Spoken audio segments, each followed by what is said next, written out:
Hi, everybody. Welcome. How we doing? Some nice ominous music to start us off. Nito's boss theme. We were listening to, a Dark Souls playlist last time. Let me turn it down a little. When we were doing our research. But welcome, everyone. How you doing? So no, we are not doing Dark Souls 2 today, Triffy. But yes, Dark Souls 2 does exist, Daniel. I actually have a big fondness for 2 since as I did my last playthrough. Dark Souls 2 is great. But we are consolidating notes still, looking at stuff that we missed. Excuse me one second. Sorry. Consolidating notes, looking at stuff that we missed. Last time we were on NPC dialogue, we were going through those. We didn't even look at this. We got to past Thorland. We're on Rhea right now. We still got a few to go through just to make sure that we're not missing anything. And yeah. It's we're just going to continue taking notes, continue putting stuff together. We haven't even begun to consolidate what the evil in this game is. So once we get everything down, because I got to look through the items, make sure there's something I didn't miss there. Oh yeah, they even have maps. Wait, what is this? What is this? Maps. I don't even know what this is supposed to be. But yeah, just more note taking. More note taking. That's what we're doing today. I don't know when we're gonna get to Dark Souls 2. Not entirely sure. Probably be a couple more streams before we get to that point. But when we do, it'll be a fun time. It'll be a fun time. Hope everybody's doing good today. And your Wednesday was good. And I'm glad to have you all here. Mr. Remorse, Triffy, Axeman, Childish, Steve, Skittles, Dragonberry, St. Lucas, Coquet. Everyone's here. Everybody's here in the stream. It's great if you don't count all the parts that aren't great. Yeah, Dark Souls 2 has some bad parts for sure. Excuse me, sorry. Dark Souls 2 does have some bad parts for sure. Yeah, the gang squad.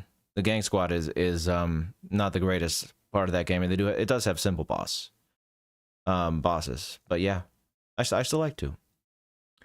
Have you thought about clipping together all the lore bits? I haven't, real, and I probably won't, if I'm being honest. That would take quite a bit of work. I would have to get someone else to do it for me because I don't have the time to do that. But it's a nice thought. Maybe I'll see if there's someone I can get to do it for me. But yeah, maybe we'll see. Anyway, so we're back to looking at NPC dialogues, and we're on Rhea. We did get finished with Thorland, not Thorland, Petrus of Thorland last time, and now we're gonna see what Rhea has to say, and if there's anything that we need to note down. No problem, real, no problem. Anything that we need to note down about Rhea? Let's see here.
Doesn't really say anything. She says she's thankful for being rescued and a little bit about her mission and that she'll sell you miracles, but that's about it.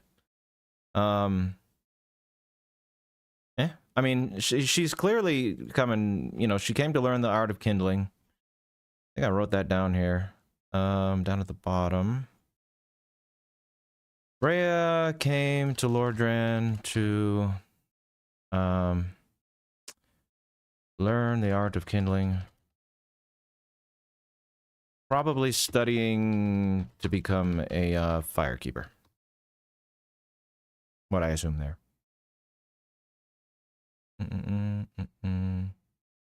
What am I doing? There we go. So now we are on. Is this Oswald? Yes, it is. It says right there, Oswald. 1 second. I'm gonna turn this down real quick and clear my throat.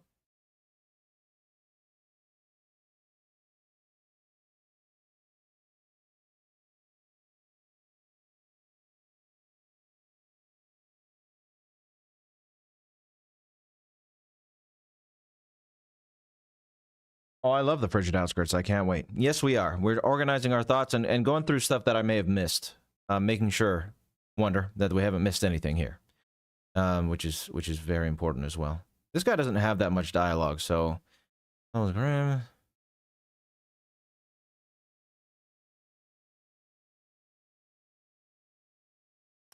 a minute. Did I sign? Oh, I did.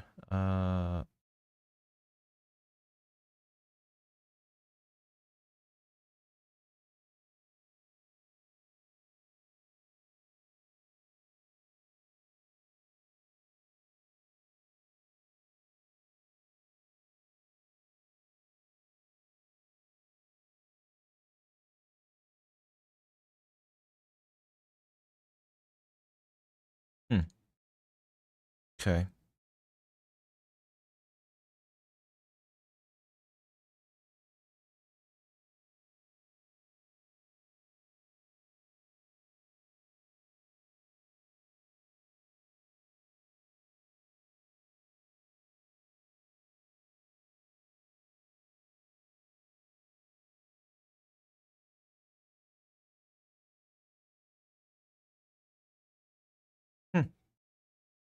Not much. I mean, he absolves sins, and that's what he does. I don't think there's much to him, which is nice. There's going to be a few here that I won't have to go too in depth about, because as much as I like reading stuff like this, it's you know, nice to get a move on things sometimes. The Ring City wasn't mentioned at all in DST, correct? No, it was not. I don't believe so. People who hate on DS3 just don't like hard boss fights. You're right, Triffy. Dark Souls 3 can eat it. Because I suck. I've heard all about you. I'm Shiva the East, Captain.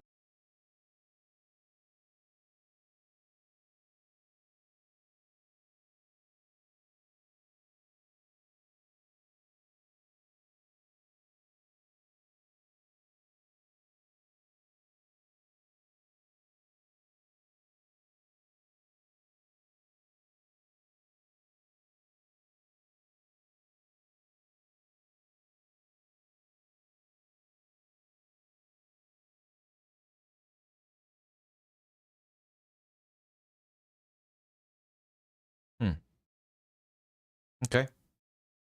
Again, nothing too crazy. Yeah, that's true. Swiggity. Dark Souls 2 is a little bit more of a high fantasy than a dark fantasy. Second.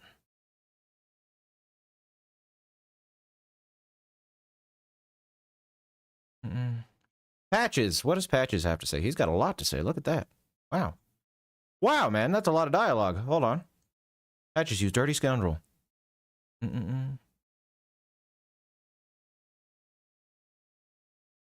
That does help, Wonder. Yes, it does.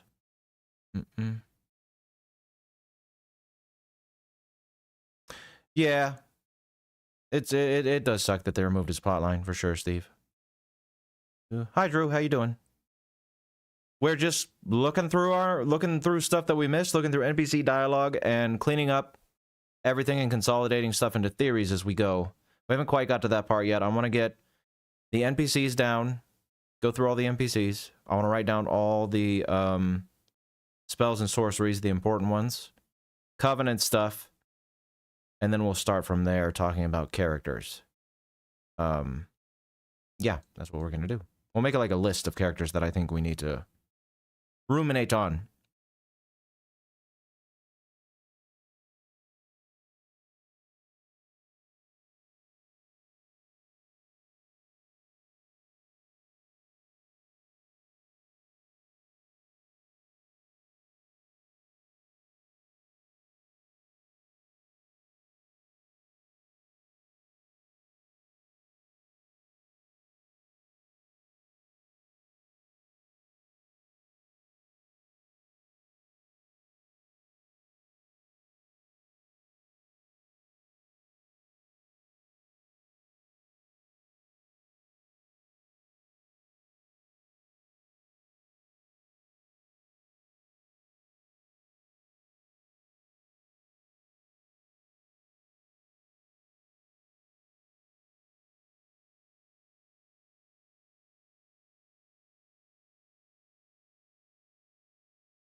That just calls Solaire an idiot. Which, I mean, he is rather foolhardy. I don't think that's lore necessary, but calling Lautrec mad isn't far off from the truth. Wait. Karim. Lautrec's from Karim. That could just, I mean, this probably doesn't matter. But just because he mentioned him being mad, I don't know if he's exactly crazy, but why not write it down?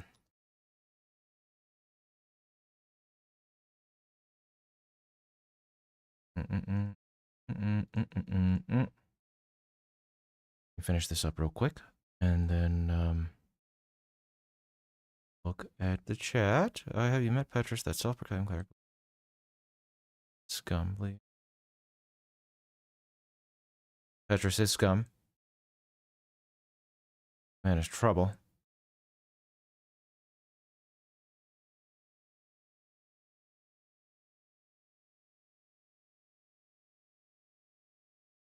Okay, I mean, Patches didn't have anything much to say. After all, he is more of a gimmick character most of the time. I don't know if he'll have other stuff to say in other games. You know, it's possible, but in this one, not so much. Big Hat Legion of the Big Hat Logan Legion. Wow, the most evil thing in the Dark Souls series is how overpowered katanas are. I agree, Big Hat. You're right.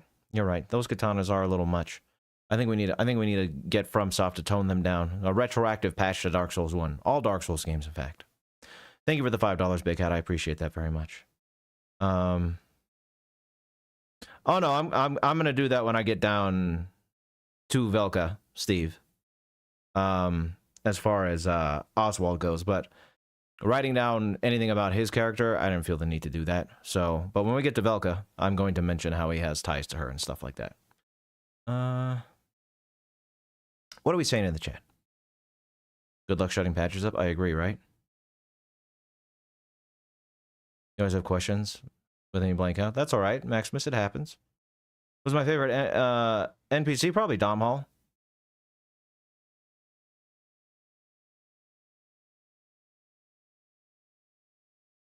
The damn physics. I could see that, Maximus. Yeah, the physics in DS2 is crazy. Welcome to the Vile Stares Intently at You live stream. That's the live stream. Hey, you guys. So obviously the watching me play the game was entertaining, and you know, going through the world. But you guys wanted to see what it was like doing research for the channel. And a lot of the time, this is what it is, you know?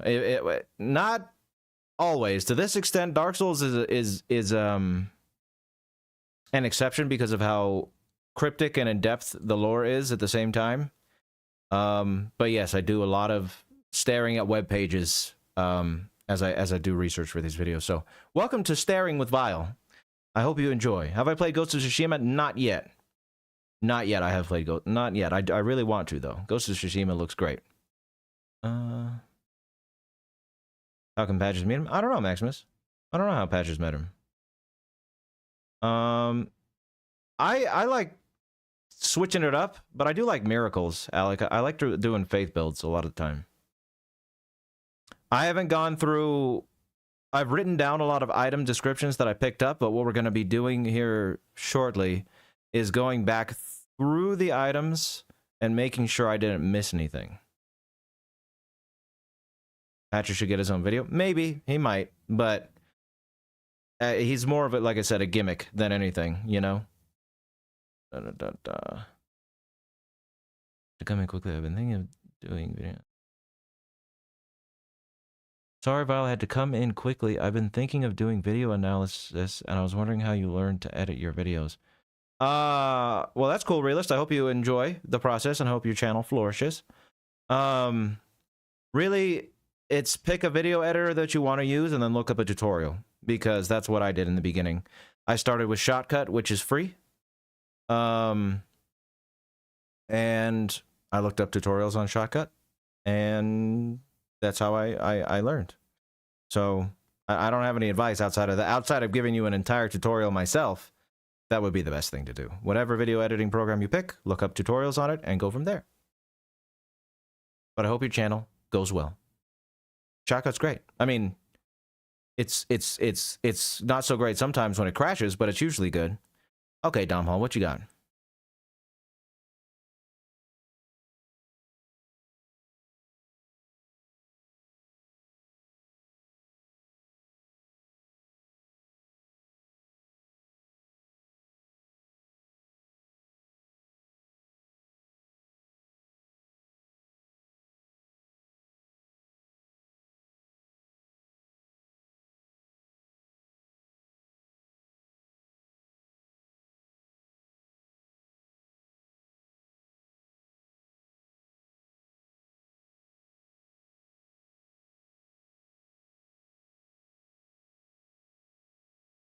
That's actually one thing I wanted to do. Hold on, I don't have the game open. Now that we're on Domhall, he doesn't really say anything. I mean, he gives you hints, which is cool. But I do remember wanting to look at Domhall's armor, but I didn't buy it. So I am gonna go get his armor real quick and take a little bit of a closer look at it, because it had some interesting little trinkets on it and stuff. What is a favorite video of mine that I've done? The Everything Everywhere All at Once video has always been one of my favorites. The Palpatine video is also one of the favorite ones I've done. I really liked the menu video. That was a good one. But yeah, a lot of my videos I enjoy. I enjoy quite a lot. You're welcome, Taki.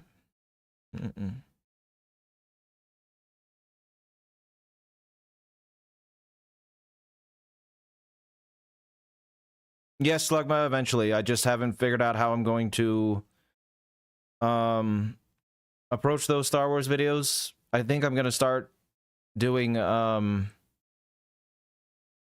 bigger name characters, because not many people seem to be into the lesser known characters. So I'm probably going to... Next Star Wars video I do, which will probably be... Wait, will probably be in November now. It's going to be one of the bigger characters. But yes. Yes, we will. It was Civ 7 you saw. Yes, it is. Yes, it was. All right, I need money.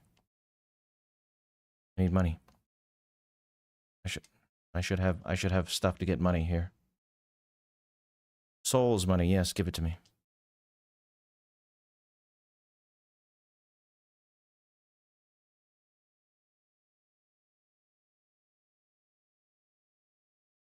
No, I want to do Star Wars stuff sooner than that, Shroom.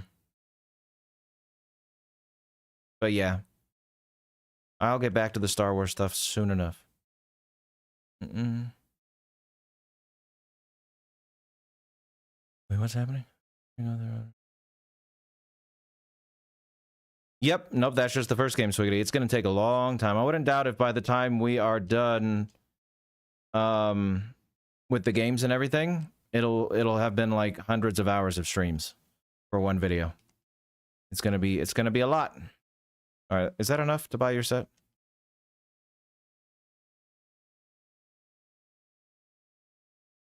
I don't think it is. It sure isn't. Well, I don't really need the pants. Wait, I'll get the pants. I don't need the gloves. Well, he does have rings on. I'm just gonna get the pants. It'll be okay. Well, give me enough. Give me just 600 more. All right. Well, that's more than 600. I'll take it.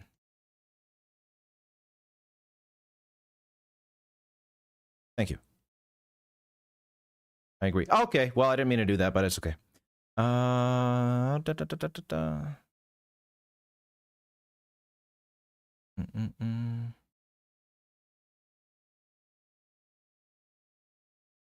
did that one year, Shroom, but I'm not gonna do theme months like that again. As cool as much as I love Star Wars, you know, people typically want to see a little more. Wait, I have two of them. Wait, a little more variety. So I don't think I'm gonna do that again. But I will be doing a Star Wars video in May, regardless. What the hell?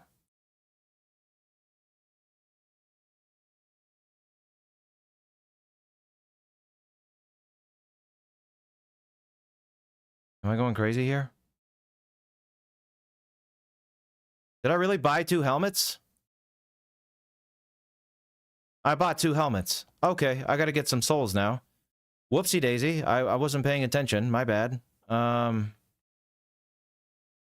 are they called? Travelers? Boots of the Explorer. Okay, well, we're gonna go and get some souls real quick. Sorry, guys. Did not mean for that to happen. Where's the most souls? Don't really know, honestly.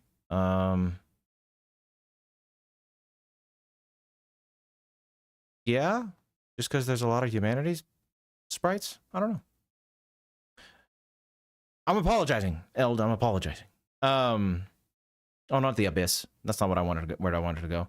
Favorite Dark Souls character? I like Domhall. He's cool. The guy that we just talked to. He's got a cool persona about him. Oolacile Township Dungeon. Okay. On the Painted World. Yeah, that's true. I'll try this here if it doesn't take too long.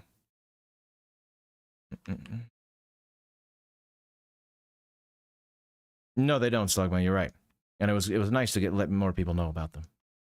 But I mean, a lot of people know more about the Rakata than they do like the couple characters I've covered from a source book. You know what I mean? Like the last couple videos have been niche, like comic characters or characters that only appeared in a couple lines in a source book or something. And yeah, people just aren't too into it. So, well, some people are, but a good majority aren't. Okay, all right. Well, that's good. That's good. That's great. Dun, dun, dun. Protocol and Star. So yes, I'll say yes to either, but up in the top left corner, I know you guys are just curious, but my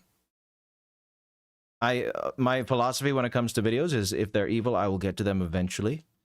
And no, I don't have any plans at the moment for either of those that you mentioned, but if they're evil, I'll get to them eventually, especially Levong. They are big in Star Wars, and all big Star Wars villains will be covered at some point. At some point, they will. Oh, Stroud Compound for the $10. Thank you very much, Stroud. Hello, Vile. I'll make this quick, but I just wanted to thank you for posting. I have used your reach to help publish my first 2 books. You can under the name alias Cornjack. Oh, very nice, Stroud. What's your books called? I'm glad I could help you. With your books, that's amazing to hear. Drop the names in the chat. You can, unfortunately, only mods can put links. So you can't link it in the chat. But if you want to put the name and where to find it, like which website, Amazon or something, then let us all know and I'll give them a peek. Especially if my videos helped you in some way.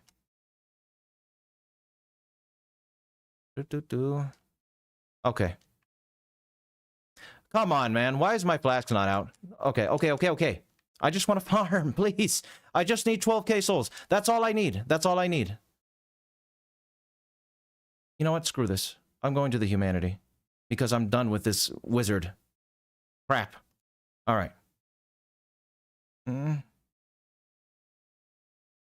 Well, I'm glad, Shroom. Yes, like I said, some people really like the obscure Star Wars picks, but the way I was I don't know whether or not I explained it here or if I explained it on the other channel on a stream one day. Oh, they only give 12 souls. That's horrible. Okay. Oh, they give more. Roll, please.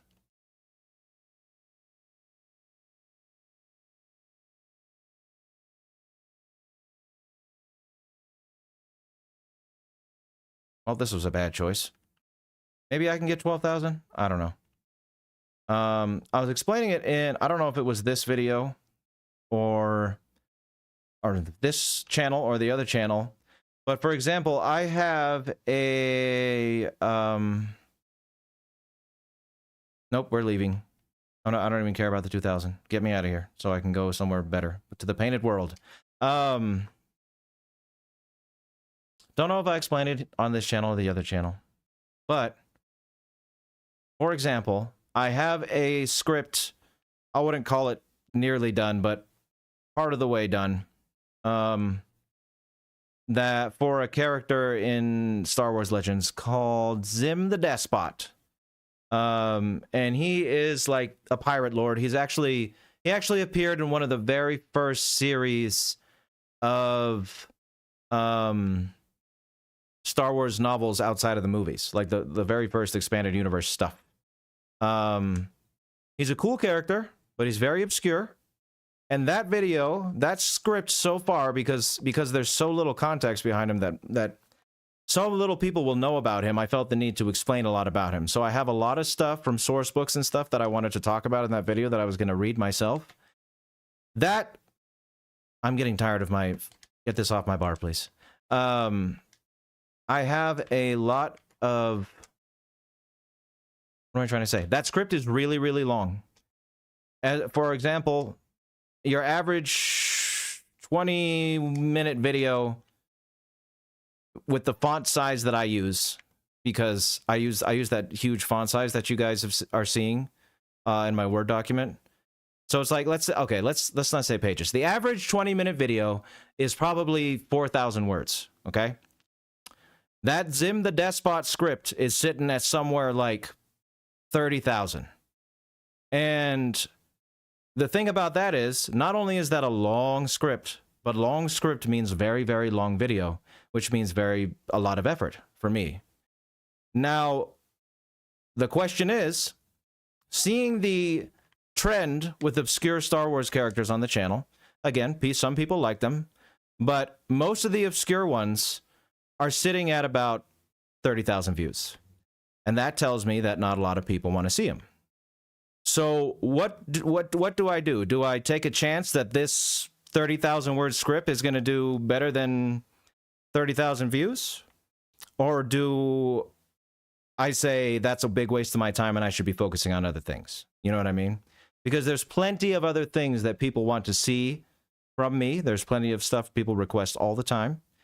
And such a massive commitment like that in place of something that people actually want to see is erroneous in my mind. So that's why I'm sticking more to the popular Star Wars villains, like the ones people more so know.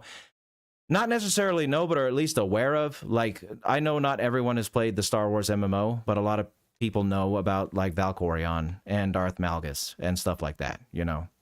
So that's why, if you were wondering, why I've kind of 86 the obscure Star Wars characters, because I only have so much time, you know?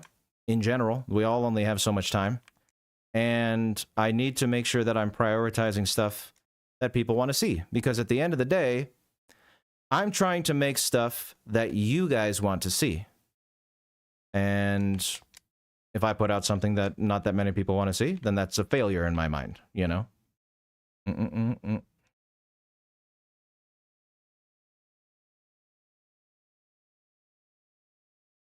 gonna die.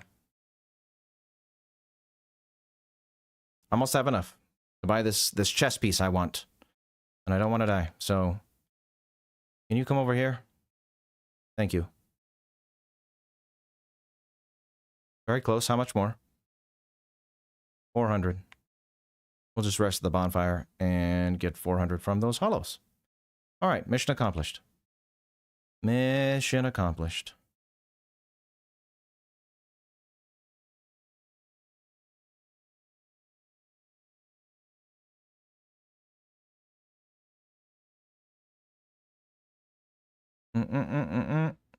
Okay. We are just fine. Just fine.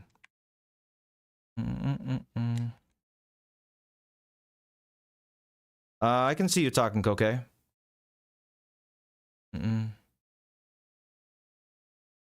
on the other channel? Yeah, I did explain on the other channel, what didn't I? Ah. Alright, that's enough. Let me go get my chess piece now. Oh, that's right, I have to go off the stupid edge. Whoopsie.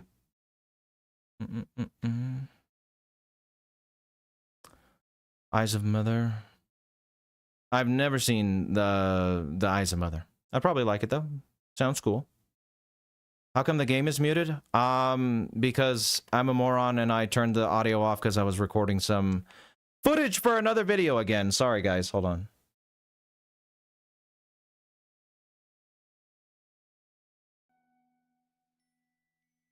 I need to use, like, different programs for recording stuff, I guess. Because I always forget to do that stuff.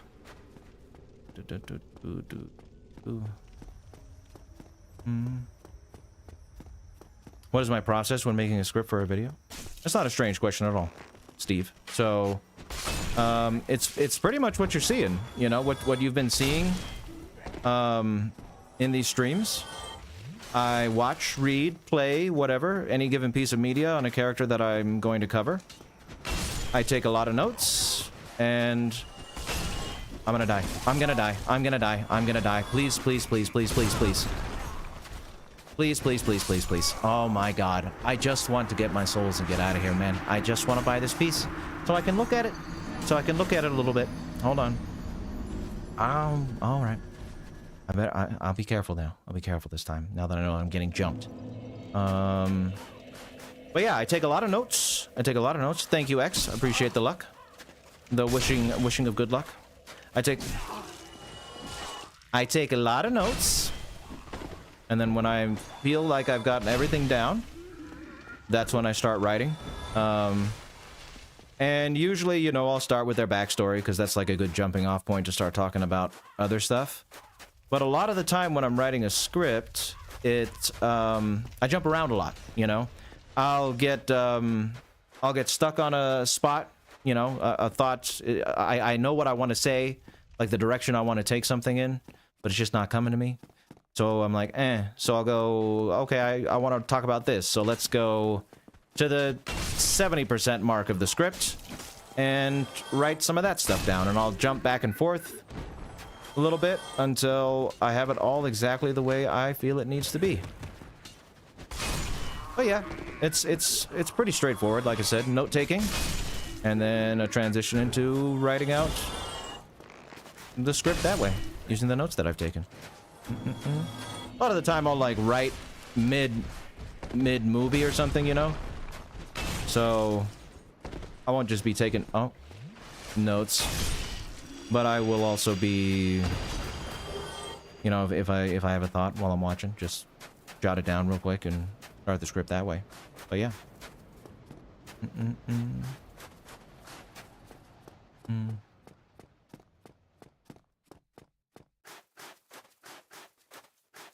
I did say that, Diana.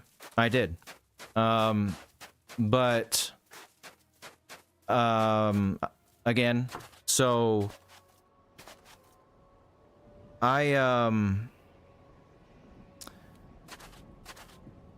really would like to do every single Star Wars villain. Every single one. I would love to do it. Don't get me wrong. I love Star Wars. That's the whole reason that I had the idea in the first place. Because I thought it would be a great time, you know? But my channel is not a Star Wars channel. If it was a Star Wars channel, maybe I'd change my mind. But the amount of time that it takes me to get every single little villain done is too much time when I have other priorities, you know? Some people want to see those really, really obscure Star Wars villains, but again, by the view counts, it's shown me that some people want to see it, but not enough. Not enough for me to sacrifice what people actually want to see. And again, my time is limited. I don't have all the time in the world. And if I can someday get back to a point where I feel like I'm able to make those Star Wars videos on every single, like from the, a good example is Gough Krill. I found him, you know, browsing Wikipedia, because the best way for me to get a list of characters that to cover is by using Wikipedia's timeline. So all I have to do is like start from the beginning on their timeline and click on what event happened in that year, and then go look if there was a villain to cover. And it so happened that Gough Krill, this very obscure early Jedi that was only mentioned in the source book, was one of them. So I made a video on him. You know, but it didn't do so well. The ones on the Star Wars comments talking about comics, talking about the beginning of the Jedi, those ones didn't do so good either, you know? So again, it's about prioritizing stuff and making sure that I'm delivering what the majority of my audience wants to see, you know? Because I'm not making videos just for one person, you know what I mean? I'm making videos for all of you guys. Thank you. And depending on the return on a video, I know whether or not that's something to keep going for or something not to. It's clear that people still like Star Wars, you know, that's not up for debate. But they're not as interested in the little ones as I thought they would be. So, I'm gonna go with the bigger ones. You know, I'll probably, the next one I'll do is going to be a little one, just because the whole philosophy behind the Star Wars coverage was when I wanted to do a video on Darth Nihilus, I realized that in order to do a video on Darth Nihilus, I would have to talk about Darth Traya. And, well, if I'm going to talk about Darth Traya, I might as well do a video on Traya first. Well, if I want to do a video on Traya first, I'm going to have to talk about Revan and Malak. If I want to talk about Revan and Malak, I got to do one on Valkorion. So on and so forth. So that's why I wanted to start from the beginning and go up. So as far as the Sith are concerned, every single Sith is going to get a video, no matter how big or small, just because their stories are always important to, like, the next Sith story. But when it comes to little tiny villains like Cope, who only appear in a source book, probably not going to get a video, you know? But the important ones will. It's just about prioritizing stuff at this point, you know? I'm going to put this on and observe it real quick. But trust me, I'm saddened that it didn't do those videos didn't do as well as they did, because I was really looking forward doing all of them. I can't really see this stuff. Maybe I have to look at a model viewer. Did I do all that stuff for nothing? Just a mishmash of medieval looking stuff. I really want to see what those coins are. If they have, like, any symbolism on it. I doubt. Aha, there we go. What do you got? Faces. Smiling. Guy in a hood. Girl in a hood. Like a what, censer? Is that what that's called? What is that called when you have the incense swinging around? Well, that looks like a mini thing. Mini one of those. Okay, nothing. I mean, it's interesting looking, but I don't think it tells us much about anything. This is the, I mean, I'm gonna write down this area, I guess. Whoops. Xena, Domhall of Xena, but I think this is literally Domhall existing and having of Xena in his name. I'm pretty sure that's like all we know about Xena. Unless there's something on his armor. Ancient land of Xena, birthplace of the curious dealer Domhall. They just symbolize glory. Horror. Symbolize wisdom. Okay. I mean... yeah. Oh, we'll keep the game open. But yes, I just wanted to look at that. So let me catch up on chat here after I was explaining more about the Star Wars stuff.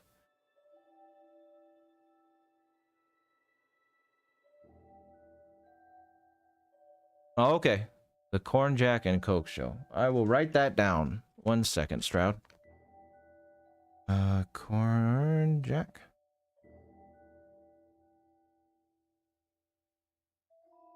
Oh.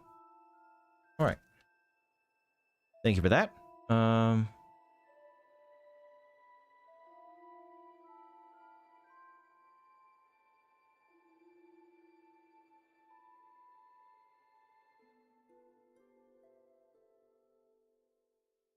Oh, yeah. Yeah. Kylo is popular. But the way I'm still going to, so even if I'm not going to cover every single little tiny villain in Star Wars, I'm still going to go in order. So I'm Ancient Sith to New Sith. And then I'll go like Legends and Canon I'll do separately. So Kylo won't happen for a long time because he's so far in the future. But yes, Kylo, the sequel trilogy will have their day in the sun eventually. As much as people don't like them, I'll still talk about them at some point.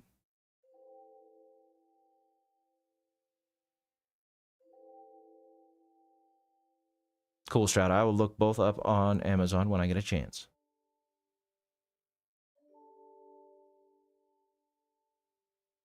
Oh yeah, I'll cover a lot of the Darths from that game, Zach, so I wouldn't discount getting videos on them.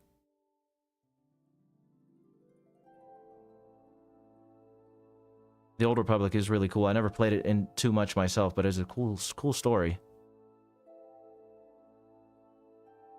Yeah, exactly, Panda. It's a very big commitment, and I thought I would have done it, kept up with it if it was something people were more interested in, but just not, you know. The evil is the difficulty. I agree, Matthew. It can get a little difficult sometimes.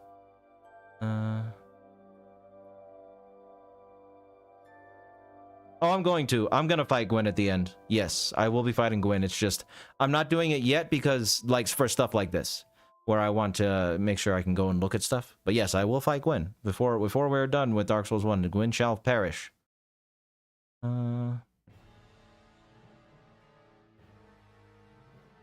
Oh yeah, playing, that happens a lot of the time. I couldn't even tell you how many times that happened where I've, like, forgotten to take notes. I've been so entranced with what I'm watching or reading. So yes. That does happen. Wait. Let's realize something.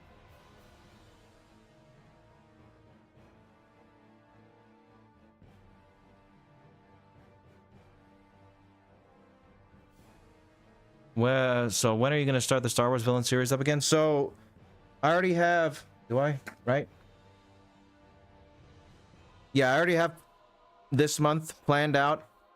And next month. Which Shroom, if you're here, I know you messaged me about that, but I just figured it out yesterday and I forgot to message you. I already have this month and next month figured out for videos. Well, for the most part, for next month. And so, because I can't fit any Star Wars villains in this month, and next month, October, I like to do all horror villains.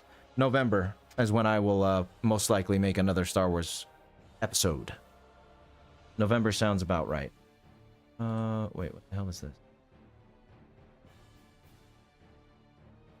What was I gonna look at? Oh, let me look at something real quick. Do I have who's gonna be all of October? Let me look. Yeah, I thought so. So yes, I do know what all of October is gonna be. All of September and all of October I already have plans for. So November will be a Star Wars, well, one Star Wars video at the very least. Catching up on chat. Catching up on chat. Where am I at? Oh. All too much script writing is focusing too much on planning to the point of... Oh yeah, that's something that I had to get away from, Steve, is focusing too much on planning when writing in general, because if you just plan, you're never going to write. So, I think it was a Stephen King book. It might have been On Writing by Stephen King that told me, like, you know, if you sit there and you just plan, you're never going to write. So save this especially applied to, like, writing a book, like world building and stuff. Save the world building for later kind of deal.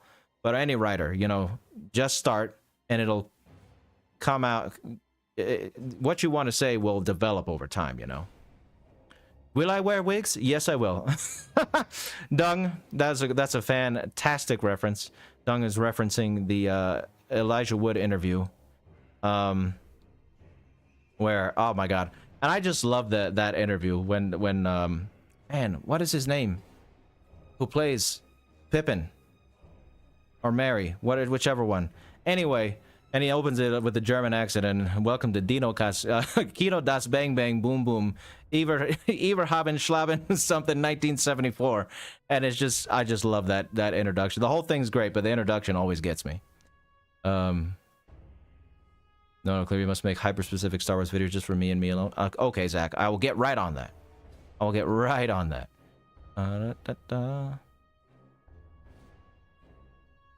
Thrawn? Thrawn will get his day in the sun for sure. I don't know exactly when. Again, he's way in the future, Thrawn, so it'll be a minute. I mean, like, timing stuff around releases is usually good, but I don't know. Kylo Ren is in Sith Lord. Oh, right, Maximus, yeah. But you know what I mean. Like, he's in that line from you know, he's Sith adjacent. But he comes later, you know. Yes, they are the most important faction, Nicholas. I agree.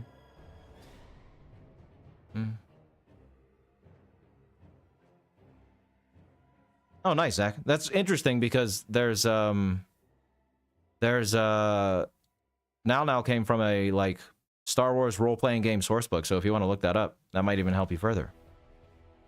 Been good, scientist. How you doing? FFX gang indeed. FFX gang indeed. How far in the future would Darth Bane be? Just off the top of my head, probably like 50 videos down the line, because there's a lot of Sith Lords between Marka Ragnos, which is who's going to be next, and Darth Bane. I was going to X, but I'm not sure I'm going to now. Again, that's another very obscure one. Pius Day, or however, Pius Dea, I don't know how you say that, but I know who you're talking about, the organization. And again, that's a really obscure one. That's another one that I was looking at that I saw was going to take a really, really, really long time. And probably not. You're welcome, Steve. If you want to, Stroud, you sure can. I don't really want to give out my address, though, no offense. So I'll probably just get it myself, you know? Yeah, it's a lot of Sith, I know, Diana. Oh, yeah, no, so when I said big villains, I meant big villains. I was just using the Sith as an example. The Sith are all going to get their own videos because they're big villains, but Tarkin is a big villain. I'll cover Tarkin. Jabba, maybe? Boba Fett? Stuff like that. But just not Jabba's great uncle who appeared in this one line of one book, you know, like I was gonna do before. So yes, yeah. 1 second. I'll be right back. Give me one moment.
No video on Rick, the door technician from Jedi Survivor? Probably not, Zach.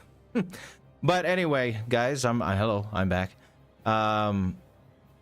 That's the skinny on Star Wars stuff, if you guys were wondering. But now that we've got that out of the way, let us continue with our research. Currency in the lands between. I saw someone talk about that with the chest. With the chest piece. But there's already been something I wrote down about currency being a thing in Dark Souls, because the gold coin and the silver coin talk about how non-undead will use stuff like that as currency. I don't know how much that matters, you know, but it's in there. I have it written down in some way. Hi, Spiffy. How you doing? Chester dialogue time. I know, right? This is one that I feel like is not going to matter very much, but let's see.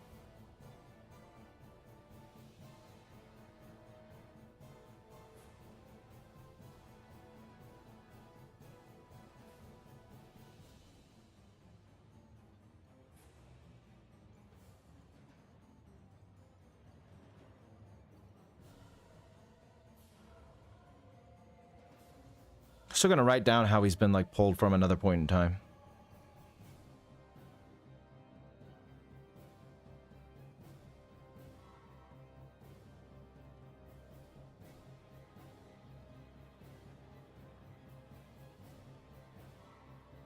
See, this is actually, funnily enough, we were talking last stream about Manus and how Manus is referred to as that primeval man and not the primeval man. Desecrating the bodies of the ancients. Yeah, so in Japanese it says desecrating the bodies of the ancients. That gave me a bit of a pause though for a second, because it said here, what did he say? Where'd it go? Fooled by the toothy serpent, they upturned the grave of primeval man and incited his ornery wrath. This is a little closer of a sentence to being like indicating a singular person. Of primeval man and his ornery wrath. I mean, obviously Manus is a single person, but of primeval man instead of like that gave me pause. But bodies of the ancients, still Manus unconfirmed, furtive pygmy, just speculation.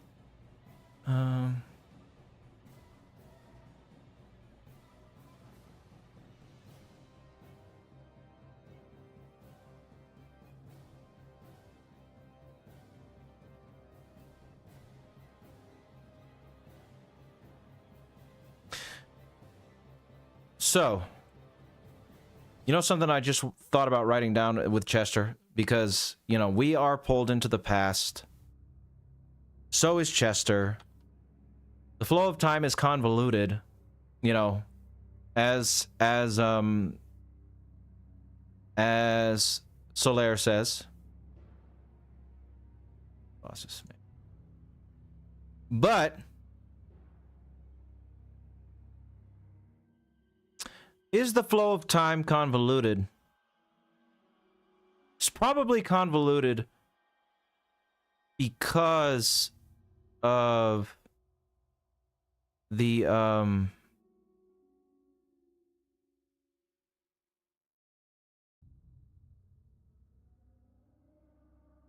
end of the age. Or is it because of the dark that's flowing, like causing time to be convoluted? Because why is Manus able to... Is Manus able to pull people into the past because the Age of Fire is ending and it's messing up the timeline? Or is Manus able to pull people in the past because Manus has the power to, like, pull people into the past? Manipulate time? What do you guys think about that? Just made me think for a second there about the whole pulling people back in time thing.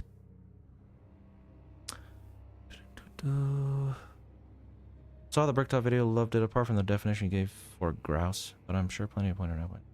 Oh, did they? Uh-oh. Did I miss? Oh, I should go to the Bricktop video. Whoopsie daisy. What is the definition of a grouse? I thought I looked it up and I guess that was wrong. My bad.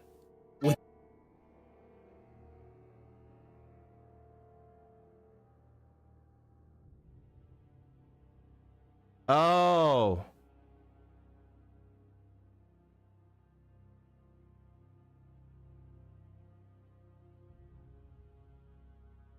Yeah, that was... Yeah. Oh, someone did mention it on the video. Hold on.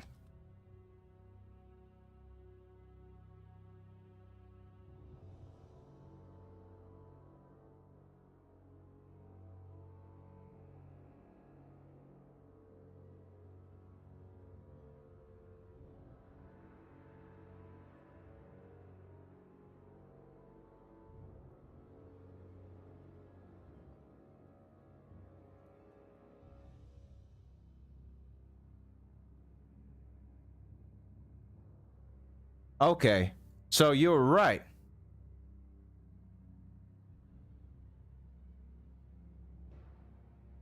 Hold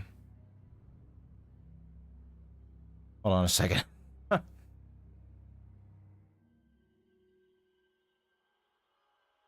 right. So, yes, a lot of people did point it out.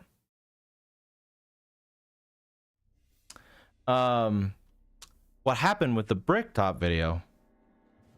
There's a point where Bricktop talks about, kills one of his guys, has one of his guys killed, because he calls him a grass. He says he doesn't have time for grasses, as Spiffy is pointing out. But I just looked at the video and the comments on it, and as people pointed out, as someone pointed out, in the subtitles for Snatch, it says grouses, and that's what I heard. You know, obviously I read it, but I also heard that him say grouses, and grouses is also a grouse is also something in British slang. It's someone who complains a lot. So I looked up grouses, and I saw that, so I thought it was right. So it was the subtitles that did me dirty. It was the subtitles that did me dirty. I should actually pin a comment saying that so people stop making comments about it. Hold on. Whoopsie daisy.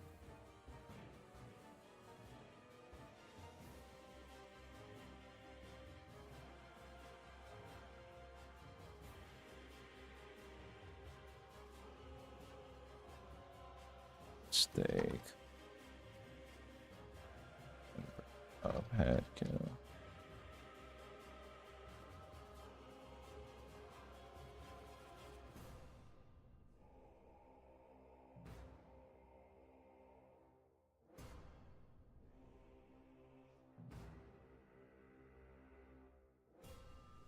Grasses. Else.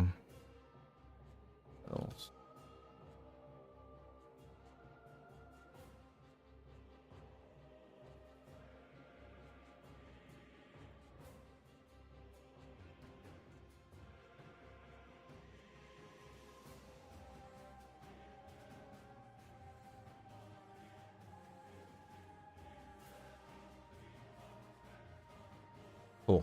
Sorry. Thank you for pointing that out to me. My bad.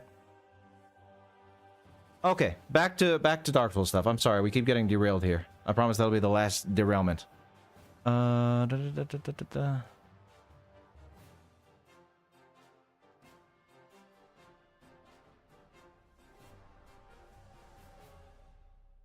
Elda. Oh yeah, I have Yomara Elda, who just made some messages that I haven't read yet.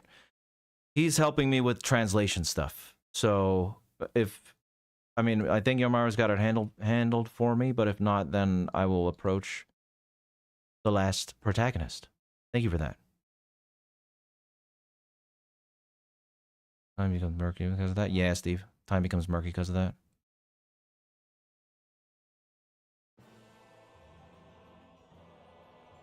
Nice, maybe I might.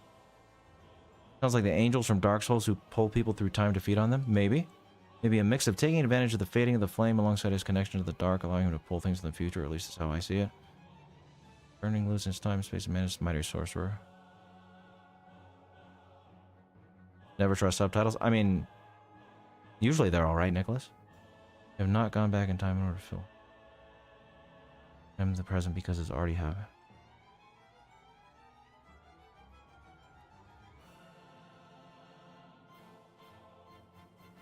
Right, Yomara. I'm just wondering if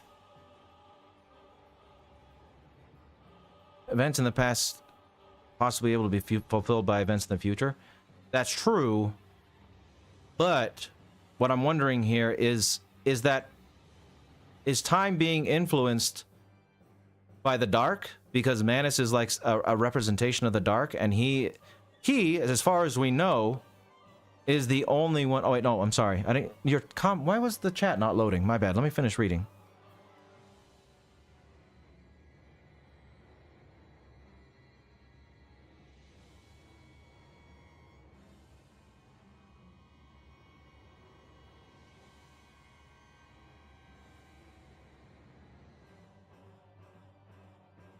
Um,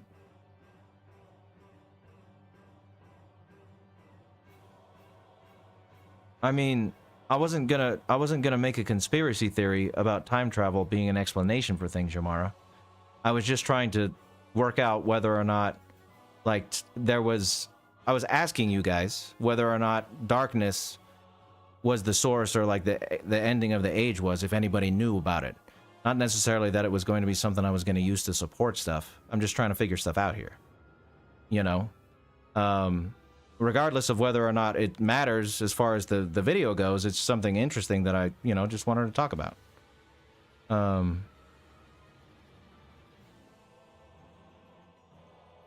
Oh, okay. But yeah, I don't know, it was just something interesting. And I wanted to see if anybody had anything new or anything to add about it, you know? As far as time goes. Doesn't seem like it, though. I mean, you guys got some interesting points. Great Age of the Dragons got some timeless and liminal properties. Yeah, I'm not necessarily interested in theories, like I was saying, Elda. I more so brought it up to figure out if anyone had any information about this. Like, if there's anything indicated in this game somewhere that the dark is responsible for, like, time being convoluted. Or whether or not that's a product of the age. Like, the ending of the age. Or a combination of both. You know, I don't know. But it doesn't seem like it, from what you guys are saying. Probably doesn't matter in the grand scheme of things. But it's interesting nonetheless. It's interesting that Manus, as much as it's as Solaire says time is convoluted, you know, in this game. It's interesting that the only one that can apparently manipulate time that we see. We don't know of anyone else in this whole game, not the series, this game, Dark Souls 1, that can manipulate time. And that's strange, you know? Not necessarily strange, but just interesting. Oh,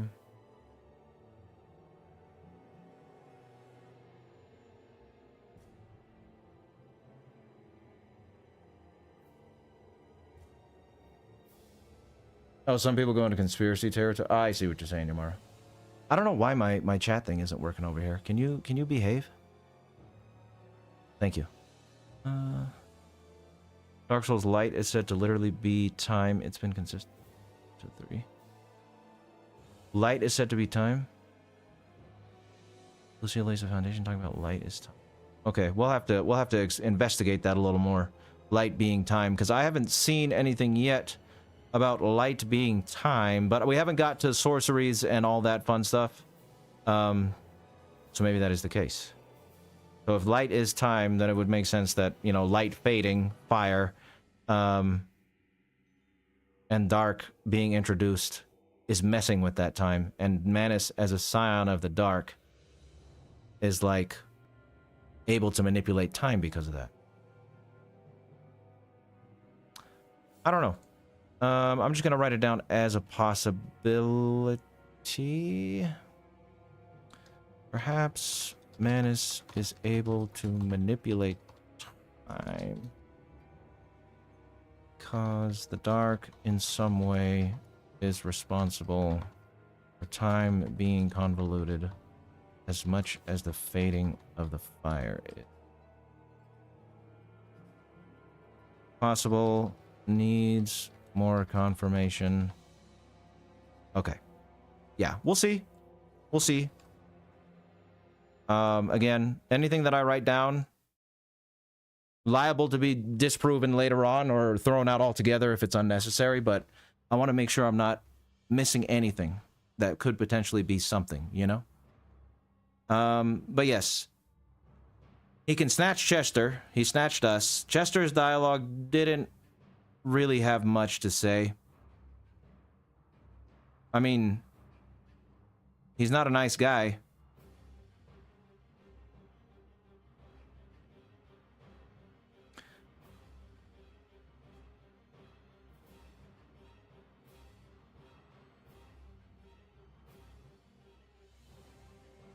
That's all right, Daryl. Welcome. The light as time thing is in question. Like, what do you mean by that, Yamaro? Because like I said, I haven't seen anything about it yet. Again. But like I said, as we go through the item descriptions,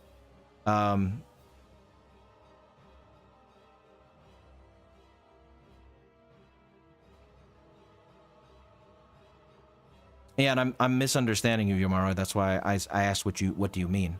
Like, don't think it is, meaning you agree. Okay, you agree. Okay, that's all right.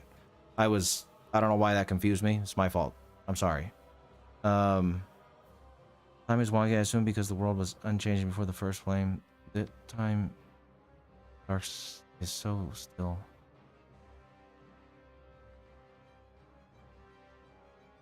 Maybe. Maybe, Maximus. Maybe. We shall see. We shall see. Whenever I get to this Oolacile item that says that, we shall find out. Oh, Gough. So, Gough is interesting. I think there was something interesting he was saying when I was talking to him, but let me find out.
That was an interesting thing.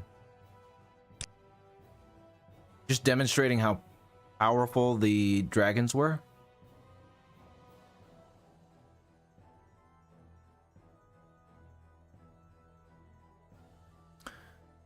Doesn't really say the same thing in the translation, but we knights fought valiantly, but for every one of them, we lost 3 score of our own. That's a testament to how powerful the dragons were.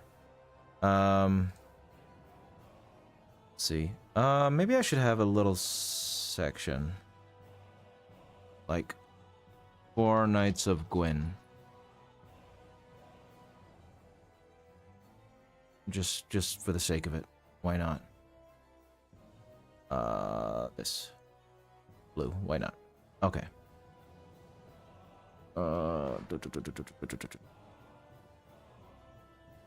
Hawkeye. Gough. Retired giant. Retired member of the Knights. Blind in his old age. Or nearly. Says that battling the ancient dragons, that when Gwyn and his forces were battling the ancient dragons, for every one they took down, they lost 3 score of their own, which tells us just how powerful the ancient dragons were. Up. What are we going on? The spell. Al, we'll get to the spell soon, Al. You can look for it, though. But we'll be going through them, because one thing I stopped doing was writing down spells when I was picking them up, because I wanted to put them all in one section. And I hadn't done that up to that point when I made that realization. So in a minute, in fact, that might be the next thing we do is go through spells. Your question earlier, it's not really explaining why the portal is just something. Okay. Makes sense. To fight our. So Manus manipulating time because of darkness. Yeah, okay. Yeah, that makes sense. Especially if light is time. Yumara. Especially if light is time and, you know, being the opposite of light. Or the absence of it, I should say, not the opposite. It would make sense that the absence of light could have weird effects on light and time. Because it literally sealed his helmet's eyes with resin.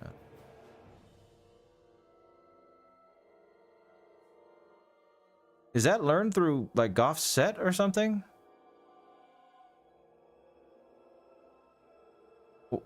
I'll have to look at that. Can you get his set? I think you can. I don't think I read his set though, if he has one. So we'll get there. We'll get there, Elda. But thank you for that. Thank you for mentioning that. That's some big old prejudice, all right.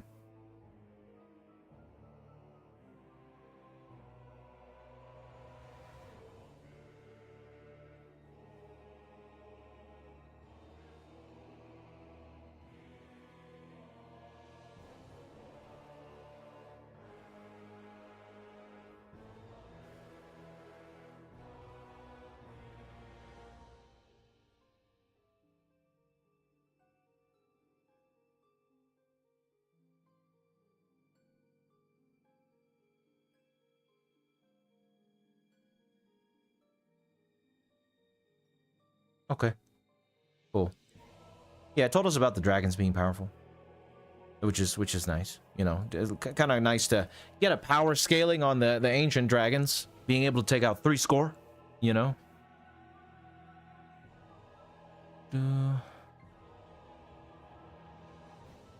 Hello, Scribble. How you doing? And Oho from Raleigh. Nice to see you here. Oho. Good to have you back.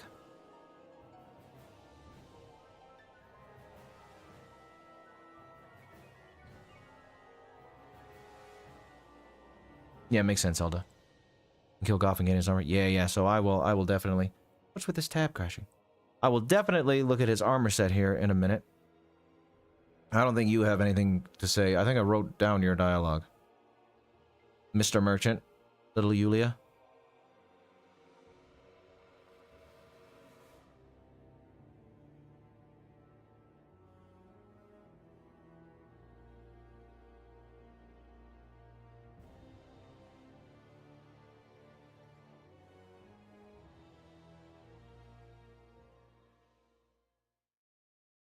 Wait a minute.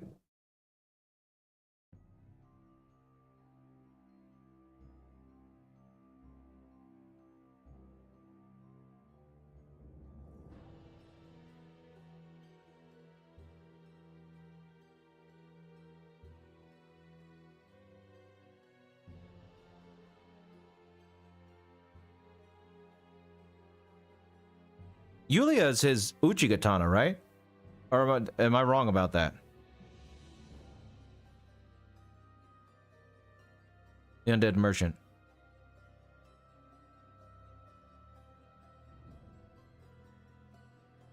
His story's sad like the other Undead Merchant, the female one. Another component of the sad aspect of Dark Souls. In transcript. Where are we? This is Firelink. I always thought it was Suzuchi Katana. I don't know if I'm wrong about that, though. You guys let me know.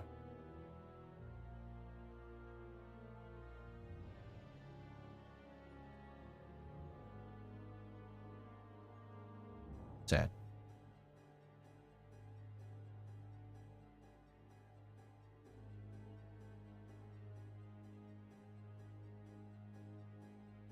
Oh, it's an invisible delusion? Okay, that makes sense. I don't know why I always thought it was Suzuchi Katana.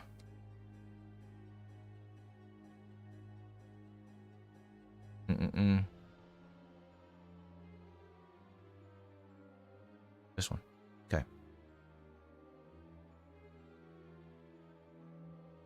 Your story is also sad. Your moss.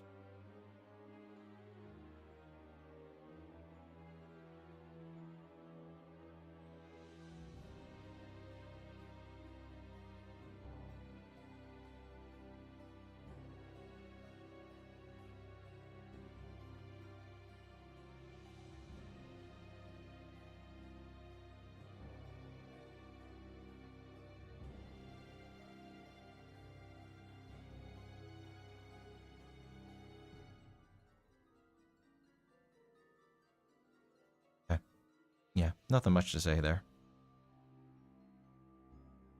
Background noise. Welcome, background noise. How you doing? Nice emoji. Okay, I'm back. What I was trying to ask, can people in Dark Souls games sometimes use magic without learning it because they have magic imbued in their body at birth? I don't know, Koke. I don't know. Someone who was talking about that the other day. Oh, it was on the other stream. On the other channel, Nate was talking about how sorcerers and wizards are different. Like, I think he said, I don't remember the order, but sorcerers are born with magic. Wizards are learn it. It could be the other way around. So I don't know if there's any confirmation about that in Dark Souls.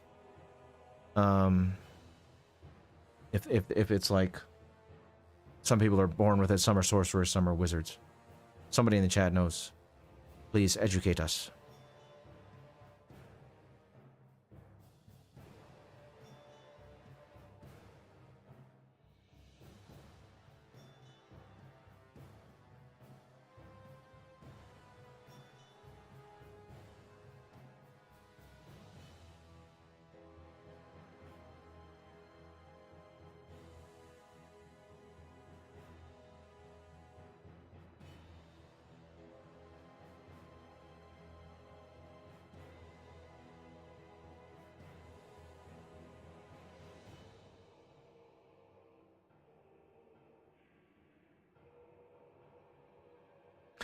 So he's kind of sad too, I guess.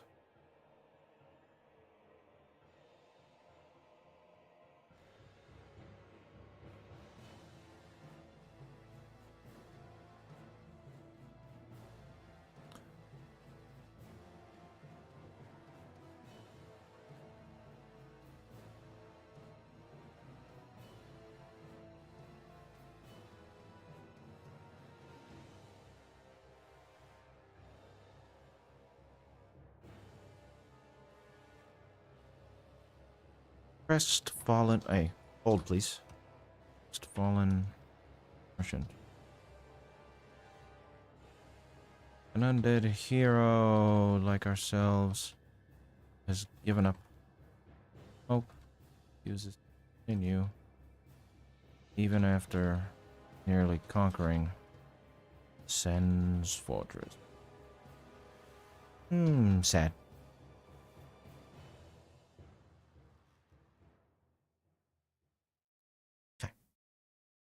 I met a most vile man. He stole my ejection port cover. I don't even know what that is, Juice Wayne. Ejection port cover. Things I can have without a cattle.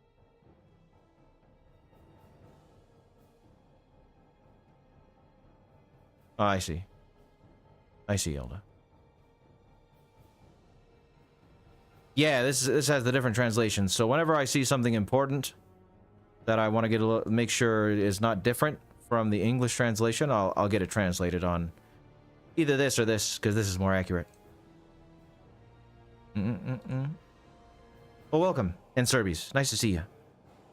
Ah, Giant. You probably don't have much to say lore-wise either, but you are wearing that helmet. Like Gough. Also sad. Or like the other Giants, too.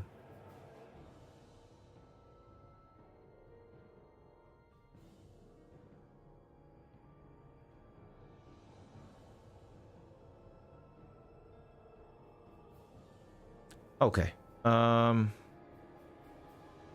The veritable enslavement of the Giants is something we're going to talk about eventually, and he's going to be part of that conversation. So, even though his dialogue isn't... Oh, well, this is going to be something.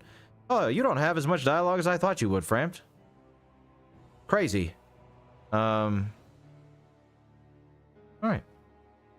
Oh, look at Frampt in a sec. Oh, does it now? Elda, I didn't know that.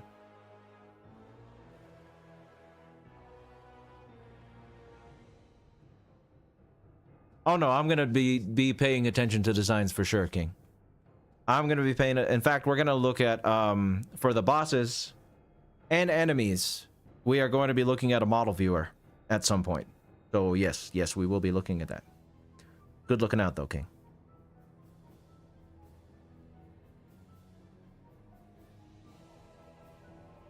Oh, I bet it does in Serbies. I bet it does. That's true. That's true, Steve. They do. They do. Even the gods can't cast sorceries innately. Ah, so now that we're here with Framped, I want to do something real quick. So let's do this. Let's look at the definition of primordial. So that's what Merriam-Webster has to say. First created or developed. Existing or persisting from the beginning, as of a solar system or universe. Earliest formed in the growth of an individual or organ. Let's see if there's a better, or a different definition, I should say. What does dictionary.com say? Beginning. So primordial means beginning, pretty much pertaining to existing at or from the very beginning. Now, primordial in the context of a creature, a god, a force, something like that, I've always been under the impression that primordial typically refers to something that's been there forever, like primordial as in since the beginning of the universe, you know. Now, or the beginning of the world. That's another thing. So Framped, is there anything in this game that points to the serpents being like alive when the ancient dragons were alive?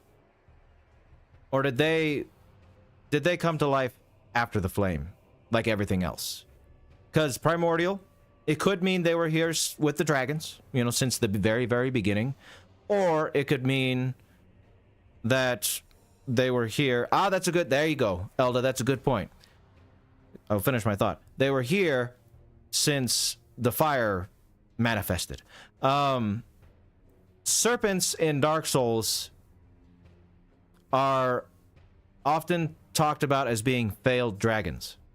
So the primordial serpents, are they failed dragons? Have they been alive since the ancient times with the ancient dragons? Were they the I don't know, genetically corrupted offspring of ancient dragons? I don't know. I don't know. Not that it might matter. It might not. But it's interesting to think about where the primordial serpents fit into the story. You know what I mean? Were they in some way? I don't know. I don't even know. I don't know. Just interesting. Just an interesting thing to think about.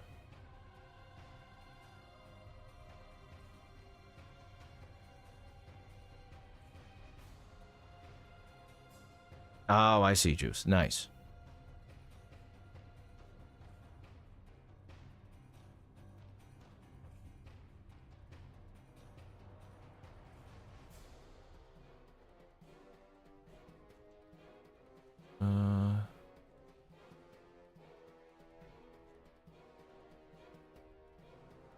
My interpretation is that these are some of the first dragons to be affected by the newer concepts introduced by the flame. Maybe?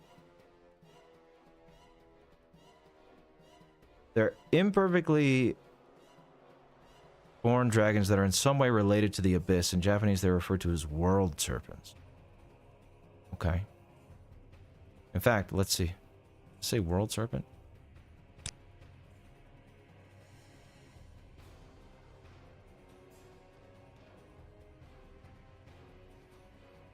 Serpent of the world. So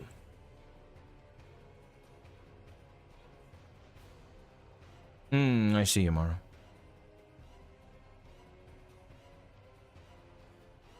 There's all sized. Maybe, King. I thought that was implying that there was many more serpents, King. You know, this thought process with the primordial bit, I believe it's going to matter. But as Yamara just pointed out, there's something in Dark Souls 2 that talks about serpentine dragons watching over the March of Time. And then in 3, I know there's statues in the Ring City of like primordial serpents with these weird stubby bodies. So I'm going to save the primordial speculation until we get all the information on the serpents, because there is more to go from. But it is interesting to think about nonetheless. Like, how primordial are they? Are they primordial, as in they've been there forever? Or primordial as in they were there the moment the flame was birthed, you know? The flame came into existence.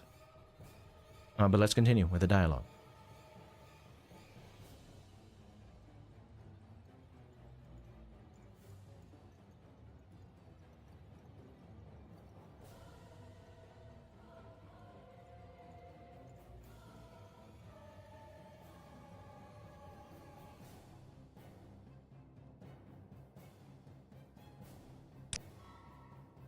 Up to Firelink Shrine.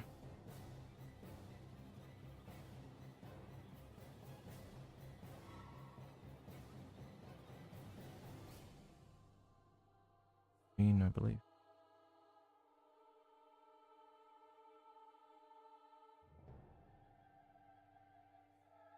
Cramped.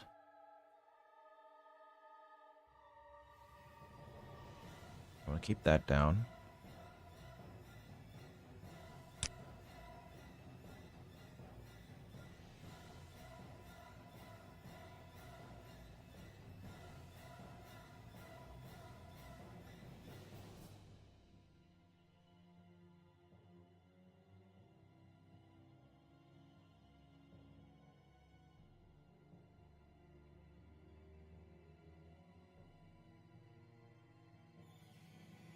Okay. This is what you were talking about last time, Yamara, with him mentioning that it's been 1,000 years. Also, you know, Kalana mentioning Izalith, the Wish of Izalith being 1,000 years, enduring 1,000 years of torment. Been 1,000 years since Gwyn linked the flame.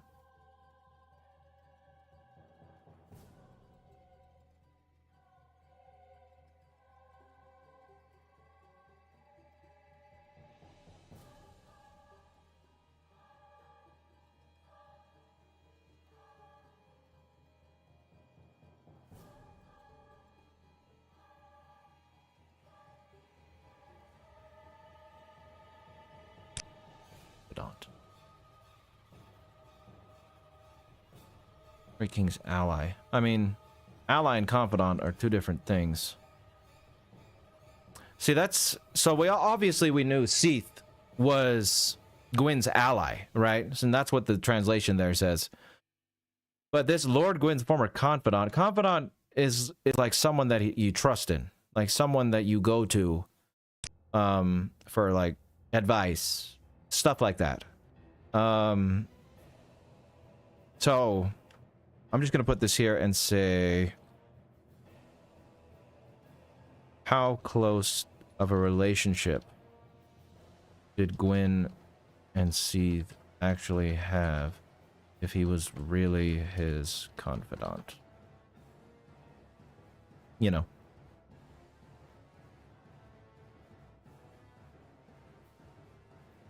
Yeah, right, Steve. Yeah, they don't get too frustrated when one wins. Yes, Dazen, I do.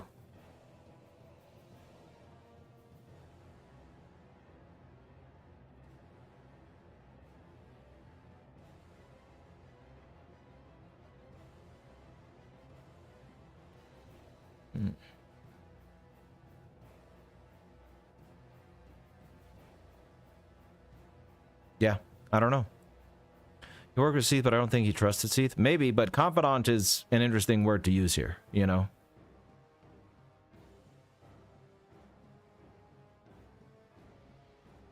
Yeah, Elda, it could be, it very well be. Could very well be.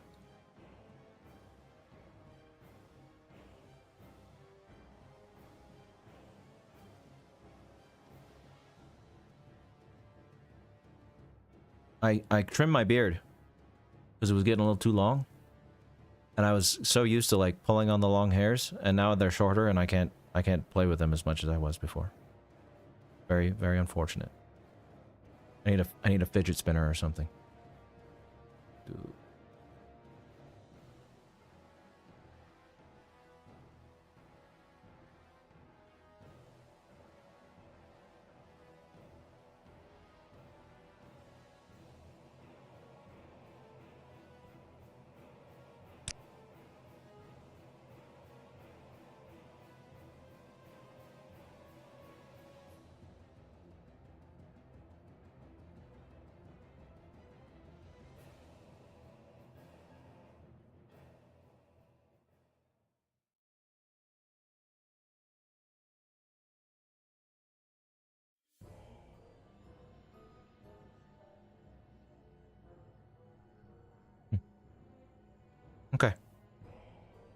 Oops.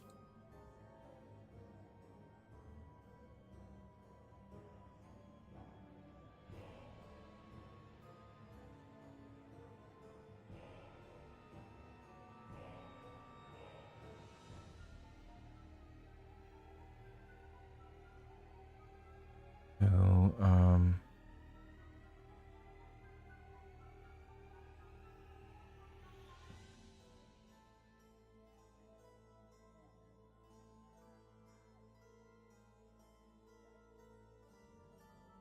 I know he was around for Gwyn, but I don't know if Frampt is doing is shepherding people because he was told to or because he just wants to. I'm sure I'll find that out here in a minute. I have a feeling I know the answer to that, and it's somewhere maybe in Cost dialogue, but we'll see. Gwendolyn, hello.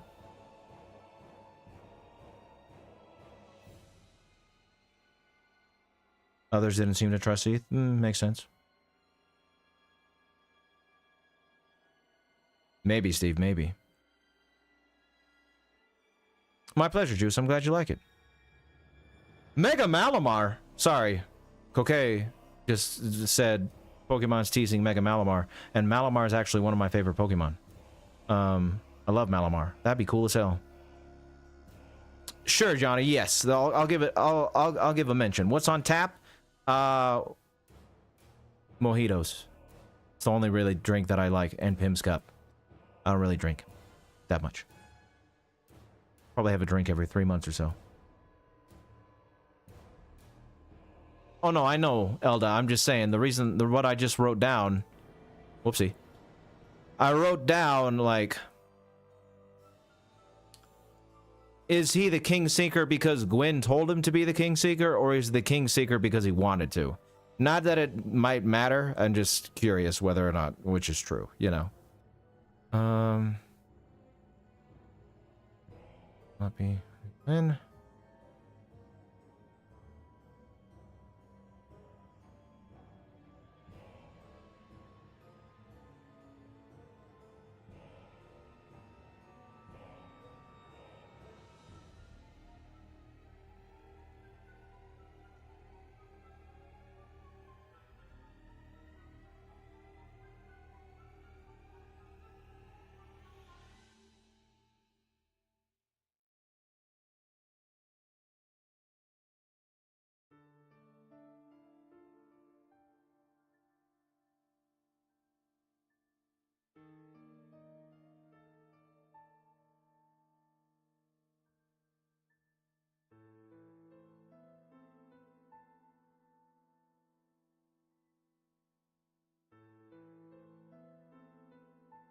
Okay.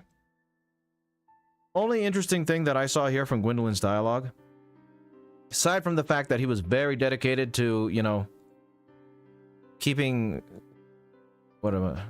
protecting his father's realm, is he calls Guinevere the godmother. Now, he calls her sister Guinevere. So, because, you know, that's his sister. But godmother, now, obviously in English, right? Let me look at this real quick. Okay, there we go.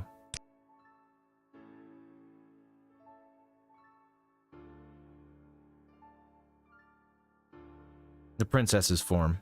Okay, so it says princess rather than godmother. But in English, right?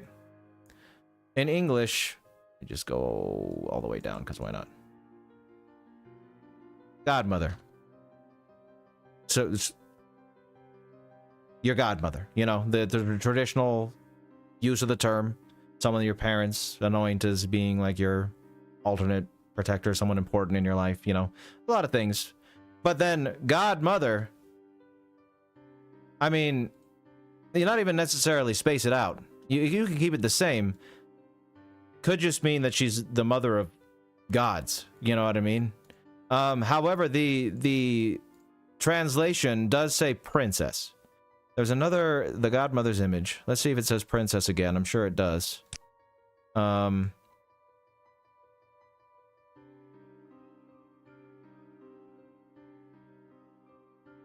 Against the divine form. I might want to get this translated properly. Because God Mother, Mother of Gods, is indicating to me that Guinevere had godlike children. Again, we're only going off, we're going off the notion that we don't know nothing about Dark Souls 2 or Dark Souls 3.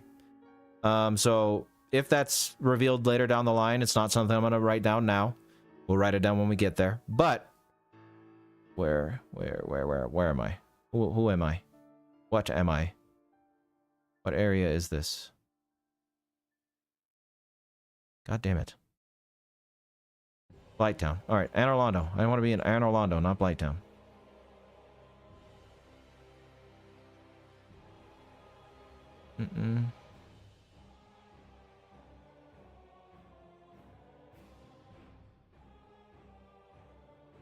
Okay, well, if that's the case, Elda, with in regards to Pramp, then I will find out from as we go, and I will write it down.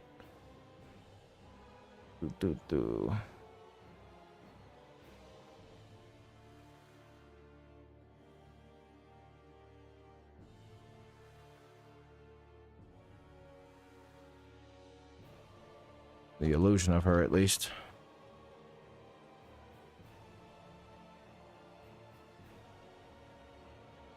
In Gwendolyn's dialogue, he refers to her as the godmother, which might imply that Guinevere has children somewhere.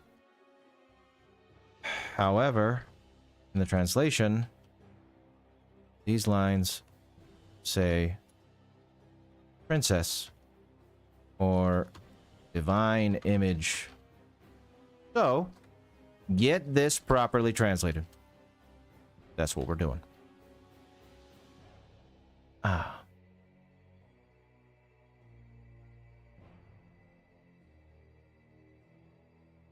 Maybe, Steve, could be. The Nameless King. Wait, what? Yeah, that's the Nameless King. All right, Mr. Subsound.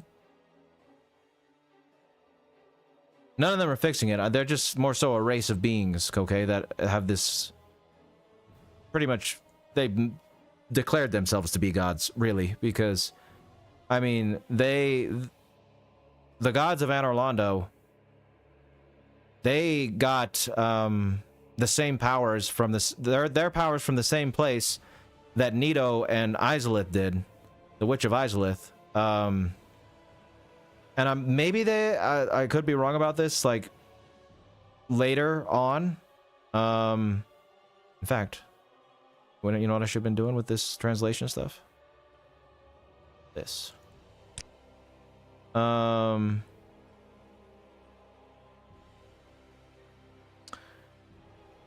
don't know if there are characters that reference Nito and Izalith as being gods, but we don't call them gods, as far as I know. Again, correct me if I'm wrong in the chat, but it's Grave Lord Nito, the Witch of Izalith. It's not his divine unholiness, the great god Nito, and the fiery god of fire, the Witch of Izalith, you know? So, gods are more of a, just like a term that they gave themselves, I would say, you know? They're not actually gods, but they call themselves that, because they want to be worshipped, I'm sure.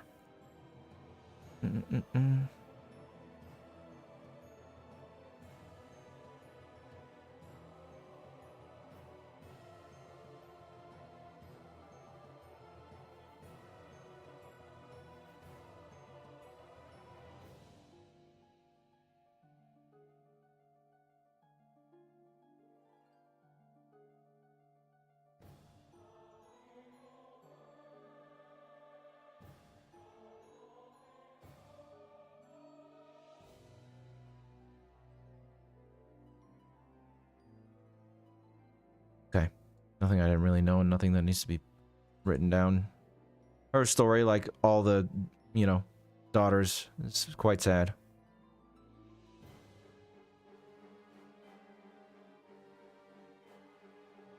Yeah, they're lords, exactly.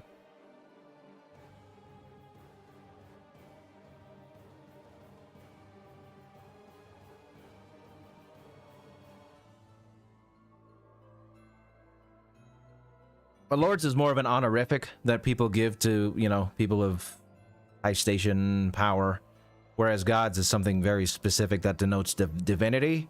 But the gods, Gwyn's family aren't exactly divine, you know what I mean? They just call themselves that. Perhaps, Nicholas. Hi, Effigy, welcome.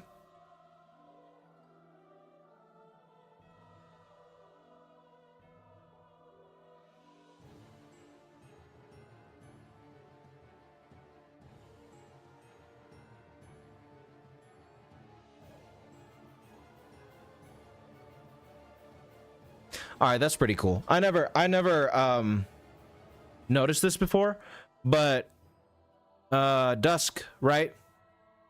She talks in a very archaic, her language, her use of language is very archaic compared to the rest of the NPCs. You know, she uses thou art, you know, thou. She uses thou a lot. That's a good way to just describe it. Alvina, she also talks that way, and that makes sense because you actually see Alvina in the DLC. So it makes sense that she talks similarly to Dusk. It's pretty cool. Nah, I don't think so, Effigy. Not anything insanely monumental. We have been going though. Oh, thank you, Diego. I'm glad you think so. I appreciate that. Welcome to the stream. The difference between the gods and humans is mostly manufacturing aesthetic more than anything fundamental. Yeah, that's what I'm going for, Yamara. Like the gods are not necessarily better than anyone. They're just more powerful, and they've made themselves appear to be gods. So people would, you know, worship them, give them authority. Old royalty by the time of DS3. Yeah, makes sense. Dun, dun.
Nothing really important.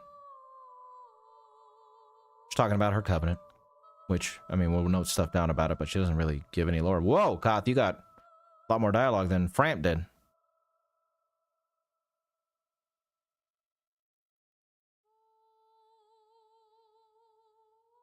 Mm.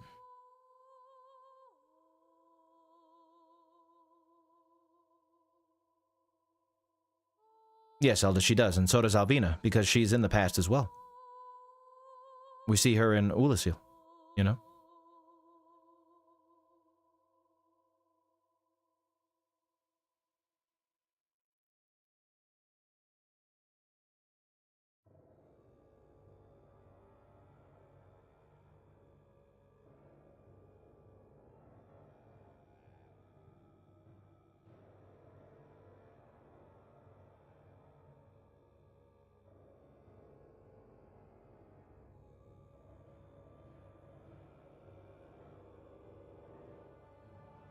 Who doth beeth the Darketh Lord? So, real quick, because I don't know, I can look it up. Does anybody know if Manus can cast Life Drain?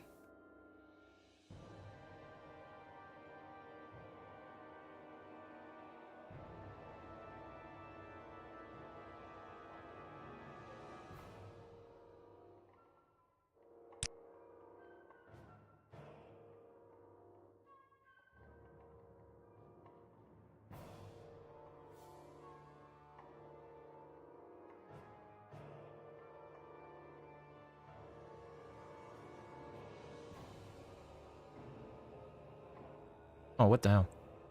Why'd I go all the way back up here?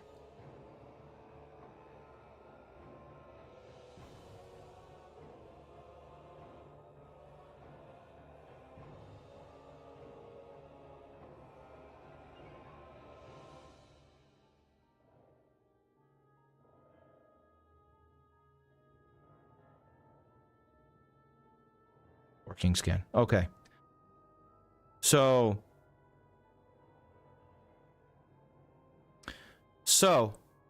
why that is important, right? Koth says, and yeah, did I get that translated? Whoopsie. Power of the Dark King, the power that devours life. Of the Dark Lord. So, is he referring to the Furtive Pygmy as being the Dark Lord? I would assume so. And the fact that Life Drain is maybe a power inherent to and I think now that I'm remembering, there's like some stuff about the Dark Race and all that. Maybe Gwyn is so afraid of the dark not just because of the age, but because of Life Drain, like the ability to drain life, you know? Let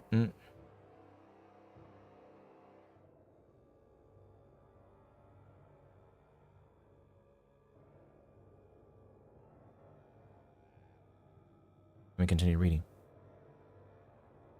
Yeah, I think this is where he confirms it was the pygmy. Hold on.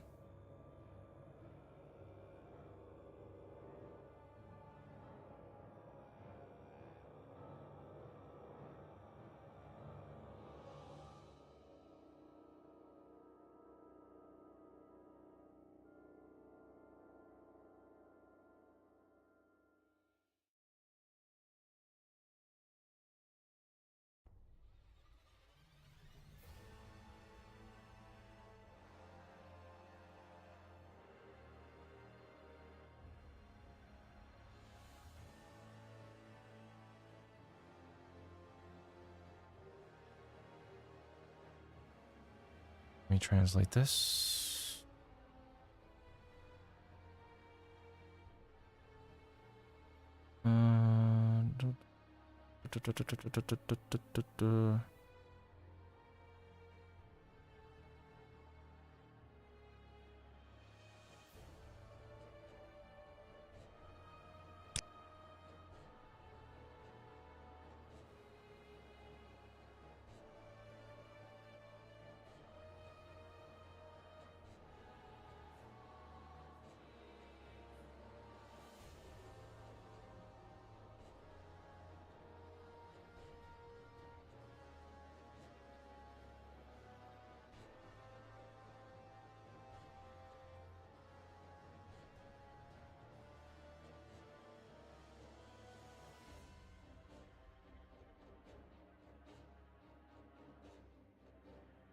Pretty much the same.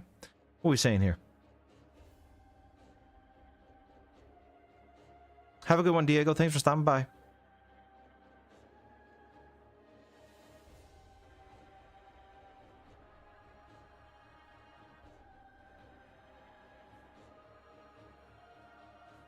So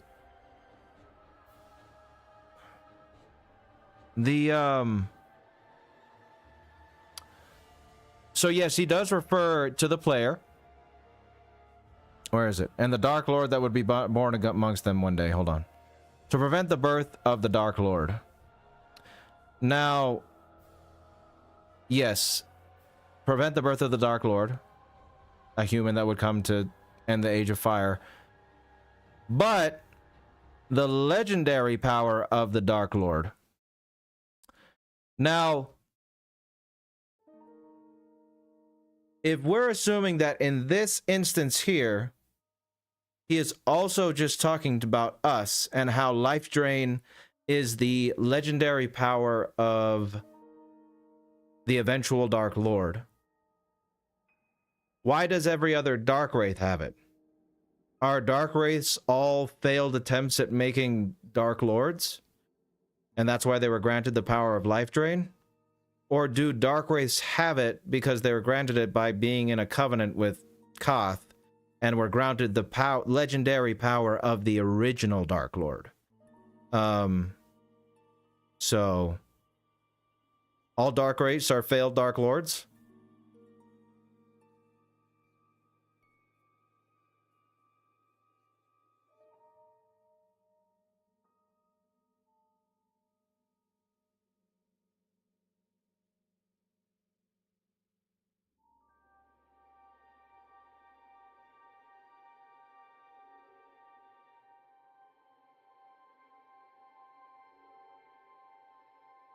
So then Life Drain doesn't come from the Furtive Pygmy.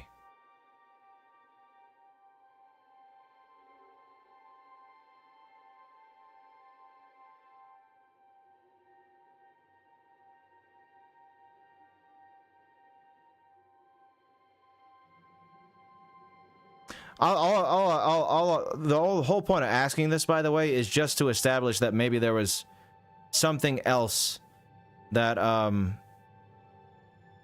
well, no, even then, because I don't know if Gwyn even, remembered the Pygmy necessarily, or even met him. Maybe he met him. He met humans, but that doesn't mean he met the Pygmy. So him fearing Life Drain in general just makes sense. I don't know. Again, it doesn't matter. I suppose, if it originated from the Pygmy. It just caused me to think there for a second.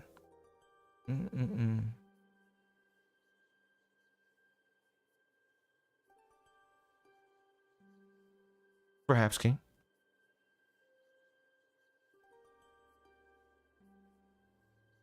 Yeah, no, I was reading too much into it. I think it is what it is. It's just this, the Dark Lord will wield Life Drain doesn't necessarily mean that the Pygmy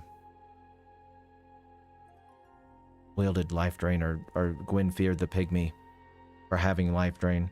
But it makes sense that he'd fear humans in general for them having one of them potentially having Life Drain in the future.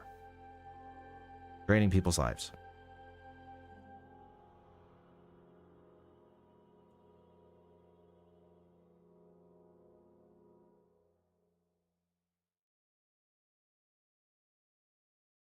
Oh, I already read that. What am I doing?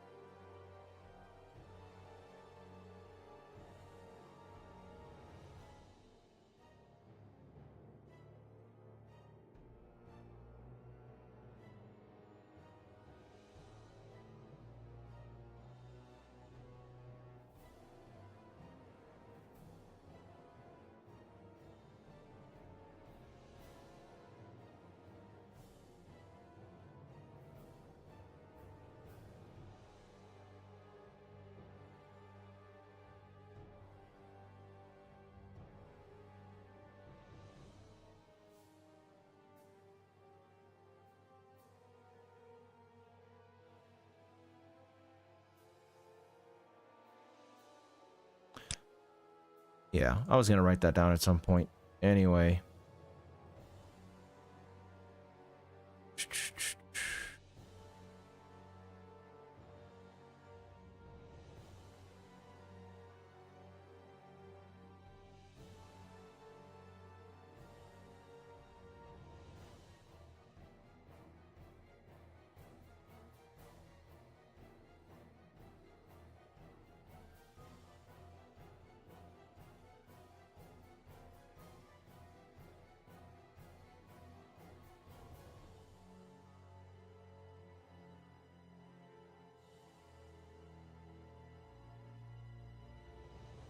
Okay.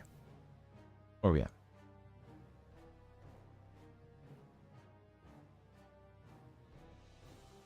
Life Drain was an ability inherent to the Dark Soul, according to Koth.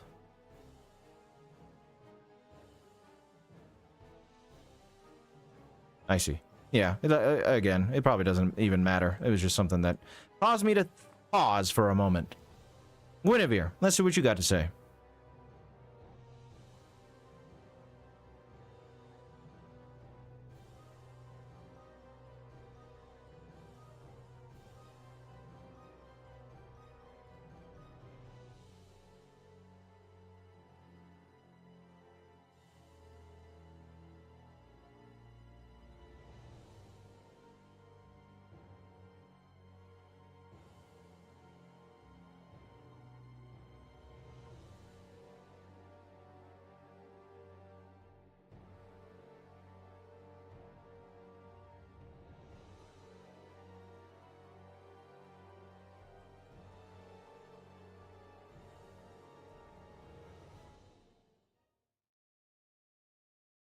Nothing really new there.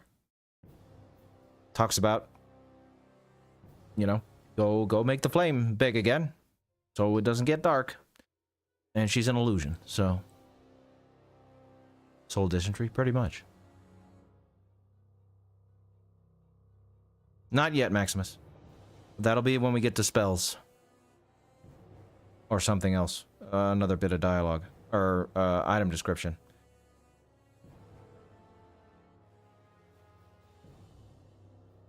Oh, Oscar. Yeah. Yeah. You don't got much, Oscar.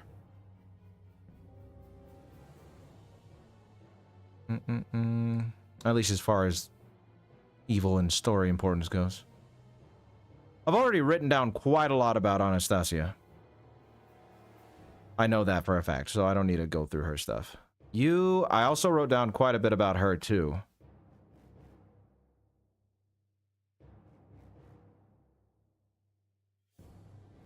Let me go. Wait, no. I believe we looked at her dialogue when we were here. Oh, I didn't write too much down about her. I think I might have wrote it down in her item description.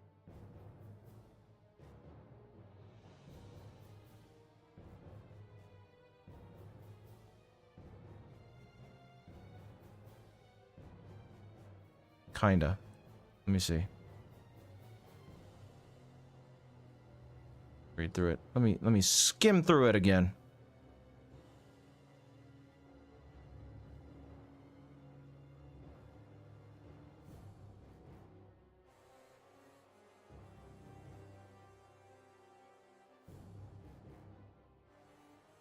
Okay, maybe I didn't write down what I thought I did.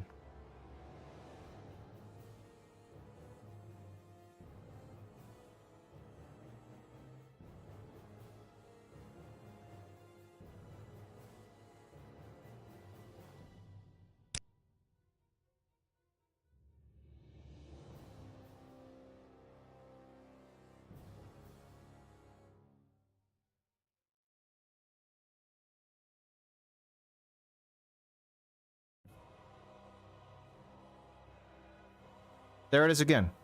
Confidant. Lord Gwyn's confidant. Oh, Dark Souls 3 does? Oh, okay. Hi, Apollo. How you doing? This says ally, but English says confidant. Again, we're going to get this translated properly.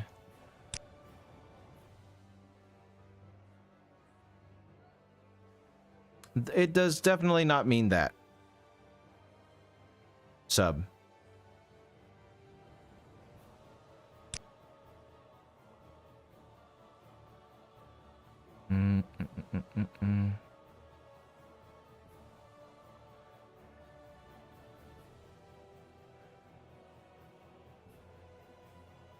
I'm doing good, Apollo. I'm doing good. We are chugging along here on our Dark Souls research. His very research drove him mad.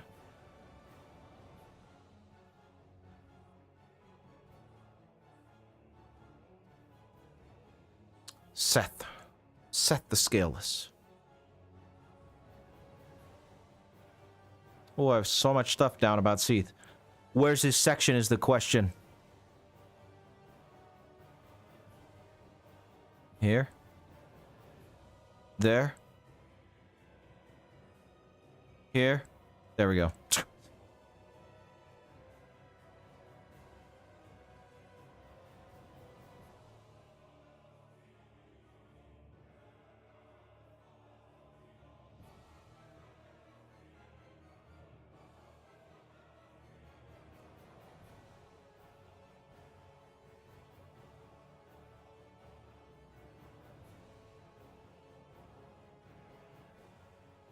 Okay. Hello, Mastermind. How you doing?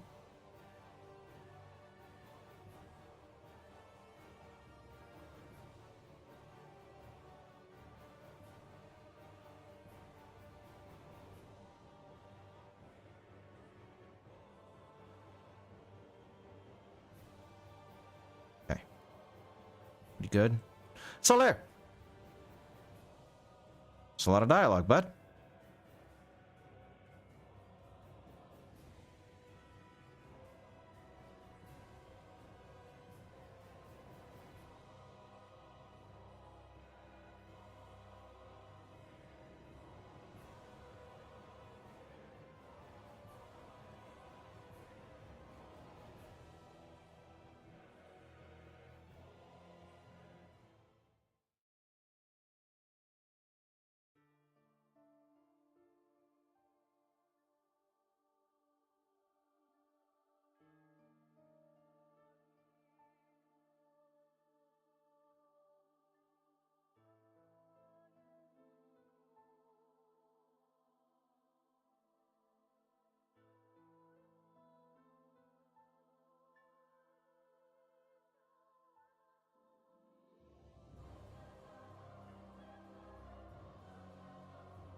Gorgeous. Well, thank you, John. I'm glad you think so. Appreciate the compliment.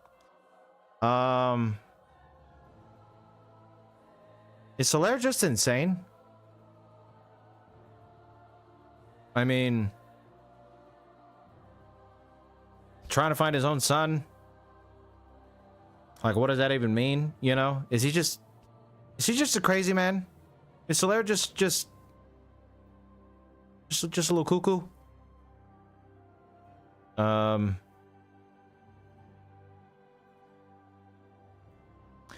If so, I mean, it's an interesting type of insanity because, I mean, being undead does lead you to being insane, but like insane in a like despair, dark driven type way. And him being like metaphorical, I suppose.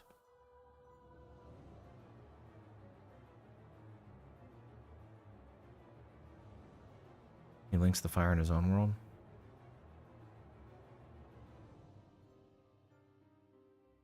He's just goal driven. I don't know, just finding the sun bit, you know, and especially with him like a maggot. Well, that could be just the maggot taking over his mind. But like, what is he looking for? He links the fire in his own world?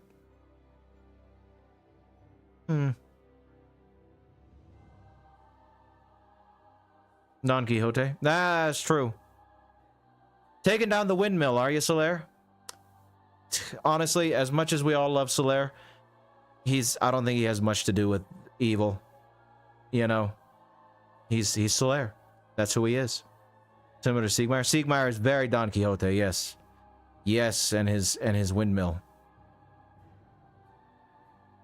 I'm gonna take a quick break. I'll be right back, guys.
I have returned. My thingy. There we go. I have a little footrest on my desk. Alrighty. Siegmeyer. Let's see about good old Siegmeyer, the other Don Quixote.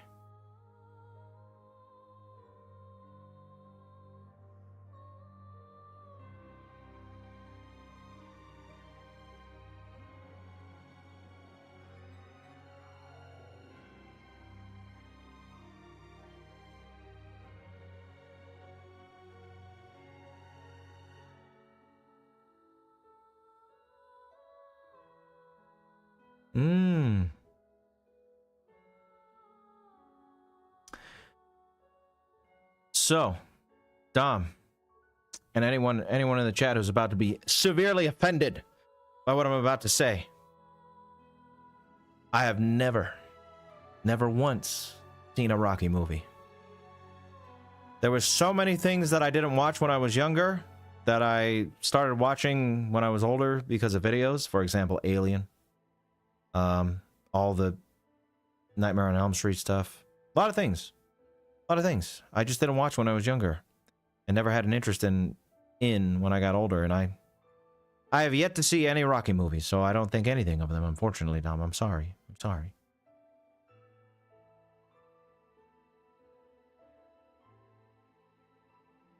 Shun the non-believer. Oh yeah, no, that's pretty much how it all changes nowadays, Steve, is when I get to villains, that's when I watch stuff I haven't seen before, so.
I didn't think Siegmeyer had anything noteworthy as far as evil went, and that pretty much converted. Let's see if Sieglin does.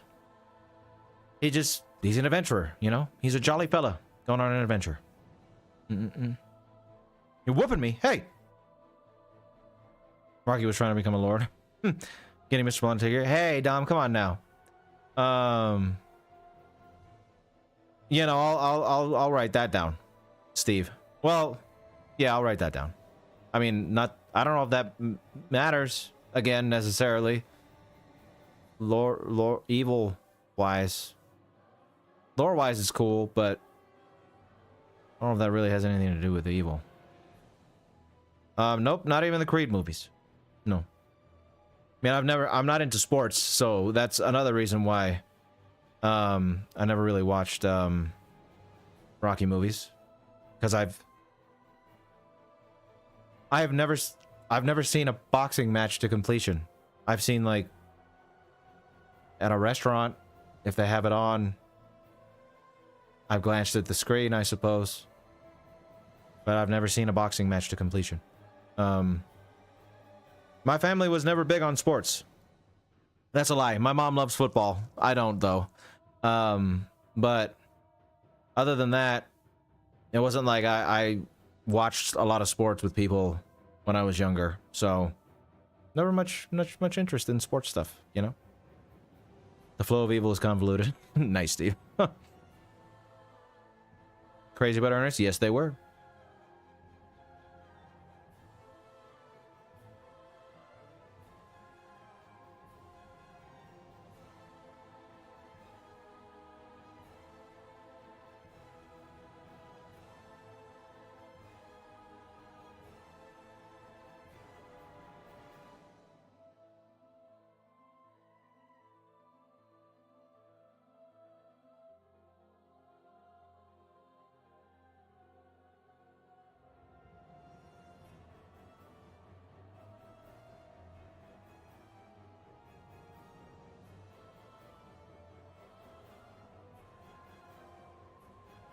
Now, that's interesting.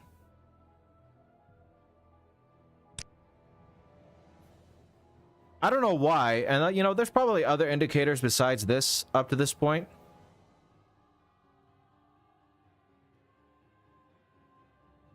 Where do I want to put this? Not necessarily in like a Catarina section. This is more like important to the lore. I'm just gonna stick this right at the top because I don't really know where to put this. I didn't think... Again, my bad if someone else has mentioned this. Another NPC besides Sigland. I didn't think you could go back once you came to Lordran. So, her saying she's gonna return to Catarina, that's news to me. I thought you were, like, stuck here once you were here. I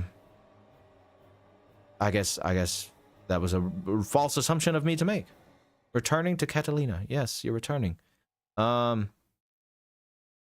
just gonna do this. Look at this. You can go back.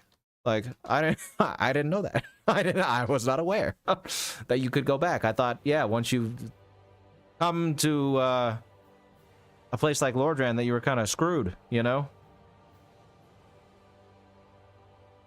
I guess I'm wrong.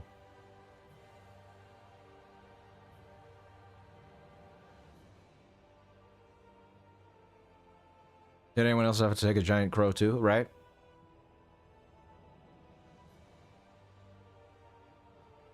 Have I covered a sports-themed villain? I don't think so, actually. I'm not sure. But he didn't have the makings of a varsity athlete, unfortunately, Dom. Yes, Tony Soprano is a sports villain.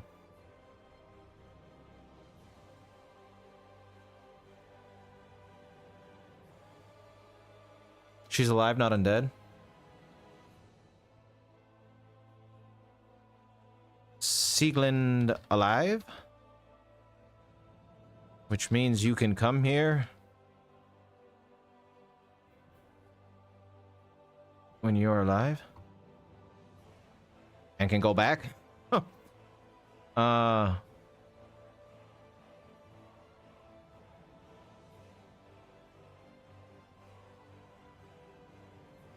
Interesting. Pretty cool. Pretty cool info. Beat me to it. How much more betrayal can I take? Nice, Mendacious. Nice. Very, very good. I'm sorry. I'm sorry. I didn't mean to betray you so badly.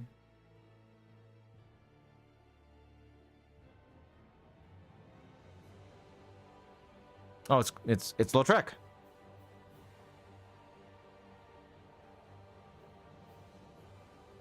Duties to fulfill. What, like killing firekeepers? What's your duty, dude? You're a knight, yourself offer a fair reward.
I'm gonna go real quick to the eye orb. Hold on.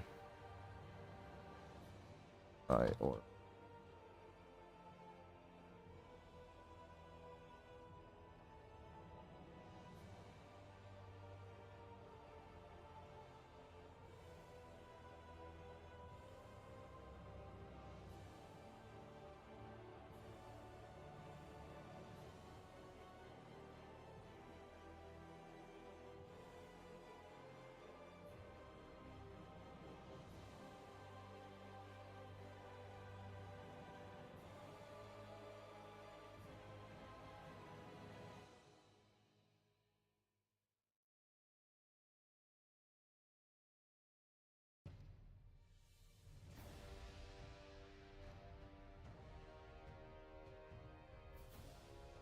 Now, aside from the Ring of Favor and Protection, I'm fairly certain that's the only time, at least in Dark Souls 1, that Fina is referenced. However, Lautrec is from Karim, and Karim seems like a pretty nasty place. Karim also seems like it has something to do with Velka. And Velka seems to not be the nicest. So, is Velka like Fina in like a benevolent disguise? And she tricked Lautrec into killing firekeepers? Because why else is he killing firekeepers? I guess it doesn't matter why. I mean, he's doing it, and then he made his way to Anor Londo.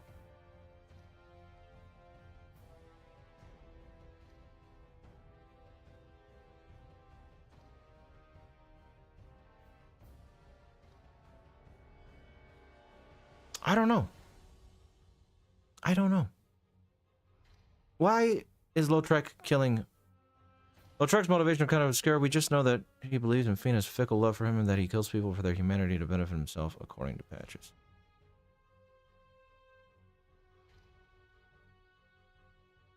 Yeah.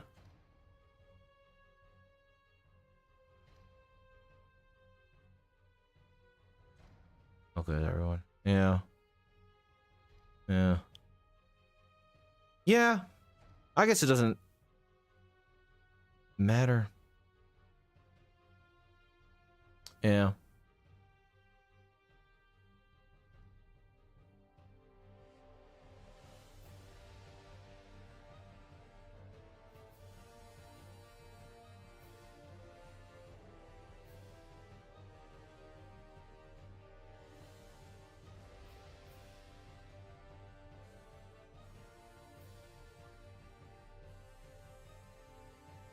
Okay, I don't have anything. Oh, wait. Nope. There it is.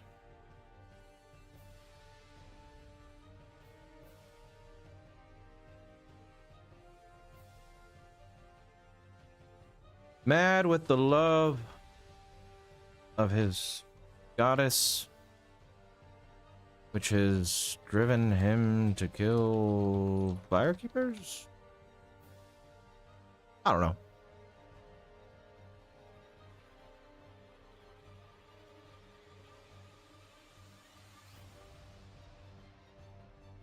I don't know.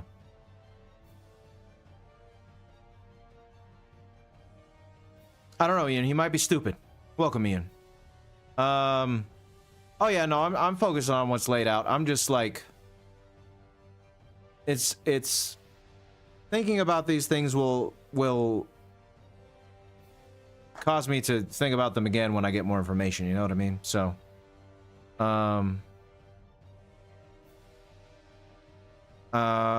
yeah, no, I think I'm all right, Yamara. I was just speculating, you know. Again, the speculations aren't necessarily to like implicate things. It's more when I speculated something with you guys, I'm more so giving you my thoughts and writing my thoughts down in case they might be relevant to something later down the line. Not necessarily to imply something now, but to put it down just in case whatever crazy thought I have might factor into something later on, you know? Because most of, if not all of what I say could be thrown out the window later on, you know? But to put it down, to at least like say it and have it be nothing later is better than missing something that might have been there if I hadn't have at least considered it, you know? But no, I get what you're saying, Yamara. I'm not, I don't want to go too crazy with theories or anything, but I also don't want to leave anything out either, if that makes sense. Velka's supposed to be important. It's supposed to be a big mystery. Velka might be a wife or consort of Gwen. Maybe Fina. Okay. Yeah, no, that's what I'm gathering. Looking at a documentary you put out about Lawless Song Manifold. We know a rabbit hole on the Breaking Bad series. That's right, I am here, Gary. Welcome. I hope you enjoyed my Lalo video, and I hope you enjoyed your rabbit hole on Breaking Bad. It's a great series.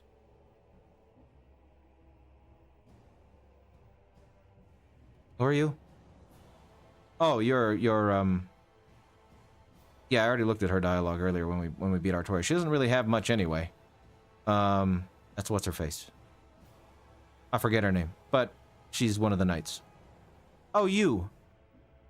Our favorite. Wow. Forgot how much dialogue you have, dude.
I mean, as cute as that might be for a, like, actual detail.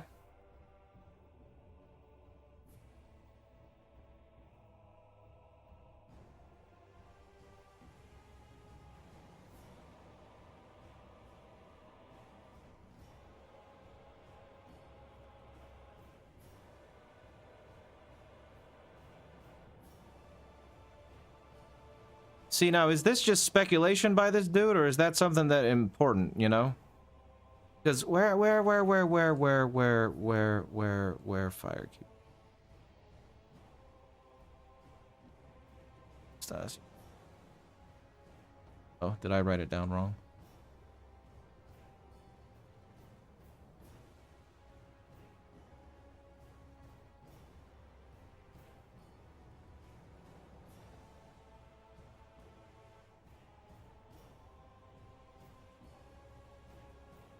Yeah, this dude's saying she's mute and bound to this forsaken place. They probably cut her tongue out back in her village so that she'd never say any god's name in vain. How do these martyrs keep chugging along? Yes, this seems like speculation by this guy, but is there any, like, weight to that? You know what I mean? Oh, bro, watch all your videos religiously. Want anybody know him? Oh, nice, Gary. I'm glad to hear it. I'm glad you like that video. And thank you for watching my videos religiously. I appreciate it. I'm glad to have you here. Put your notes out. I'm saying that you shouldn't. Probably not, okay. Merchandising, right? Oh, I see you, Mara. Yeah, no. Yeah, no, I'm not tripping up on specifics right now. I'm just like, because if let's say there is a connection between Velka and Fina, for example, because that's what I was talking about, I don't want to forget it. You know what I mean? If it actually is something, if it's not, then that's totally fine. But I'd rather do like a light speculation right now on details, and then potentially throw them out later if they're not relevant. You know. But even the Velka Fina thing, like you guys said, I'm not gonna write that down because Velka is a weird one, you know. I haven't been tuning in a ton. I'm busy. That's fine, Ian. The translation off on the website, which are using. Yeah, Google. So this is a better translator. Yamara and a couple. I don't know if other people were saying to use this place, but Yamara was the one who suggested it last time. I know for sure. DeepL, I guess, is a little better with the translations. Still gonna get important stuff translated by an actual translator, but yeah, just for a little more clarity's sake, right now we're using a different one. Thank you, Gary. I appreciate it. I'm glad you like it. I'm glad you like my work. I try to do my best. Her tongue is cut out and she calls herself unclean. Yeah, she does, but...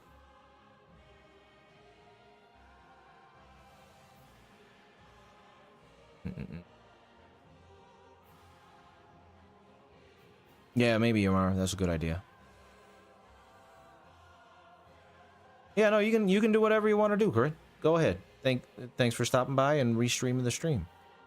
Yeah, I'm gonna write that down.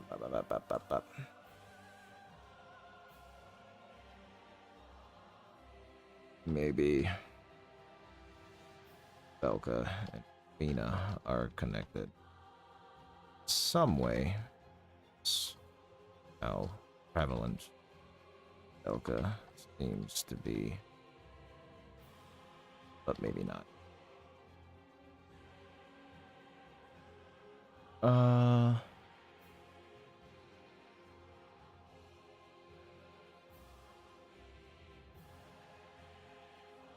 It is going well, Austin.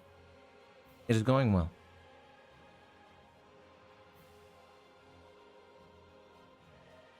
No, that's true, Elda. Yeah, like she pisses people off. That's true. She's unclean. She's, you know. Yeah, she must have done something. I'm just gonna put this down for her. Anna. Anna.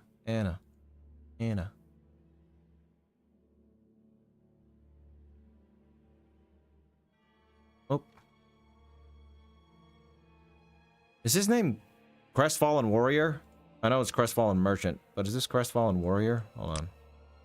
You guys are gonna tell me, but I'm gonna beat you to it. Discouraged Warrior. Well, that's I know that's not the right name. So you tell me what it is. Is it Crestfallen Warrior? I forget what his official title is. Sad Jerk Guy. That's his name in the lore. For sure, it's Sad Jerk Guy.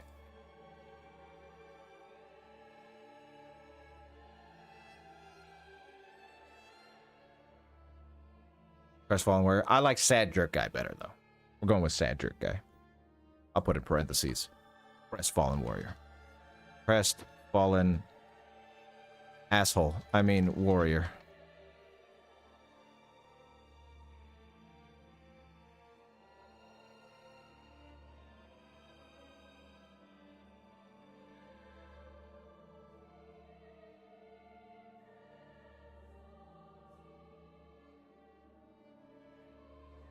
Make it canon. that would be great if it was canon. Yeah, that's true, Elda. She does feel like she deserved it. Yeah, he's always a little different though. Patches is always the Patches, but Crestfallen is like he's always looks different and stuff, you know. Do I like Payday 2? I played it back when it came out. But I haven't played it in a long time. I love you well. I have an opportunity to tell you thank you for everything that you do. Well, thank you, Gary. I appreciate the love and the $5. Thank you for being here and letting me know that you love my stuff and you love what I do. I'm glad you think I'm good enough. I appreciate that very much, Gary. Thank you for stopping by and supporting the channel. Am I going to include all the details in your Word document in the final script? No. So that's anyone joining who isn't aware as well. Thank you for bringing it up, Ian. All of this stuff, every little thing that I've written down here, all, let's say, 10,000 words, because some of them are like, you know, descriptors or whatever, like bosses, whatever. Let's say all 10,000 words of these, all 10,000 words that I've written down so far, they could all be going into the script, or none of them could be. That's the nature of the beast here. Now, highly unlikely that none of this stuff is going in the script. But, no, all this stuff is observations that might be important, might not be important, but they're written down just in case. So, no. No, Ian. Probably not. But maybe. Yeah.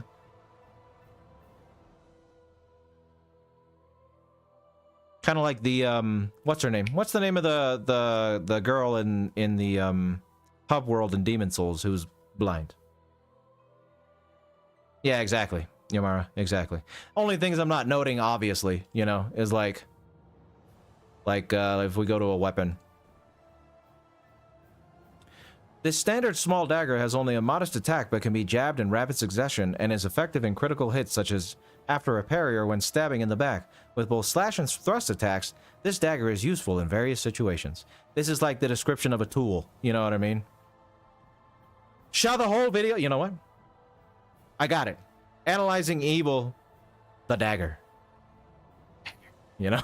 So, yeah, but Yamara's right. Everything important is being noted down. But, you know, I don't really need to know how a dagger functions in order to make a video on Dark Souls evil. So there's some exceptions for everything being noted down. But for the most part, if it has something to do with lore, then yes, it is being noted down. For certain, for sure. The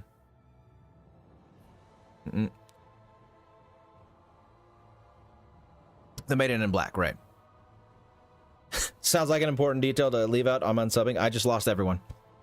I knew it. I knew it as soon as I said it. I knew I was going to lose you all. I knew I was going to lose you all. I'm sorry. I'm sorry. I will make sure that the video is about daggers and swords, and that's it. Next April Fool's video will be the dagger. Maybe so.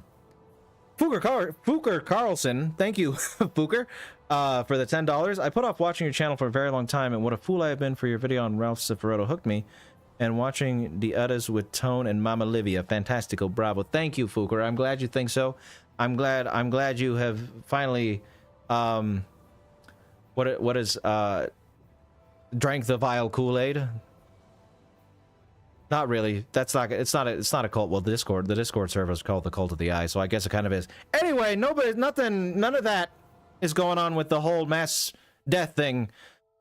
You took the vile pill. There's the vile pill. You took the vile pill. Based and vile pilled. You know, that's what we do around here. I know, right? Right. I felt girls saying that too.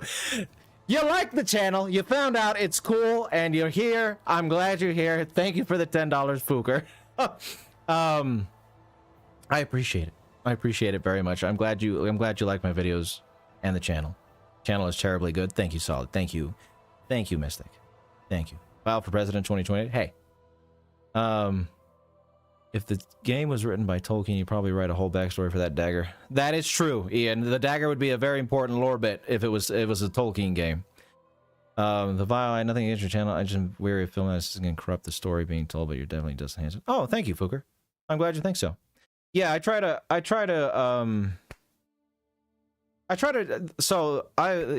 a very, I like that you said it that way. Because I've always tried to make videos with fans in mind. I'm not like trying to necessarily explain stuff to you guys, more so than I am just trying to provide further context to stuff that you already love. You know what I mean?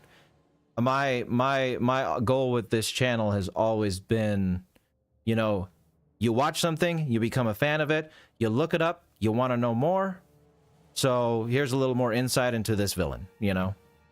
And I hope that comes across well enough. Thank you for another $5, Gary. I just realized I'm number 2 and I can't be like that. Not with you. I got the number 1 like you. If you truly love this guy like I do, let's have a fight. yeah, it's a chat thing. It's a chat thing. Gary, if you chat more, you become higher up in the ranks. Which, I don't know how that works exactly, because Stroud is number 1 right now, it says in the top fans, and then it's you and Fooker. I don't know how that works exactly. They just did this top fans thing. Yeah. Man of Tomorrow? Yeah, it should be cool, Mystic. I saw that announcement today. Man of Tomorrow should be pretty cool. I liked the Superman movie recently. Let's continue though. Thank you guys for the love. I appreciate it very much. Hi Big C. Good to see you. Where am I? Oh.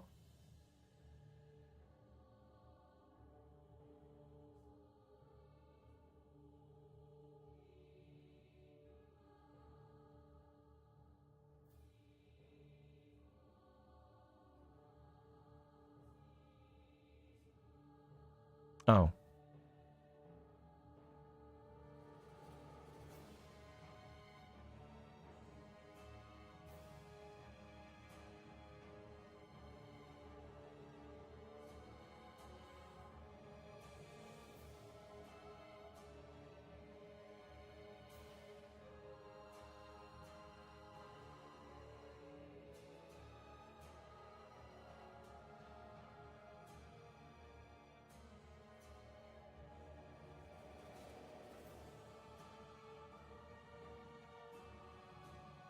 I mean,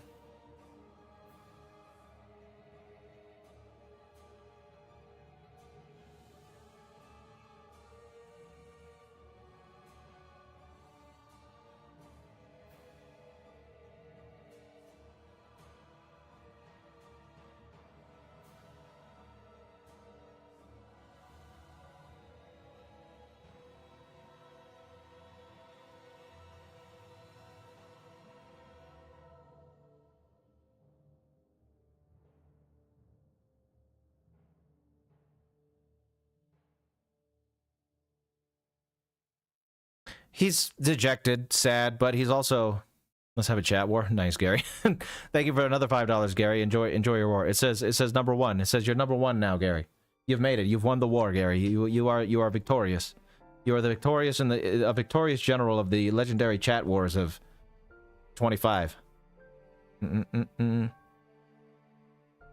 What was I gonna do? Oh, I mean, yeah, this guy is just... Obviously, he's dejected, but he's also very cynical. Not everyone in this... In fact, he's the most cynical, I would say, quite clearly. Maybe there's something to say about him, like... Crestfallen Warrior. Cynical about everything and everyone. Maybe the hopeless nature of the land did this to him, and he was once a nice fella. But now, he is a jerk, which is putting it nicely. Because I have a very strong compunction to refer to him as a phallic-headed man. I did like the bald representation in Superman. That was why I enjoyed it. Baldies getting their day in the sun. Ian's right. That's all I'm here for is bald rights.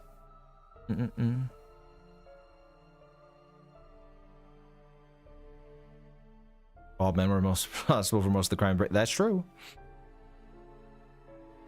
Cramp's teeth smell so bad they drove a man insane from a distance. I know, right?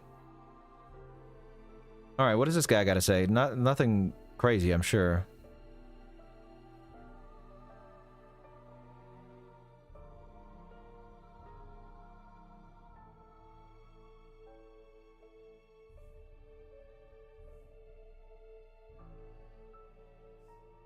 Yeah, these guys are just grunts, basically.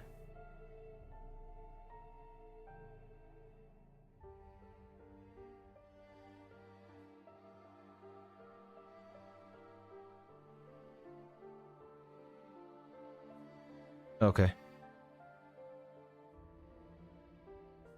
Priscilla.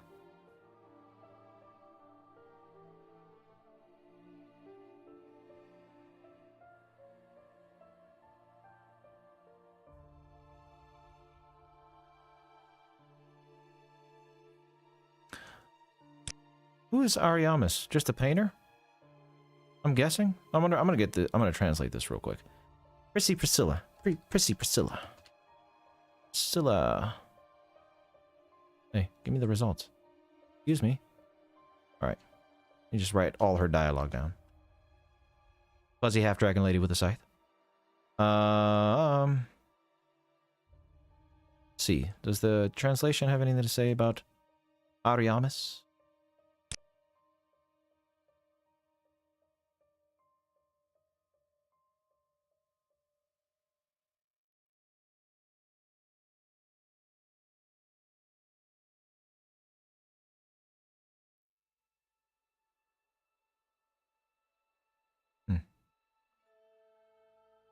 Yeah. This Eliema world. So this, saying it like this, I mean, I'm sure this is a mistranslation, but saying this, like Ariamis world, makes it seem like maybe Ariamis is something like a place can be. But I think it's more likely that it's just someone who painted the thing. Oh, and then we get to the most important part of the lore.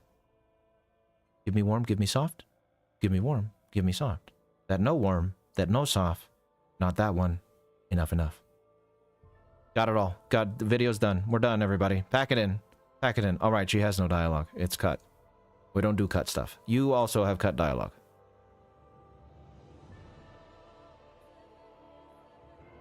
Oh. Oh. Hey, look at that. I was wondering where... All right, let's look up... Let's look at... we have the boss one right here. From this site. But I was wondering about NPC names. And maybe even place names. Hey, let's check this out. Not how these translations are going to be accurate. But let's check it out.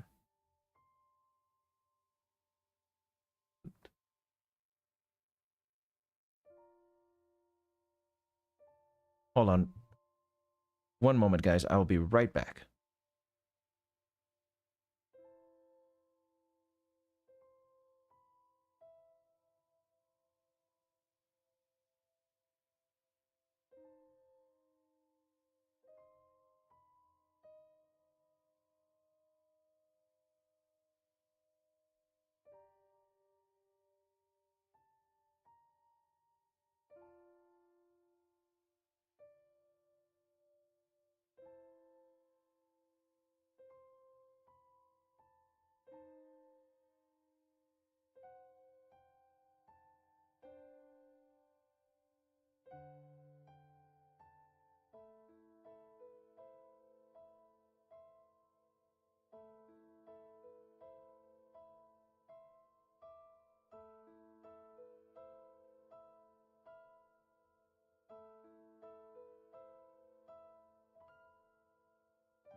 Sorry, I heard a noise, so I went to go investigate. It was just my dog.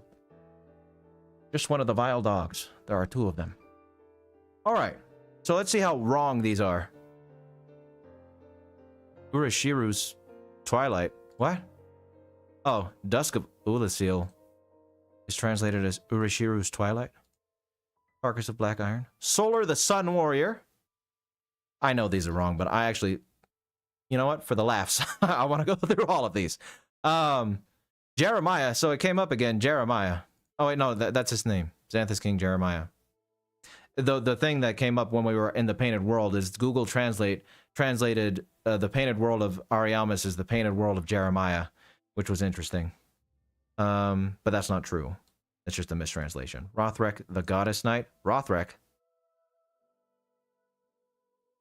Lautrec. Okay. Demon Flame Priest. Demon Fire Sage. Oh, these are boss names now. I want the boss names. I want the NPC names. That's only the ones it has here? Gesture, create a character. I don't know. Maybe they're... Wait. System. Oh. Okay. Maybe that's worth something. Hold on. Any funny boss names from here? Goat-headed demon, bull-headed demon, iron golem, executioner, smoke. Half dragon Priscilla, moonlight butterfly, three-headed demon,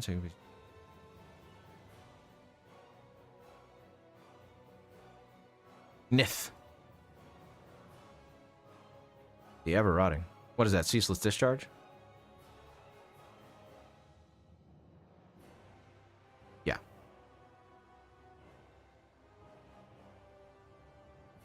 Lord of the Firewood.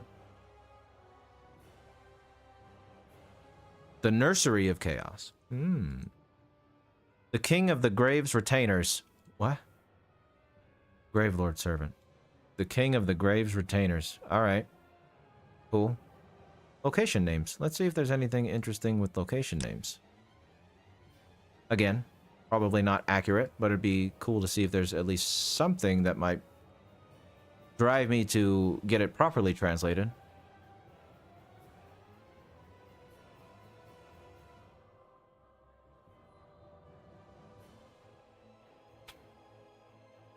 It's not Blighttown. It's Sick Village. Xanthus King Jeremiah has fought in the Painted World, so it isn't a mistranslation. How do you know that Jeremiah was her husband, Elda? And I'm saying when we translated an item when we were in the Painted World a few streams ago, and it said Ariamis, the item description said Ariamis, Google Translate mistakenly translated Ariamis as Jeremiah, which they're two different people. You know what I mean? So Google Translate being wrong does not confirm that, because that would mean that Jeremiah made the painting, and I don't think that's true, you know. But how do you know that Jeremiah was her husband? Where's that said? Welcome, Cacto. Yes, we're doing that good old research. I hope you enjoy being here. Thank you for stopping by the stream.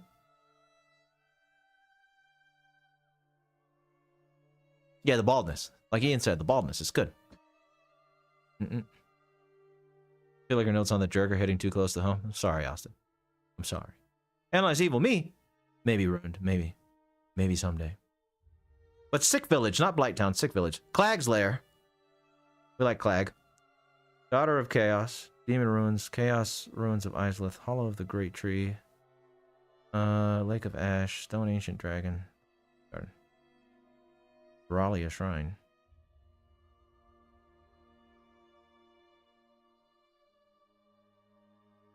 Jeremiah was a bullfrog? He is not a bullfrog. He is not a bullfrog. All right, I'm not going to translate this stuff no more.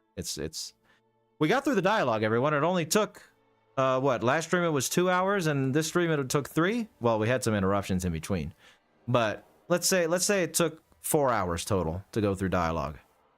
Not bad. Not bad. Now. Yeah, Plink, I got Yamara has someone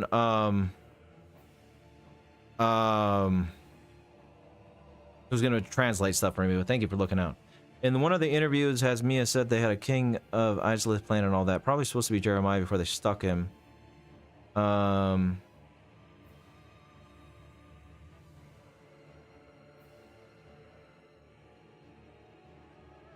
are the references? Jeremiah's side.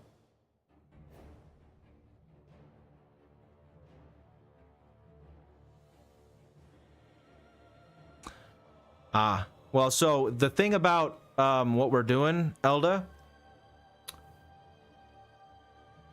is I like to make my videos based off of either what the creator said, like, because that's important to take into account sometimes, you know, like that's why we're gonna watch Miyazaki interviews.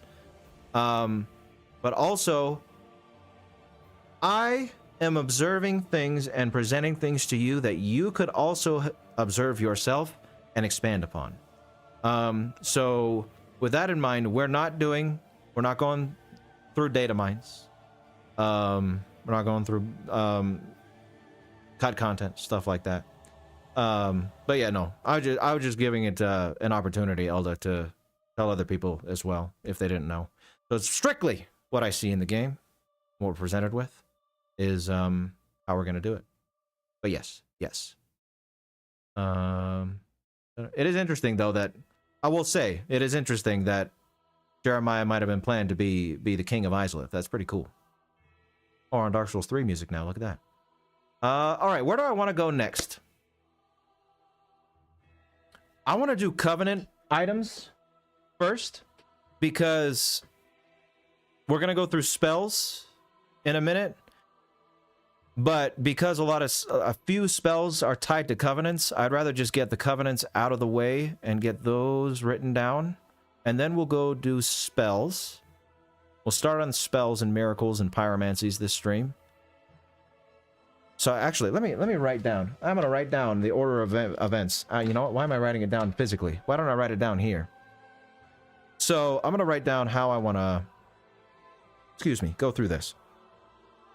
So, covenants, spells, pyromancies, miracles, items, weapons, armor, rings, and then hold on, I had a thought coming to me. It's coming to me. What was it? I lost it. I lost it. Covenant, spells, pyromancy, mirror, items, weapons, rings. And then we'll go with the gods. How about that? The lords slash no, I remember now. Enemies. Model viewing enemies. I want to do model viewer on some enemies, not all of them.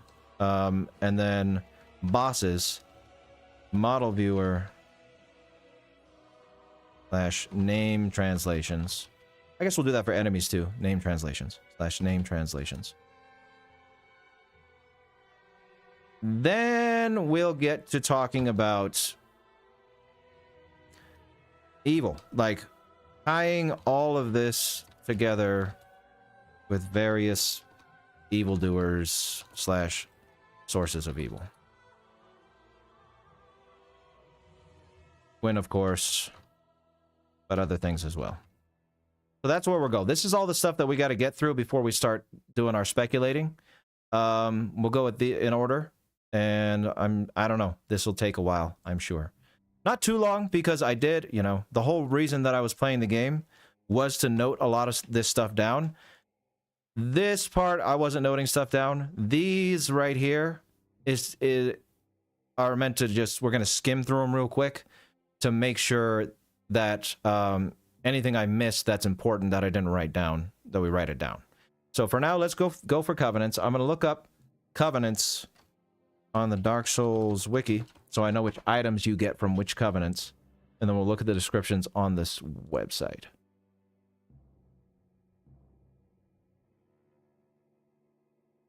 So why not? Let's start with the blades. Well, actually, let's start with the one that I listed first. I'm gonna do that because I know it'll come up. Wait, what? Whatever, we're down here.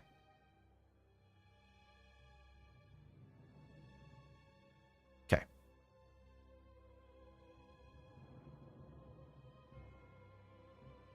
What the hell? Forest Hunter Path of... Oh, because I have stuff written here.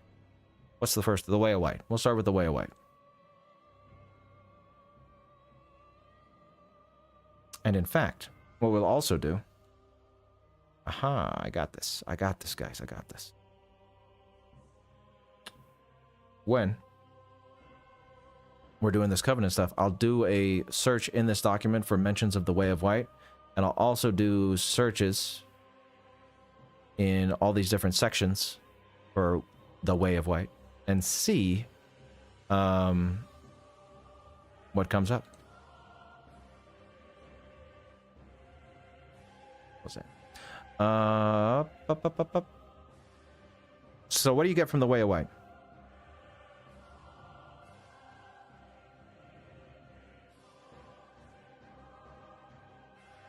Oh, there are no levels in the Way of White. So you get nothing. Cool. Very helpful. Very, very, very cool. So let's just do this. Oh yeah, no, not an all-nighter, Austin. It's gonna be but it's gonna be a multi-stream ordeal. It sure is. Whoa. Way of White.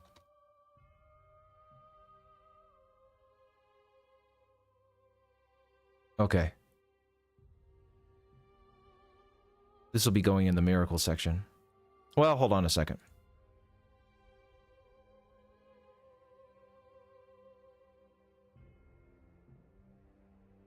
So there's only a few miracles that mention the Way of White. So that's actually helpful, because I don't know about you guys. This is what it seems like to me.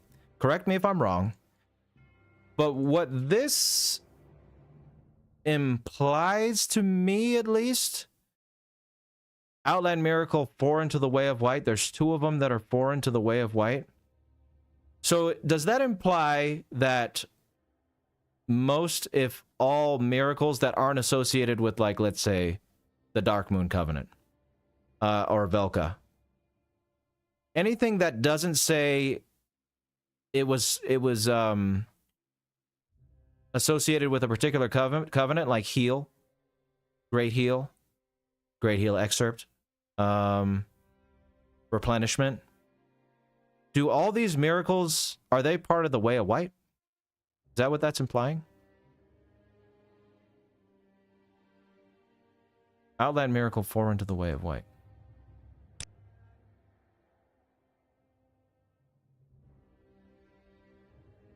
And Lloyd. Yeah, Lloyd.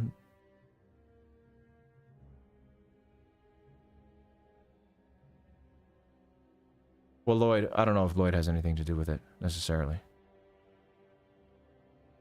I don't know.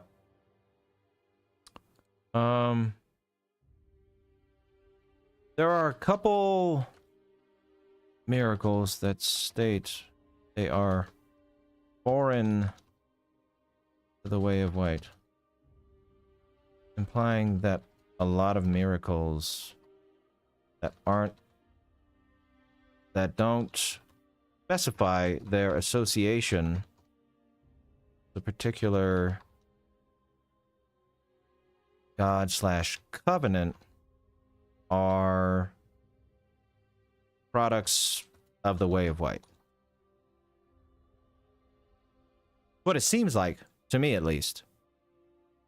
I don't know if that matters. The Way of White and the Warriors of Sunlight are the 2 major religions of the world, according to Miyazaki. So, I mean, that would make sense, considering they're both pretty Gwyn-focused. Yeah, all of them have mist side to them. So, yeah, so these, obviously, Gravelord Greatsword Dance, connected to Nito, connected to Guinevere, Princess of the Sun. But, yeah, I see, it's interesting. So these, maybe it's because these are, like, Way of White adjacent, emit force. And what is this, Tranquil Walk of Peace? They seem like adjacent to the Way of White miracles. Maybe they specifically stipulate that they're foreign to the Way of White because they seem like they'd be Way of White miracles, but they're not. You know? I don't know why these 2 would mention it when, like, this... So, obviously, the Dark Moon miracles would be foreign to the Way of White. The Gravelord miracles would be foreign to the Way of White. So, why are these ones specifically named as being foreign to the Way of White? You know? I don't know. It's interesting. I don't know if it's important, but it's interesting. What do you got here? Items, Way of White. Anything? Nope. Rings? This one. Okay. This is a Way of White ring. White Seance ring. White Seance ring. A divine ring entrusted to the head bishop of the Way of White and apostle to Allfather Lloyd, uncle to Lord Gwyn. Grants additional attunement slots to the head bishop of the Way of White is the guardian of law and casts in one of the great royals of Thorland. So Thorland miracles, maybe. Maybe that's what it is. Aha, see, I didn't write down Allfather Lloyd. Allfather Lloyd. What?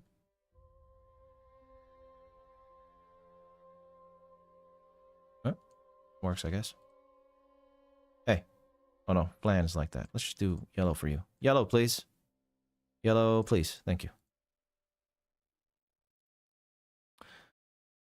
White Seance ring says he's Gwyn's uncle.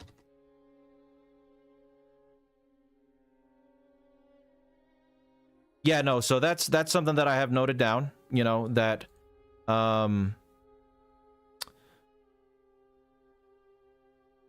yeah, specific tales, you know, miracles are tales of the gods, you know.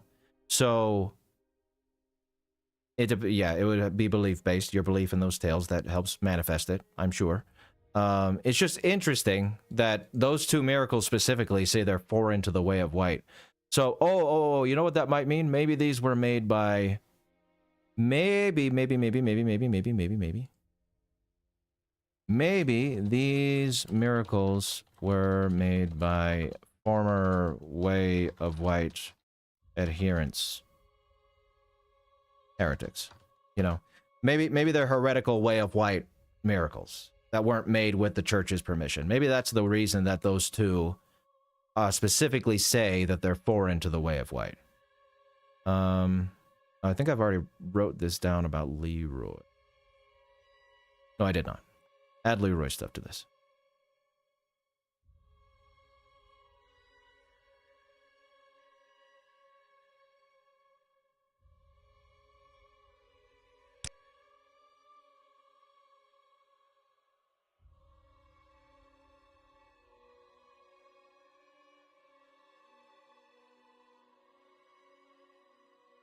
Okay, let me put this down real quick.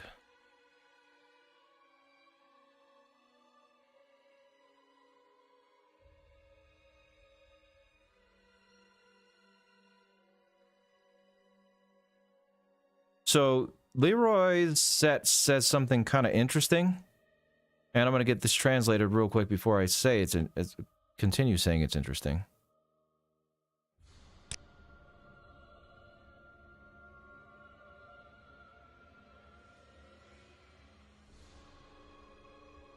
The first immortal born to the White Church. Oh, whoops, that's Google Translate. Hold on.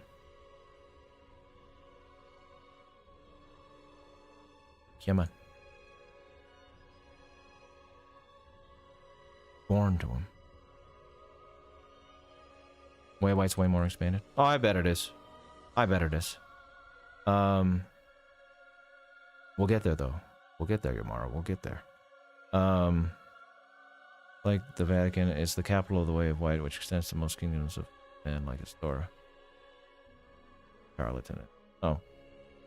Perhaps. Perhaps he is a charlatan. Perhaps. Produced its first undead. The translation says, born to the Way of White. Produced is an interesting word, because produced could mean, like, it could mean born, you know, but it could also mean, like, manufactured, created. They produced it. So the translation says born to the Way of White, but produced, maybe Leroy was, gave himself up voluntarily to be an undead to fulfill the Way of White's mission. And that's how they produced it. They asked, hey, who wants to embark on this mission? You do? Okay, they produced their first undead. Who knows if that matters, but it's just interesting wording. Some implications about undead being created, like in the opening cinematic shows the Firekeeper making dark sound, of course. That's true. That's true. Look at that. Look at that, Elda. Thank you for that. Interesting that they use the word produced here. As in the cutscene, there is, it shows Firekeeper making the dark sign corpse. So maybe Leroy was forced. I don't know. Paladins are usually pretty zealotrous, so I doubt he was forced, but maybe they made him, you know, maybe they're like, who wants to do this? And Leroy said, me, you know. Yeah.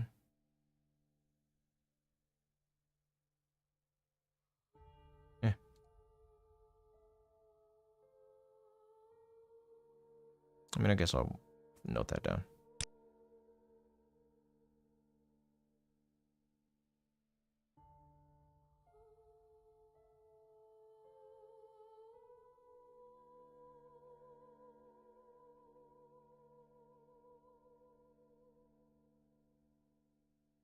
What you missed in the past like 20 minutes? We've moved on to Covenant stuff, Corinne. We are looking at anything related to Covenants right now. And just putting Covenant information together. Yeah, just a priest outfit. But this was an interesting that I already had. I already had this written down, the holy robe and holy trousers. I think. Yeah.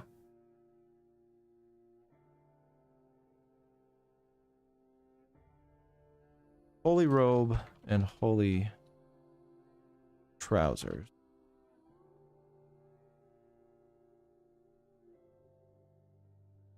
Here's a tie-in. Here's a tie-in, perhaps. Holy robe and holy trousers mentions how... Is here. I'll read it right now because I got it right here. Those dissatisfied with church teachings must test their faith by going on a spiritual journey, such as the ritual self-purification of the Way of White. Maybe Leroy was dissatisfied with the church's teachings. They said, hey, you need to go on a journey. And they made him undead. And there he went, you know? Before Leroy, the Way of White might also have not permitted the undead to represent them, but the undead plague did grow over time. You mean what you said, Vile, but in this particular instance, the localization says both that it's foreign to the Way of White and that it was lost by the Way of White. But I checked it, I'd have to verify it. Oh, did it really say that? All right, hold on. Let's see. See. Did I thought I translated it. Maybe I'm slacking on my translations here. Well, you might have a better translation. Unknown. Okay, look at that. Look at that. Unknown. Unknown. But unknown is different from lost, because you said you saw lost, so I'm gonna go with you. Lost. Okay. Lost. Translation mentions it being lost. That they were lost rather than foreign. So it could just be miracle. So they could just be miracles that were lost over time. What that makes sense though. That makes sense though, Yamara, because what I was just about to say is get translated. I don't know if it particularly matters for the... What the hell? Bold, please. Get translated. I don't know if it matters for the video, but it is at least interesting because you find the Tranquil Walk of Peace in the catacombs. I know that. I don't know where you find Emit Force, but I know you find Tranquil Walk of Peace in the catacombs. So that would make sense that it was like lost, you know? Lost to them in that way. Maybe lost on a journey. A search is temporarily unavailable. Excuse me. Where do you find Emit Force? Gift from Siegmeyer. The lost thing. Gift from Siegmeyer. That doesn't really... I don't know. It was cool for a second. It was cool for a second to think that lost means, you know, truly lost, as in lost in a place, but I don't know if putting it in Siegmeyer's hands necessarily means it was lost. Or maybe he found it somewhere. Who knows? I don't know. My wife is playing Silksong right now. Over in the other room. Hope everybody who was waiting for Silksong has been liking it so far. Back to armor. Way of White. So just that. Whoopsie. Just that. Come on, thing. Ooh, elite cleric armor. Unused. Well, that would have been a cool set. I'm gonna write my little Leroy thing down. Perhaps the holy robes stating that one needs to conduct a spiritual journey if they are dissatisfied dissatisfied with the church. Points to Leroy being forced to do so, or being pushed into going on his journey and becoming undead due to his lack of faith. Maybe. Yeah. Oh, nice, Evg. Hope you like it. Oh, you are? Good. Good, Corinne. Expedition 33. That sure is a game. That sure is a game, Subsound.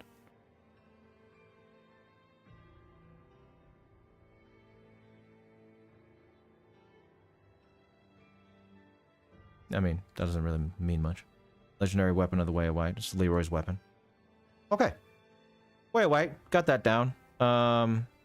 Might be some more stuff when we get to Lloyd. You know, some Lloyd stuff. But, seems pretty straightforward. The Way of White stuff. What did I have written down next down the line? The Way of White. Can't sing your song at work. Oh, she doesn't like that? They don't. They really don't. The Warriors of Sunlight is next. So, sunlight metals are one thing that we need to look at. Let's look at sunlight metals. Sunlight metal. What you got? What you got for me, sunlight metal? This faintly warm metal engraved with the symbol of the sun is the ultimate honor awarded to those who summon the Warrior of Sunlight and complete a goal. The symbol represents Lord Gwyn's firstborn, who lost his deity status and was expunged from the annals, but the old god of war still watches closely over his warriors. That's interesting. Yeah, he's still... Nameless King was still watching closely over his warriors? Hey.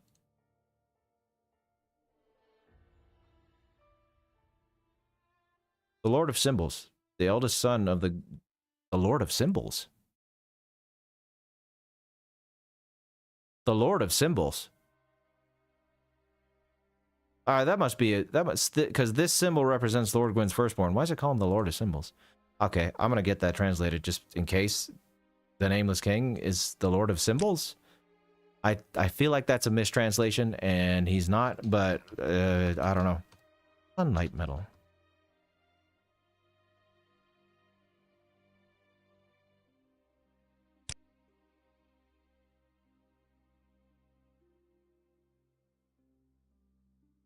Okay. Oh, because it's... Oh. Oopsie.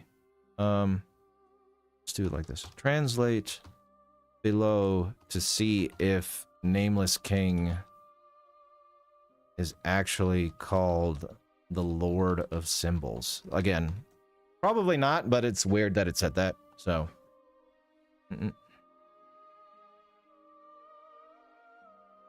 Yeah, I figure it's a mistake, you know. In fact, you know, let's see, let's go Google Translate and see if it says the same thing. Oh, whoops. Oh. The master of the symbol, the firstborn of sunlight. See, now that makes more sense. So, I feel like this is useless to get translated. Hold on. Let me make sure real quick. The master of the symbol, the firstborn of sunlight. And it says the symbol represents Lord Gwyn's firstborn. Yeah, okay. I'm pretty sure the Nameless King isn't called the Lord of Symbols in the lore. I think we can not get away with not having that properly translated. Lightning Spear is what we need to look at next. Lightning Spear.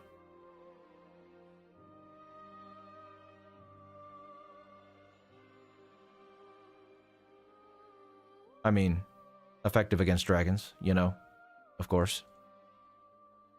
And then Great Lightning Spear.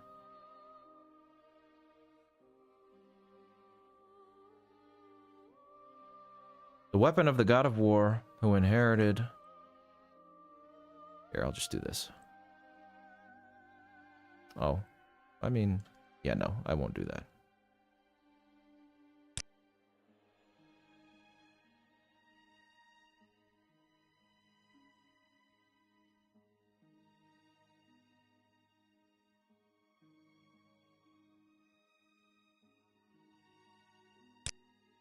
But respect only for arms and nothing else. Well, that's not exactly true. Because in later games... Huh? Hold on.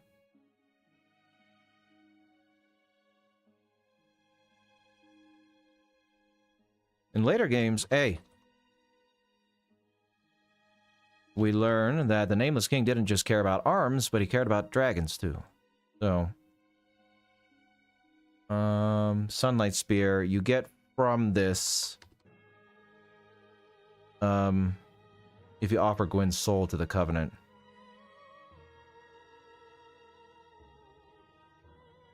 Yeah, I mean, it just says Gwyn wielded them.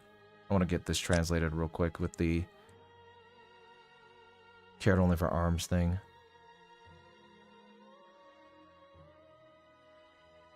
Was no less formidable in martial prowess. I mean, that makes sense. I'm gonna quickly head down to the section that I did make. Great Lightning Spear says that he cared only for arms, but when translated, mentions that his martial prowess is on par with Gwyn. Strong boy, strong son. Made from strong stock. So he's skipping leg day? I suppose he is. I suppose he is.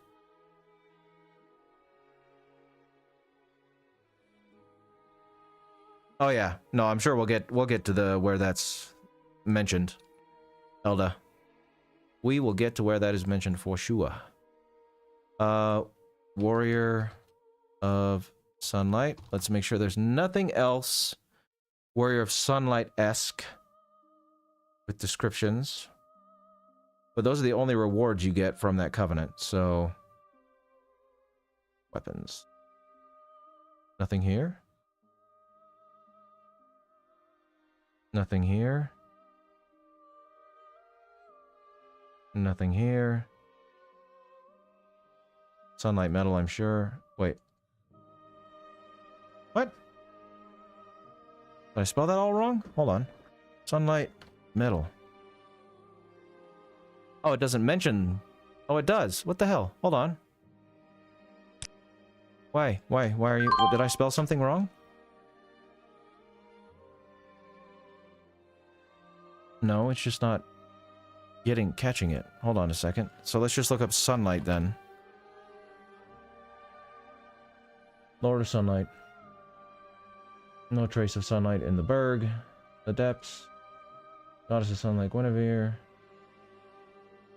Sunlight metal. Sunlight, okay. Weapons. Sunlight straight sword.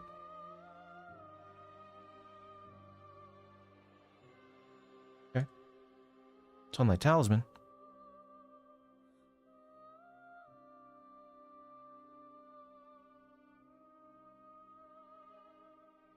Sunlight shield.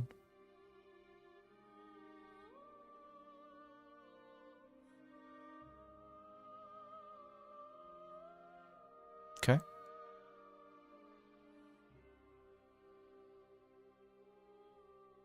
What? Oh yeah, it is.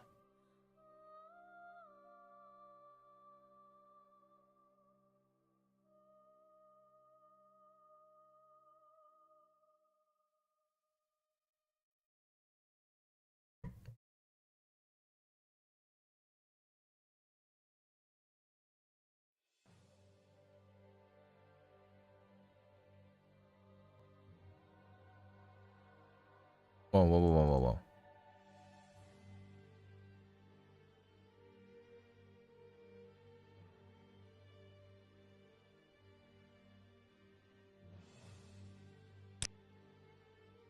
I'll just put that down.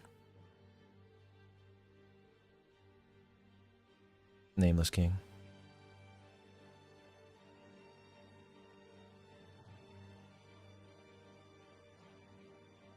What's it called? Ring of the Sun's Firstborn? Yeah, I could translate it too.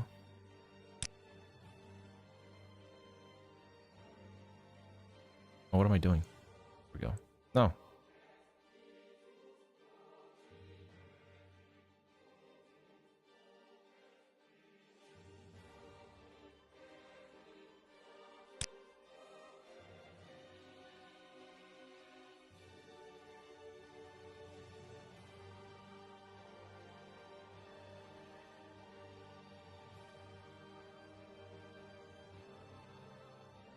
pretty much the same. What are you saying in chat? More than me friend or dragon pulled a donkey from Shrek. I have one more question about Star Wars. How will it be Revan and Malik?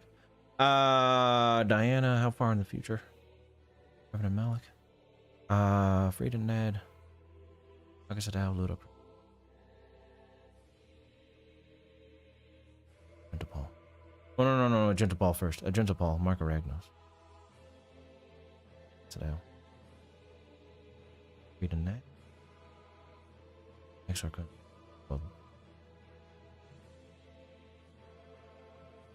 Probably like 10 episodes.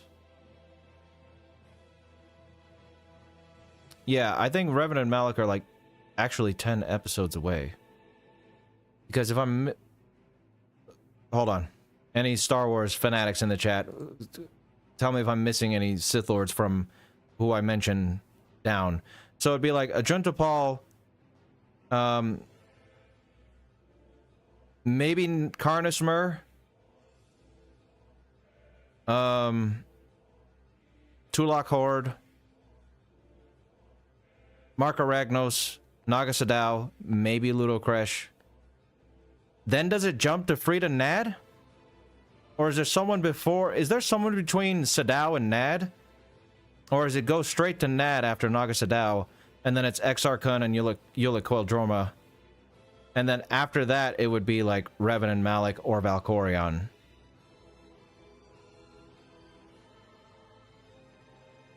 But yeah, is there someone between Sadao and Nad? Darth Binks? Yeah.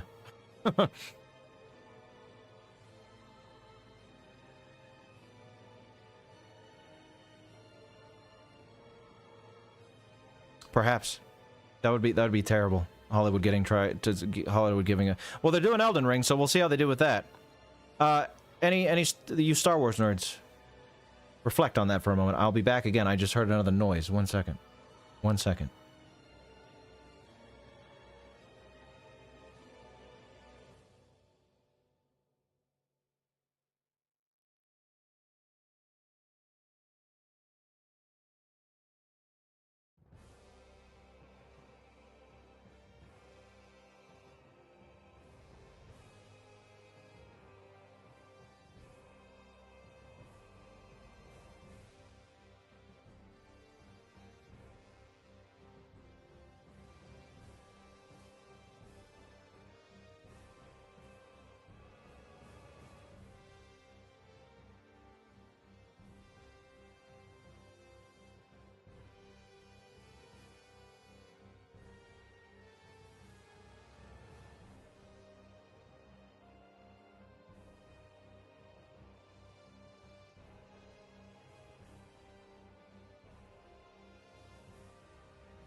I think we're all good.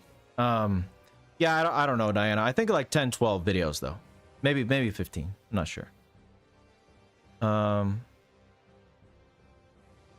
cautiously optimistic with the Elden Ring movie. We'll see. Who knows? Maybe he'll surprise us all. Gwendolyn, Darkman Deity, Horn of Gwyn, Light. I'm gonna go in, oh, it's not a headache. It's fun for me to, like, figure stuff out, Diana, so it's no big deal.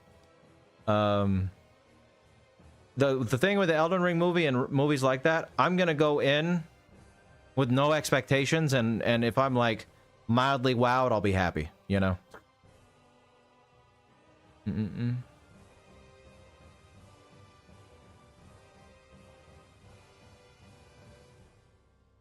Okay, sunlight. Yeah, okay. So rings, we're good. Items, we are good. Magic. Whoa. Guinevere. Warrior Sunlight, got that down. Got that down.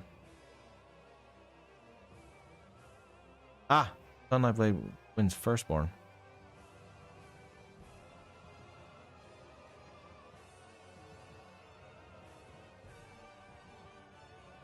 Oh, since we're getting Nameless King stuff, might as well just note it down here.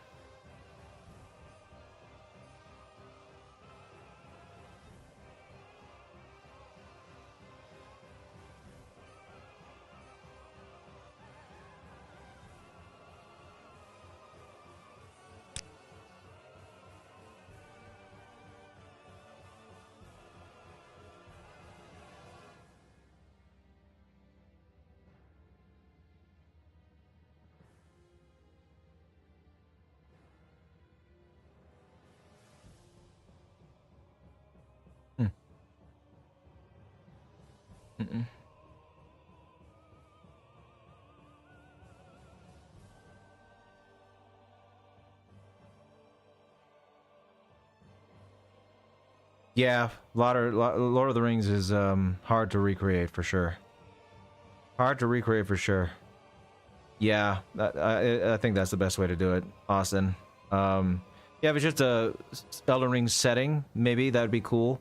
However, I will say, and this is me with Palpatine, I always tell people, like, I'm such a Palpatine fan that if you put Palpatine in anything, no matter how bad it sucks, I love it because I love Palpatine that much. So for example, did I particularly enjoy Rise of Skywalker? No, not really. But Palpatine was in it, and that was good enough for me, you know? I'll watch, maybe I'll look the scenes up on YouTube just so I can see my boy in action, you know? So I was going to say something similar for Elden Ring. Rykard's my favorite boss in Elden Ring.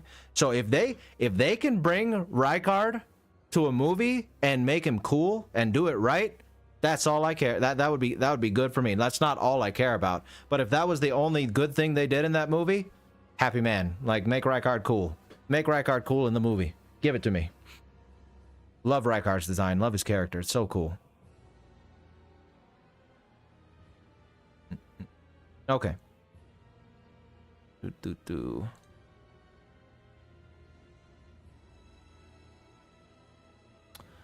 Warriors of Sunlight down. What are we gonna do next? We don't got nothing else. He force screamed to stun Kid Fisto. I know, right? It's so cool. So cool. He's so cool, Palpatine. I love Palpatine so much. My favorite.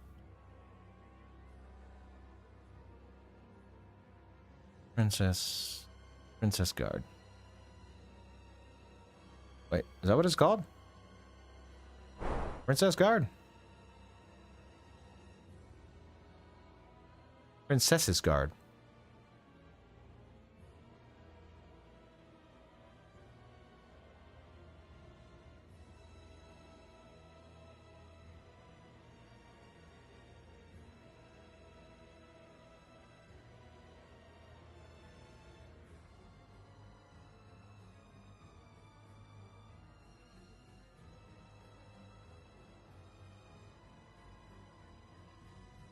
So you just get the Ring of the Sun's princess.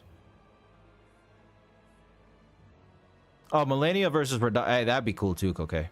If they could do that right, that'd be pretty cool. You know what? Just make the whole movie like the Caelid campaign. That'd be pretty cool.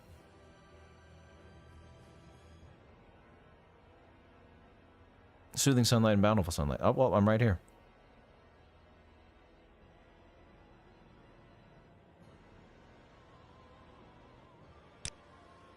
I mean, I don't think this is necessarily important, but I'm going to write it down anyway.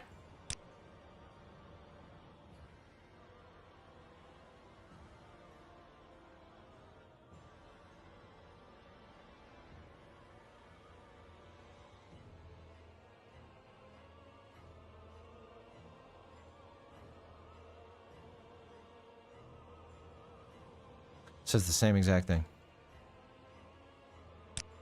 Says the same exact thing.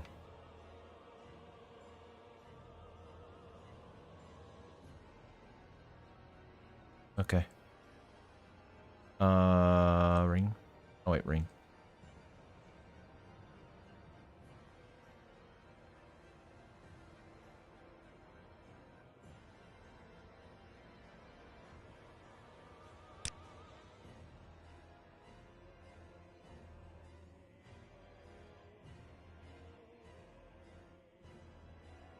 Mm-hmm.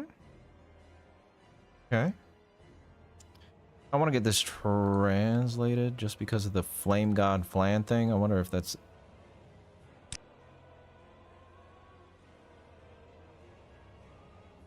Fran.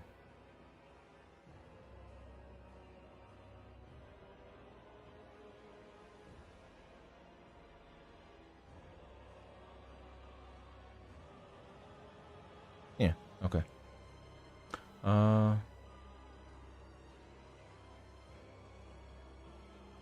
I hope so, Corinne. Hey, Danny. Yes, behind the scenes of me. If you want to call me that, the GOAT. Thank you for that. I appreciate that. Welcome to the stream. Appreciate you being here. Yeah, animated might be best for the Elden Ring movie. Who knows? But hopefully they can do something good with it.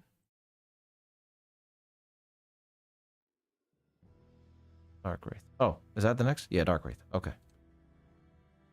This is an interesting covenant.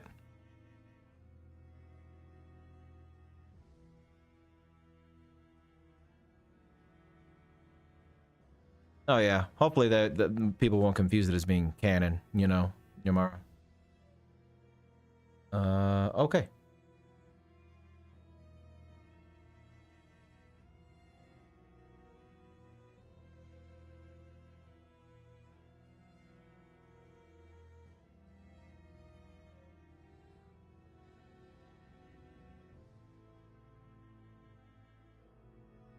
Okay. So Dark Hand.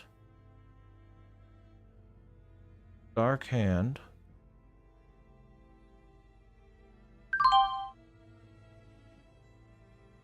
Could be in weapons, right? Yeah.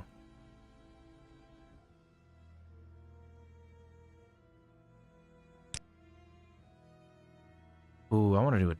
That's what I want to do. Hell yeah, I'm gonna do that someday. Next time I play Dark Souls 1, I wonder how good it is, or not good. Wait a second.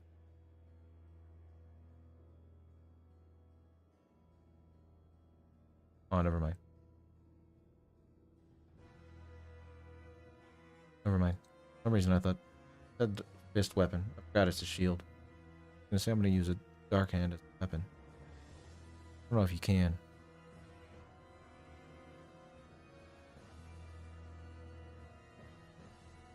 Yeah, no.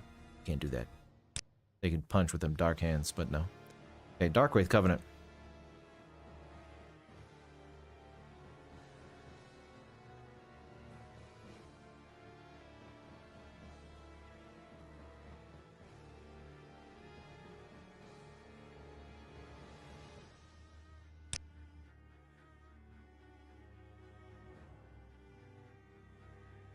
Dark Rays.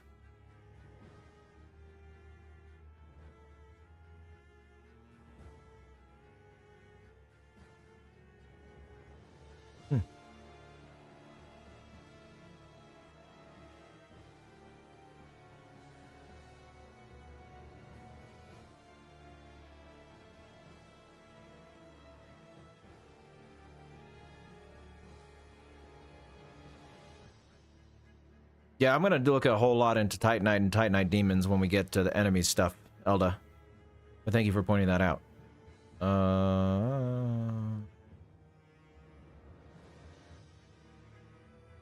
Where am I going? Dark Wraith stuff. Dark Wraith Covenant stuff. And Red Eye Orb. I'm pretty sure I've written down the Red Eye Orb info.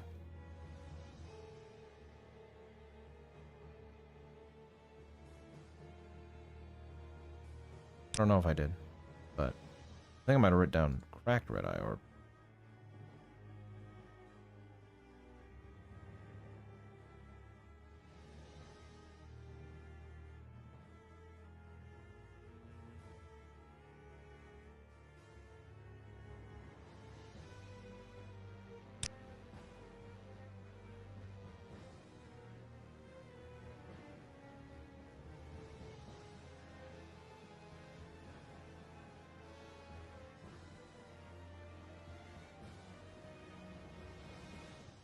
I thought this little scrolly thing right here was a bug on my screen for a second.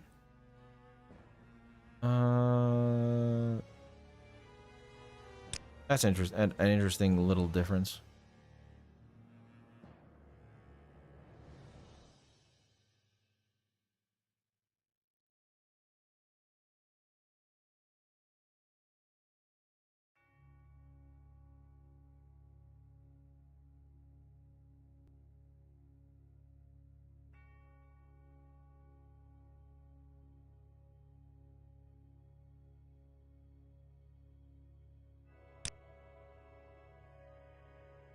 I love this track.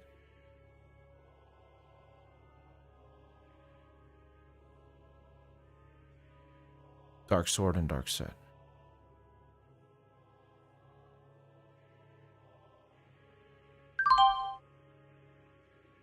What? Why? Why are you angry with me? Dark Sword. What the hell?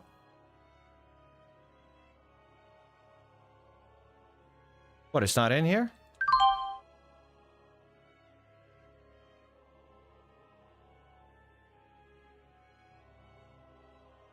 Oh, it's one word. Why is it 2 words on the wiki? Okay, whatever.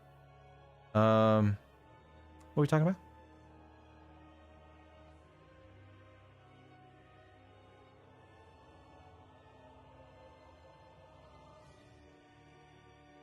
What we're talking about?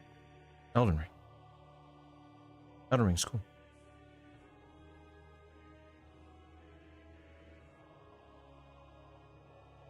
Oh yeah, I'm gonna look at the slab specifically.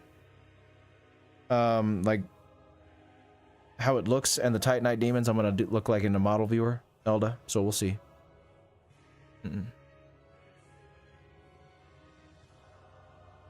Elden Ring lore is cool.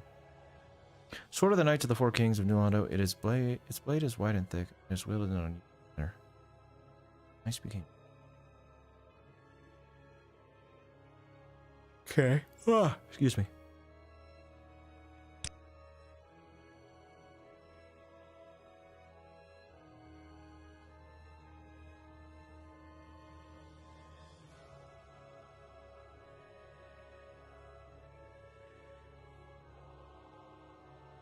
Yeah.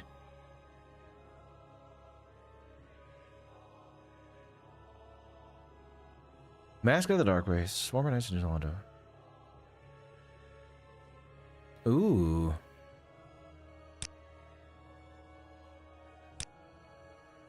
Creepy.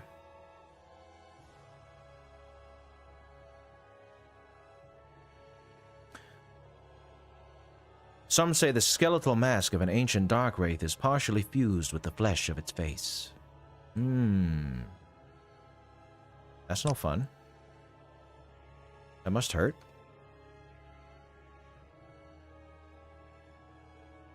Half merged with its host. Okay.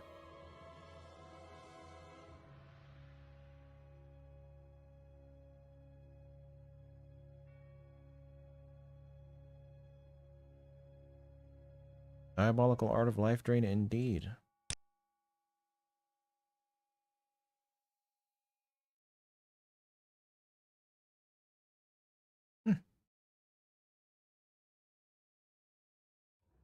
Okay. So let's look up Dark Wraith and see if there's anything else be said in items. Yeah, you sealed away the Dark Wraiths, yeah. That down. Kirk, Dark Wraith.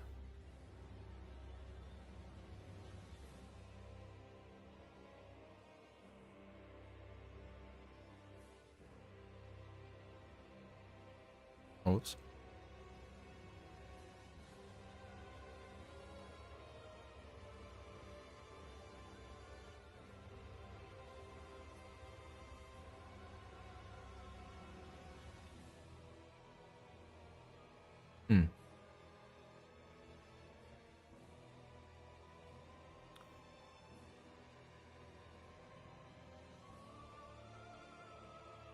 Kirk was a Dark Wraith.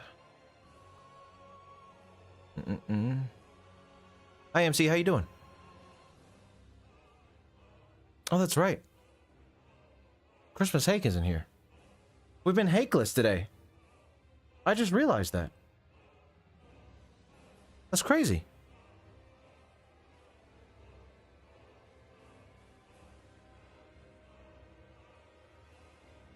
We have been hakeless this entire day.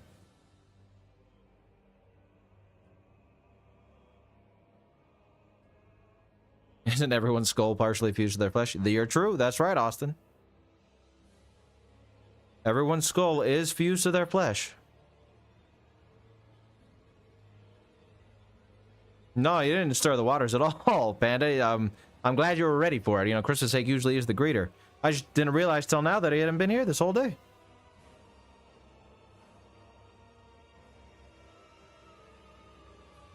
Yeah, I see, Amara. Yeah, mineral beings, ancient mineral dragons, I bet.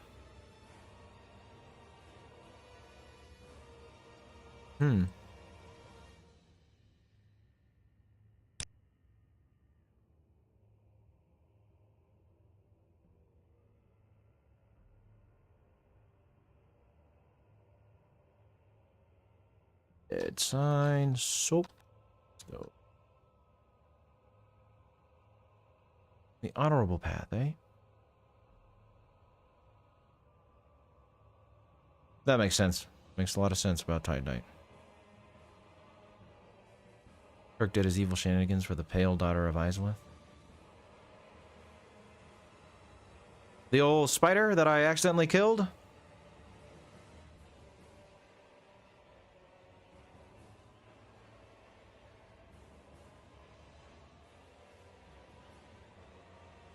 Okay, Dark Wraiths. Got that down. What's the next covenant on my list here?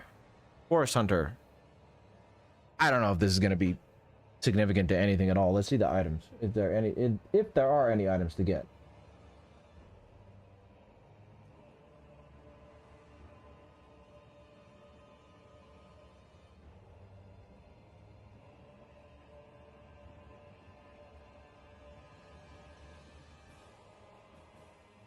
Cat Covenant Ring. That's pretty much their only item. What you got, Kitty Ring?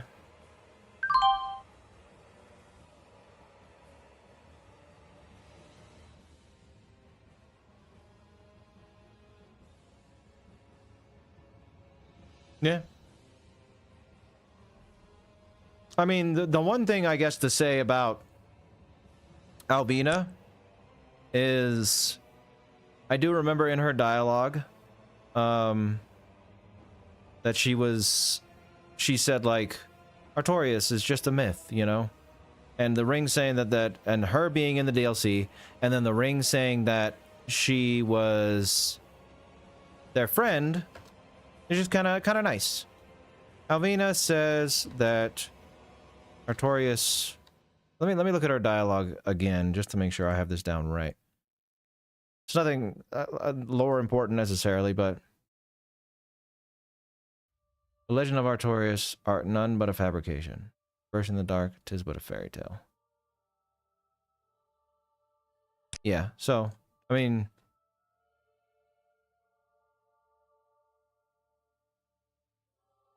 she's probably just protecting the grave of her friend, you know?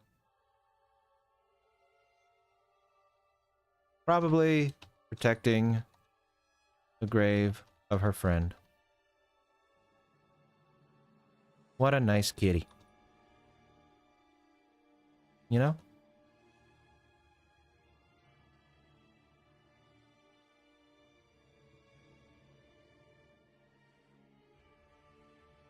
Because cats are cool, Elda. That's the reason why. That's the reason why Alvina has those powers. And other cats in FromSoft games have those powers, because cats are cool. That's all there is to it. Just stating the obvious.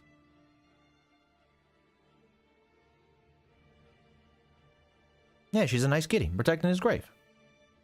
What a nice kitty. Ah, the Path of the Dragon.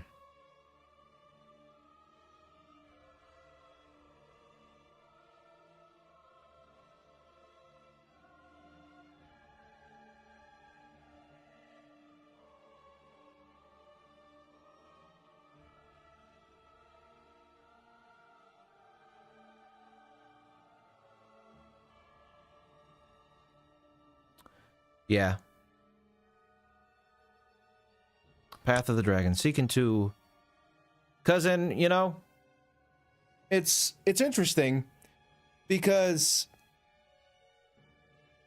when you look at the Dark Souls universe and the story, how, you know, the world used to be populated by these ancient dragons where there was just nothing. It was just kind of there, you know.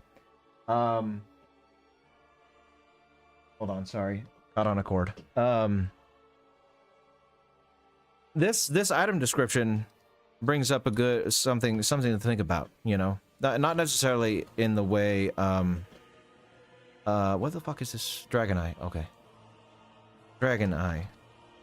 Not necessarily something that's going to go in the video, but it's just an interesting philosophical point of philosophy here. An art of the transcendent apostles who pray to the ancient dragons. To be alive is to be vulnerable, and the fiery gods are no exception. The apostles seek another plane of existence which transcends life. So, as wonderful as life is, right? In a way, being alive is being vulnerable. You're vulnerable to a lot of things. And the like oneness, the nothingness of the world of the ancient dragons with the arch trees, it's a bit like, what am I trying to say here? Hold on, sorry. As wonderful as life is chaotic. There's a lot of components to life. Life is good sometimes, life is bad sometimes. Disparity, you know? In a world without disparity, there isn't necessarily happiness. There isn't necessarily the joy of being alive, the joys of life, but there's also not the hardships of being alive. So maybe nothing is preferable to bad and good. An absence of good and bad, for some people, nothing, having neither, is preferable, which is something interesting to think about philosophy-wise, you know? I do love cats, Austin.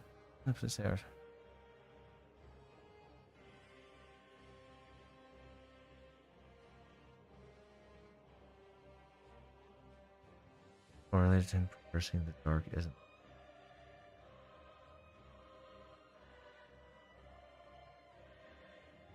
Yeah. Makes sense, Yamara. I don't know, like I said, I don't know if Alvina necessarily has anything to do with, well, hold on a second.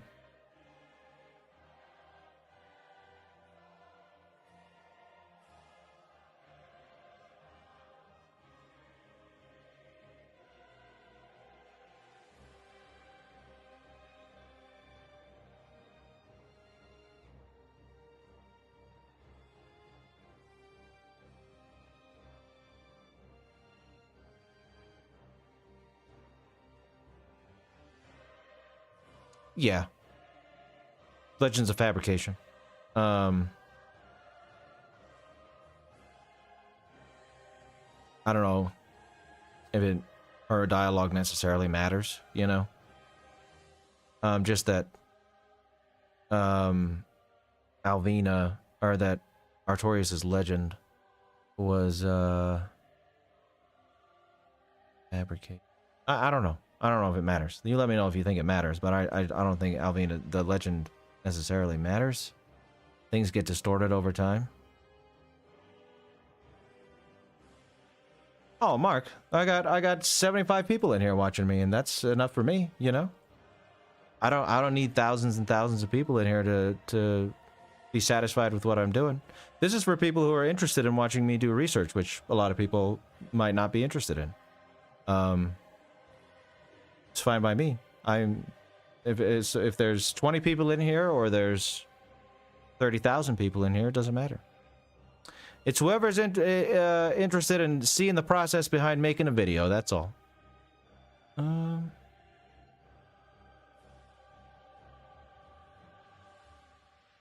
Well, thanks, Mark. The dragons do not fear one, but they also don't have souls, and they point out their bones seem similar. Yeah. See, Money, I appreciate you being here, but look in the top left of the stream. Well, yeah, I don't know if it matters as far as evil goes, you know, Artorias being a legend. I don't know. Hold on. Hold on a second.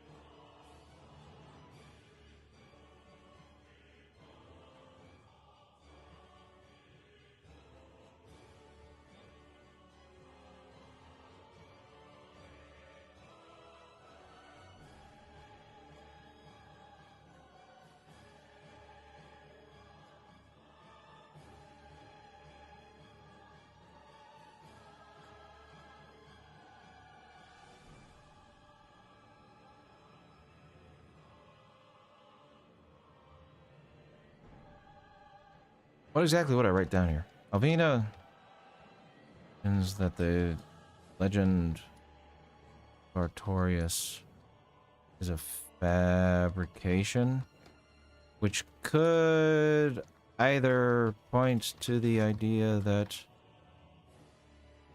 Gwyn, etc., fabricated his story for some reason, or things just got distorted over time. I don't know.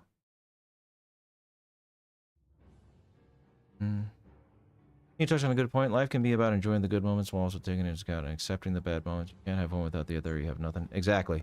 And for some people, nothing might be preferable. You know, that's just why there's a covenant in this world where the path of the dragon, trying to transcend both the good and the bad, you know?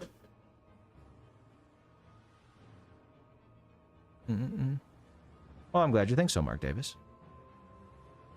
I'm glad you think so, Mark Davis. Yes. I'm happy with whatever I get, you know? I wasn't expecting to have even 2% of the following that I have or the attention that I have, so anything is good to me. Translate the dragon eye bit. Let's see.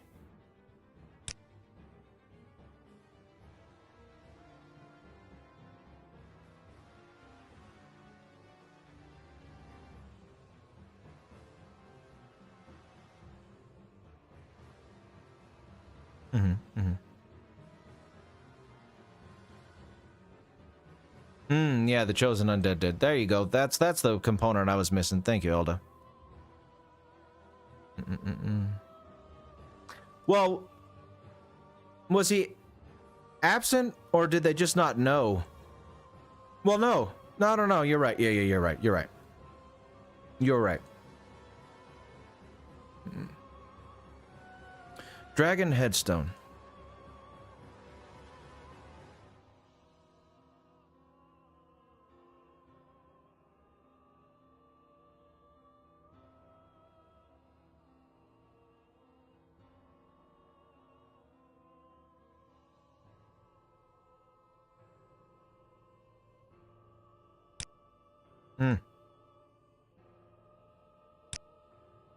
I've always loved how goofy you look when you put on the dragon stuff in these games.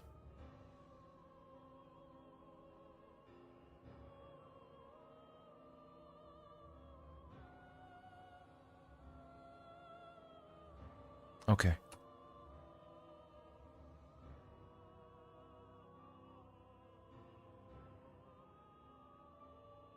Dragon head? Is that what it's called? Dragon headstone.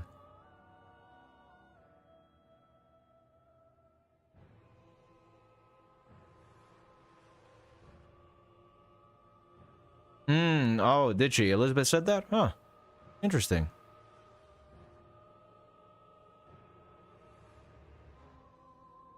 I see, Fave. I didn't know that.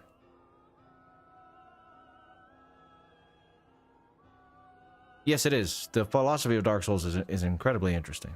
We are elbow deep, Saint. Welcome. I'm glad you did too, Elda. Thank you for stopping by. It's been nice having you here, and I hope you can catch other ones as well. And I'm glad you like watching me. I'm glad you guys like watching me. I appreciate it very much. I know, Dark Souls lore is great. I love these games. I love the style of storytelling. As much as it's, like, in a way, a pain in the ass for me to like, make a video on it, because look at this. Look at how, look at all these words written down in this document for one, to figure out the story of one game series. But it's a fun pain in the ass, you know what I mean? It's fun going through all this stuff and looking at the way they tell the story and all the little bits you can discover if you just pay a little bit of attention, you know? Origami storytelling, indeed. Okay, this says the same exact thing. Dragon torso stone.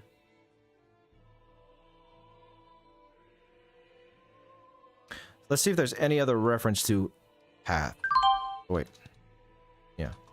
Path of the dragon.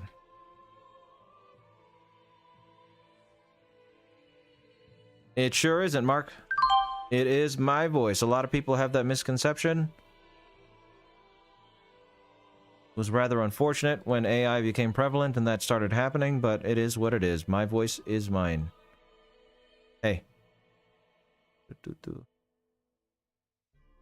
let's just do dragon then. In case. Whoa. Scale.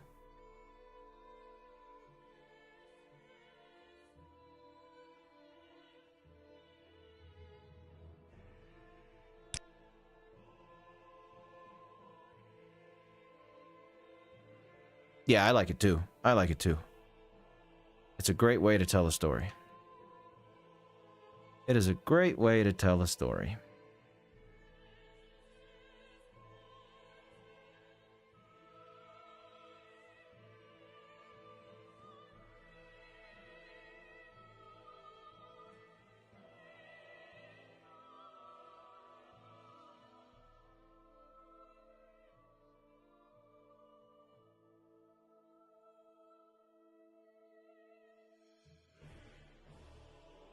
Make sure I didn't miss anything here. Gaping dragon. Turned upon the dragons. Okay. Rings. Ring of Vinheim. Wait. Oh, Gough.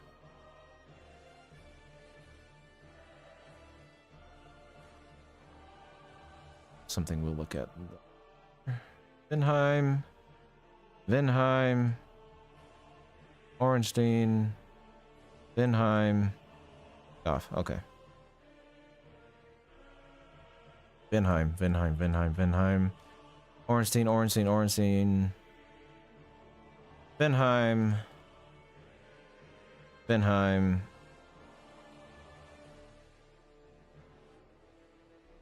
think I wrote that down. Vinheim. Gough. Get to Gough eventually. Okay. Dragon weapons.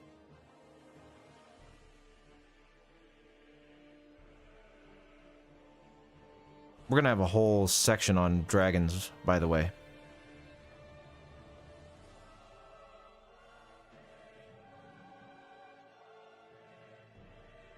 Wait.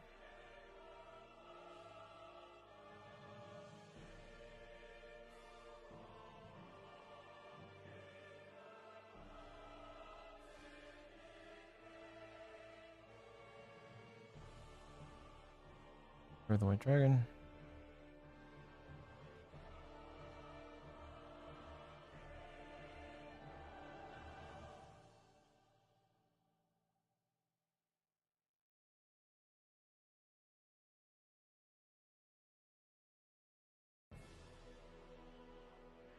Cool. One more covenant, I believe. Blade of the Dark Moon, yep. Oh, Chaos Servant. Nope, we have two more. Wait, what the hell? Did I not write these down?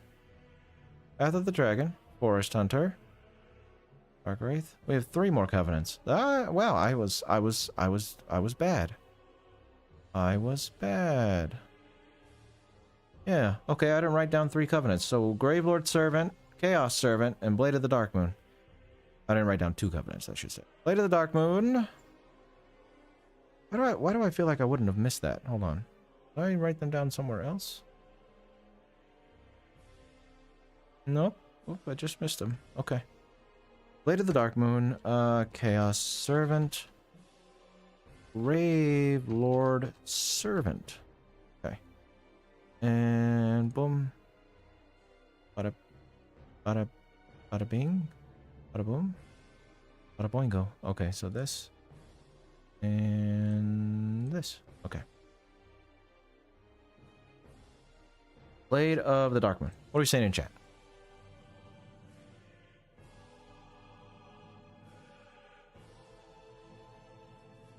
Lies of P is cool.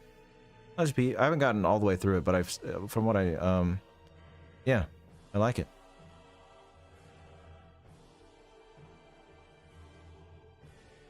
Yeah, it happens, Elda. I don't fault people for it.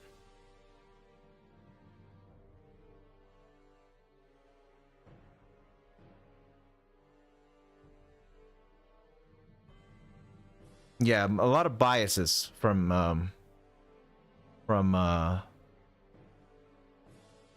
characters in these stories, you know, being sycophants and zealots and all that. Don't forget the Jets and Sharks. The Jets and Sharks Covenant?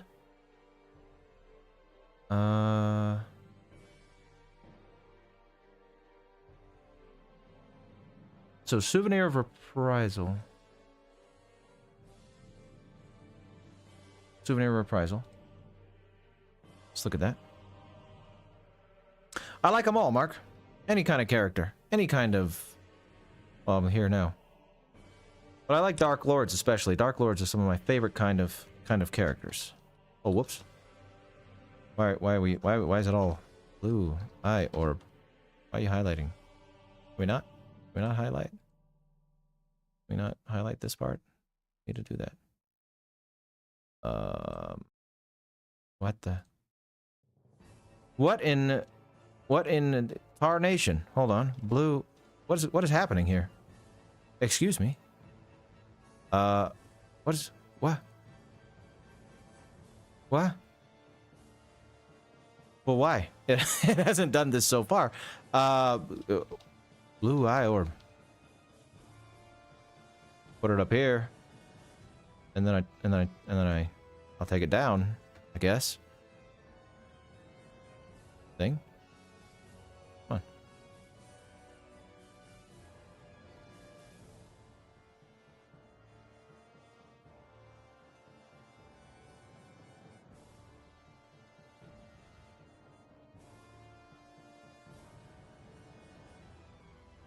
Souvenir of Reprisal. The two biggest rivals, Jets and the Sharks. Is that a sports reference?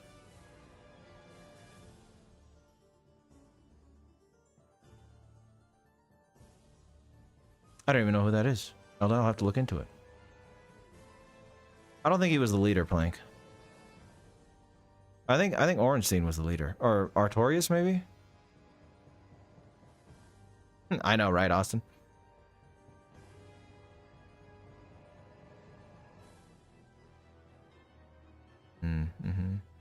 This is a very brutal thing by Gwendolyn, where he has ears cut off as reminders not to mess with the gods. Gwendolyn, you crazy brutal bastard.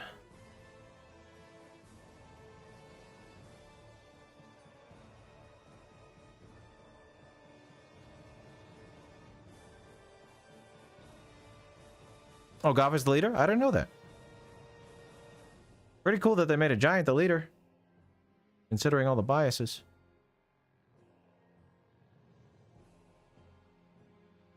Dark Moon Blade.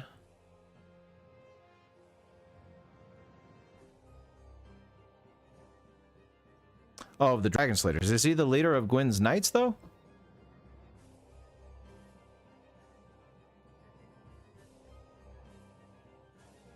Oh, are they? I don't think I've ever consumed West Side Story.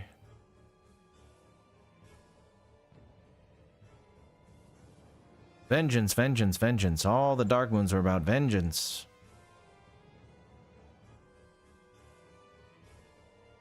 So much vengeance.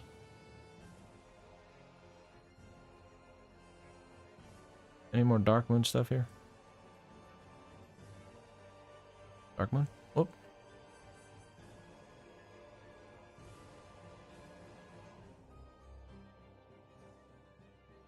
Yeah, I have this written down somewhere. I'm gonna have to delete it when I think I had it with Oswald's stuff. It's interesting that this Book of Velka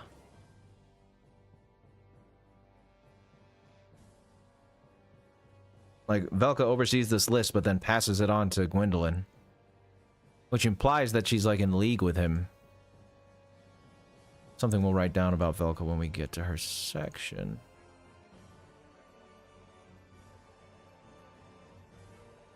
Again, indictment. Dark Moon stuff.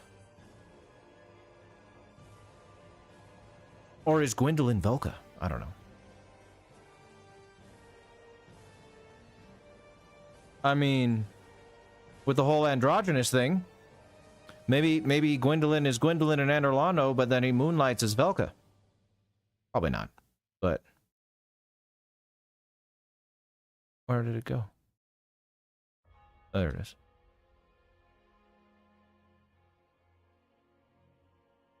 Okay. Ornstein's the captain of the Four Knights. Yes, I thought it was Ornstein that was their like leader.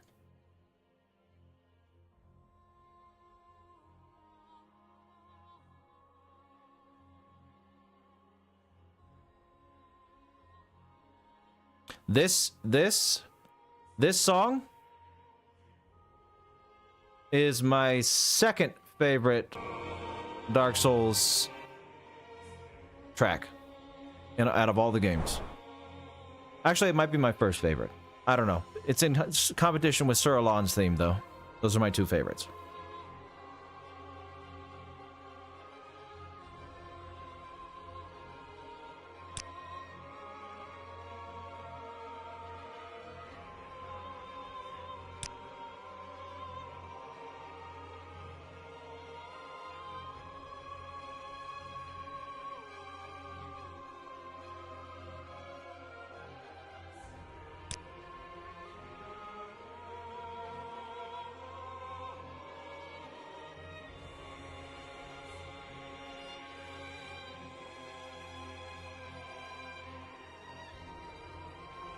This is something I was sort of aware of. I don't know. Well, correct me if I'm wrong.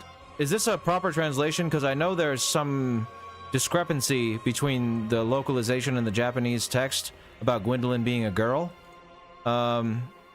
Is it true that in these like in the true Japanese translations, Gwendolyn was referred to as a her?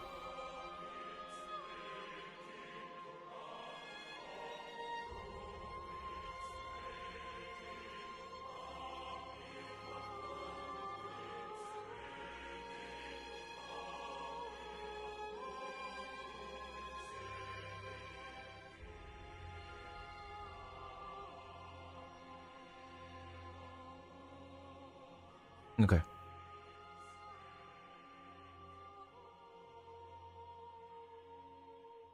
He might have been the strongest. He was pretty tough.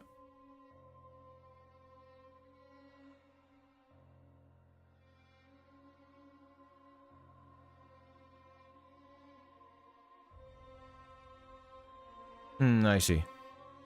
I see, Elda.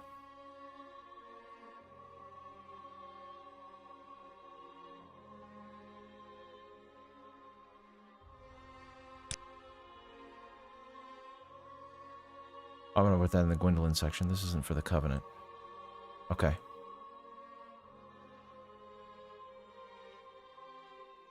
Oh yeah, no, yeah, appearing as female. I just didn't know if in the Japanese text they referred to Gwendolyn as a girl because of that. Dark moon, weapon. That's your bow. That's a Gwendolyn thing. It's a Gwendolyn thing.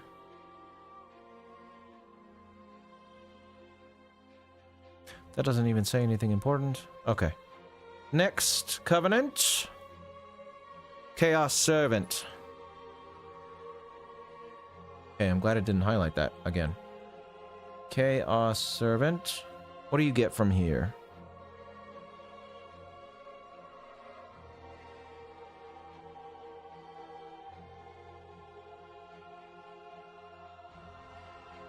Great Chaos Fireball and Chaos Storm. Great Chaos. Wow.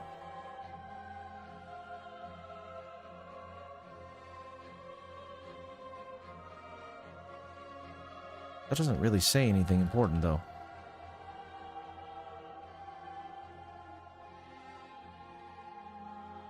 Yeah, this Covenant, I mean, you serve Chaos, but... Hold on. Servant roster.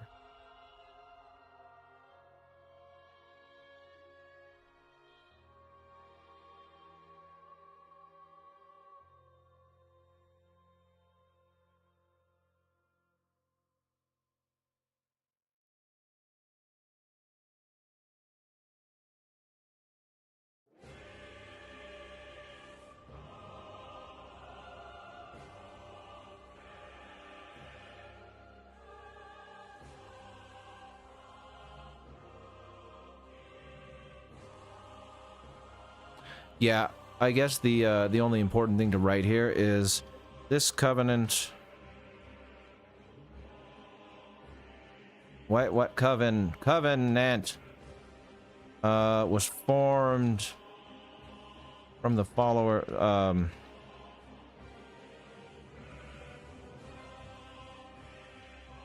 the lady who alleviated their suffering by eating their blight. Us, members of this covenant, ease her pain in return by feeding her humanity. Because the items, they're more important, I guess, as in a pyromancy sense. Not, they don't say anything about this covenant. Yeah, Izalith stuff is going to be put in the Izalith section, so I don't think I need to put those here. Now, Gravelord Servant, let's see what this says, though.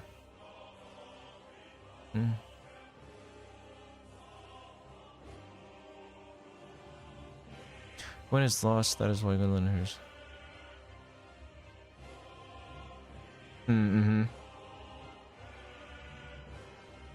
Yeah, I'll write the Witch's Ring down. I'm gonna look at the Witch's Ring.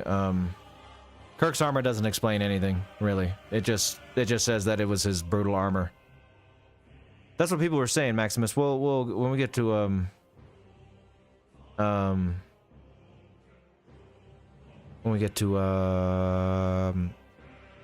the Gough section. Or the Giants section, more appropriately. Commit any crimes today? Not today, Dragon, not today.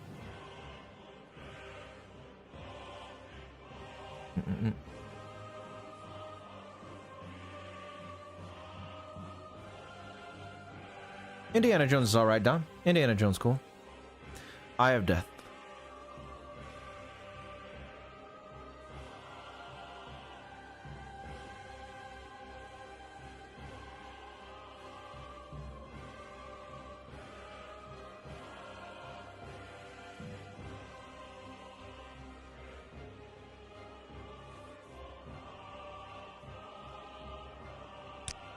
It's interesting. So, as like a natural function, death isn't necessarily evil, but it's interesting that the dreadful eyes of death spread disaster across neighboring worlds.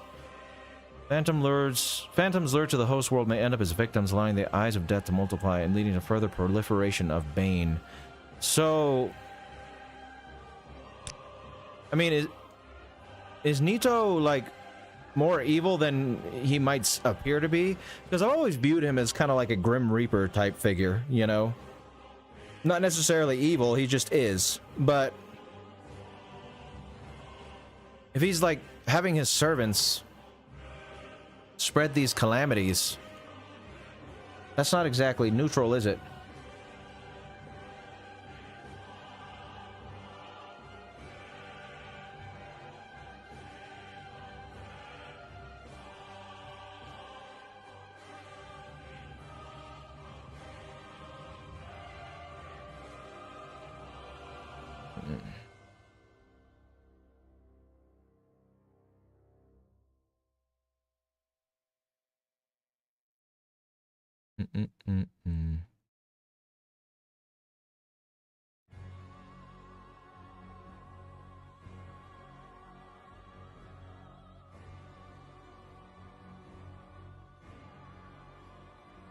I agree.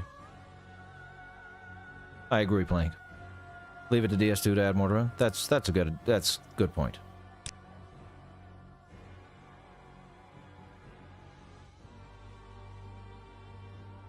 Waiting for his servants to usher in the Eye of Death? Huh.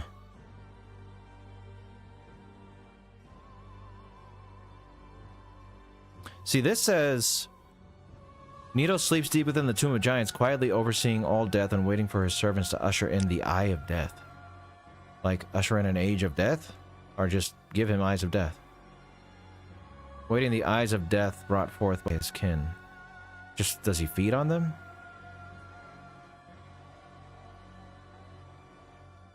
Or the god slumber. So this refers to Nito as a god. Or maybe where the gods are buried when they die.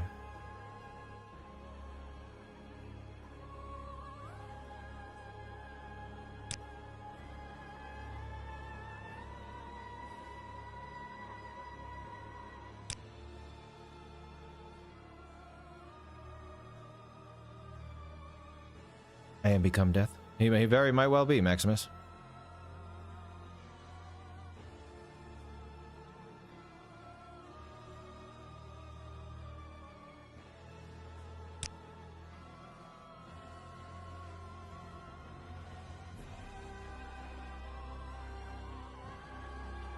Whoops.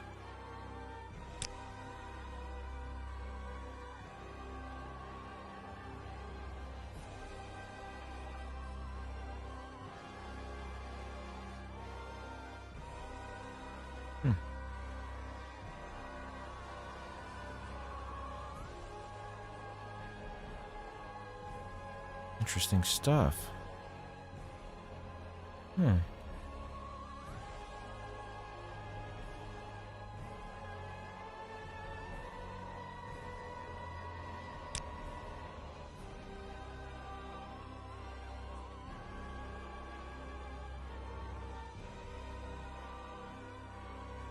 Let's see, is there anything more about Gravelords? Ah, effigy shield. It's more about Nito himself, though. I don't want anything about the Covenant. Power of the Gravelord, Power of the Gravelord. Yeah, that's Pinwheel. Okay, rings? Nope. Magic, we already know. It's those two, and then items, just the Eye of Death. Oh, Soul of Nito, but that's a Nito thing, not the Covenant. Okay. Alright. Okay. So.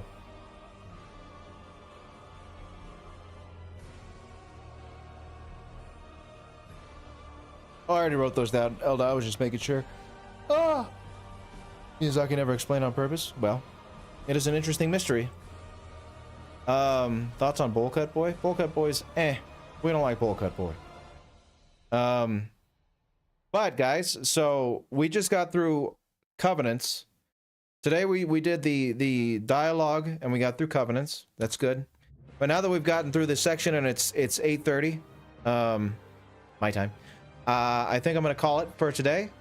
And then on Tuesday, we'll start going through spells, pyromancies, and miracles, getting any items, weapons, and armor that we need out of the way, and doing everything else that we need to do. Anything else that we need to do. It's a long road to the Dark Souls episode, but it's a road.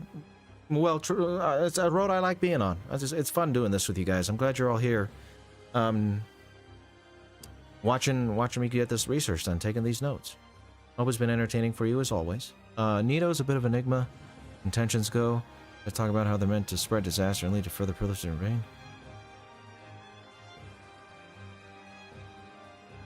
Yeah, that's interesting, Amara. We're gonna have to. We'll see about Nito. You know, when we get to the end, I'm interested to see how nefarious he actually is. You know.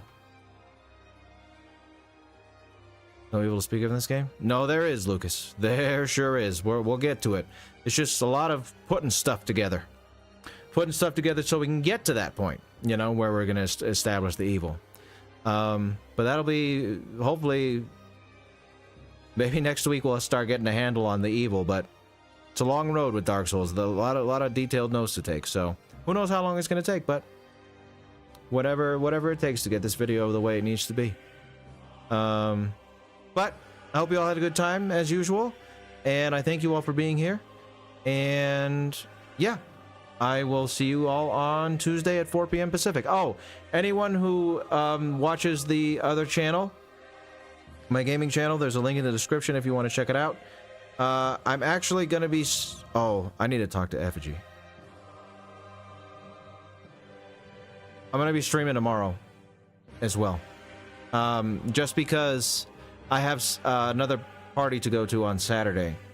So, no stream on Saturday. There will be a stream on Sunday on the other channel. But, I'm going to be streaming tomorrow. I'm going to tell Effigy about that. I forgot about that. Anyway, see you guys tomorrow if you're going to go to the other channel. But if not, I'll see you Tuesday. Have a good night, everybody. Bye now.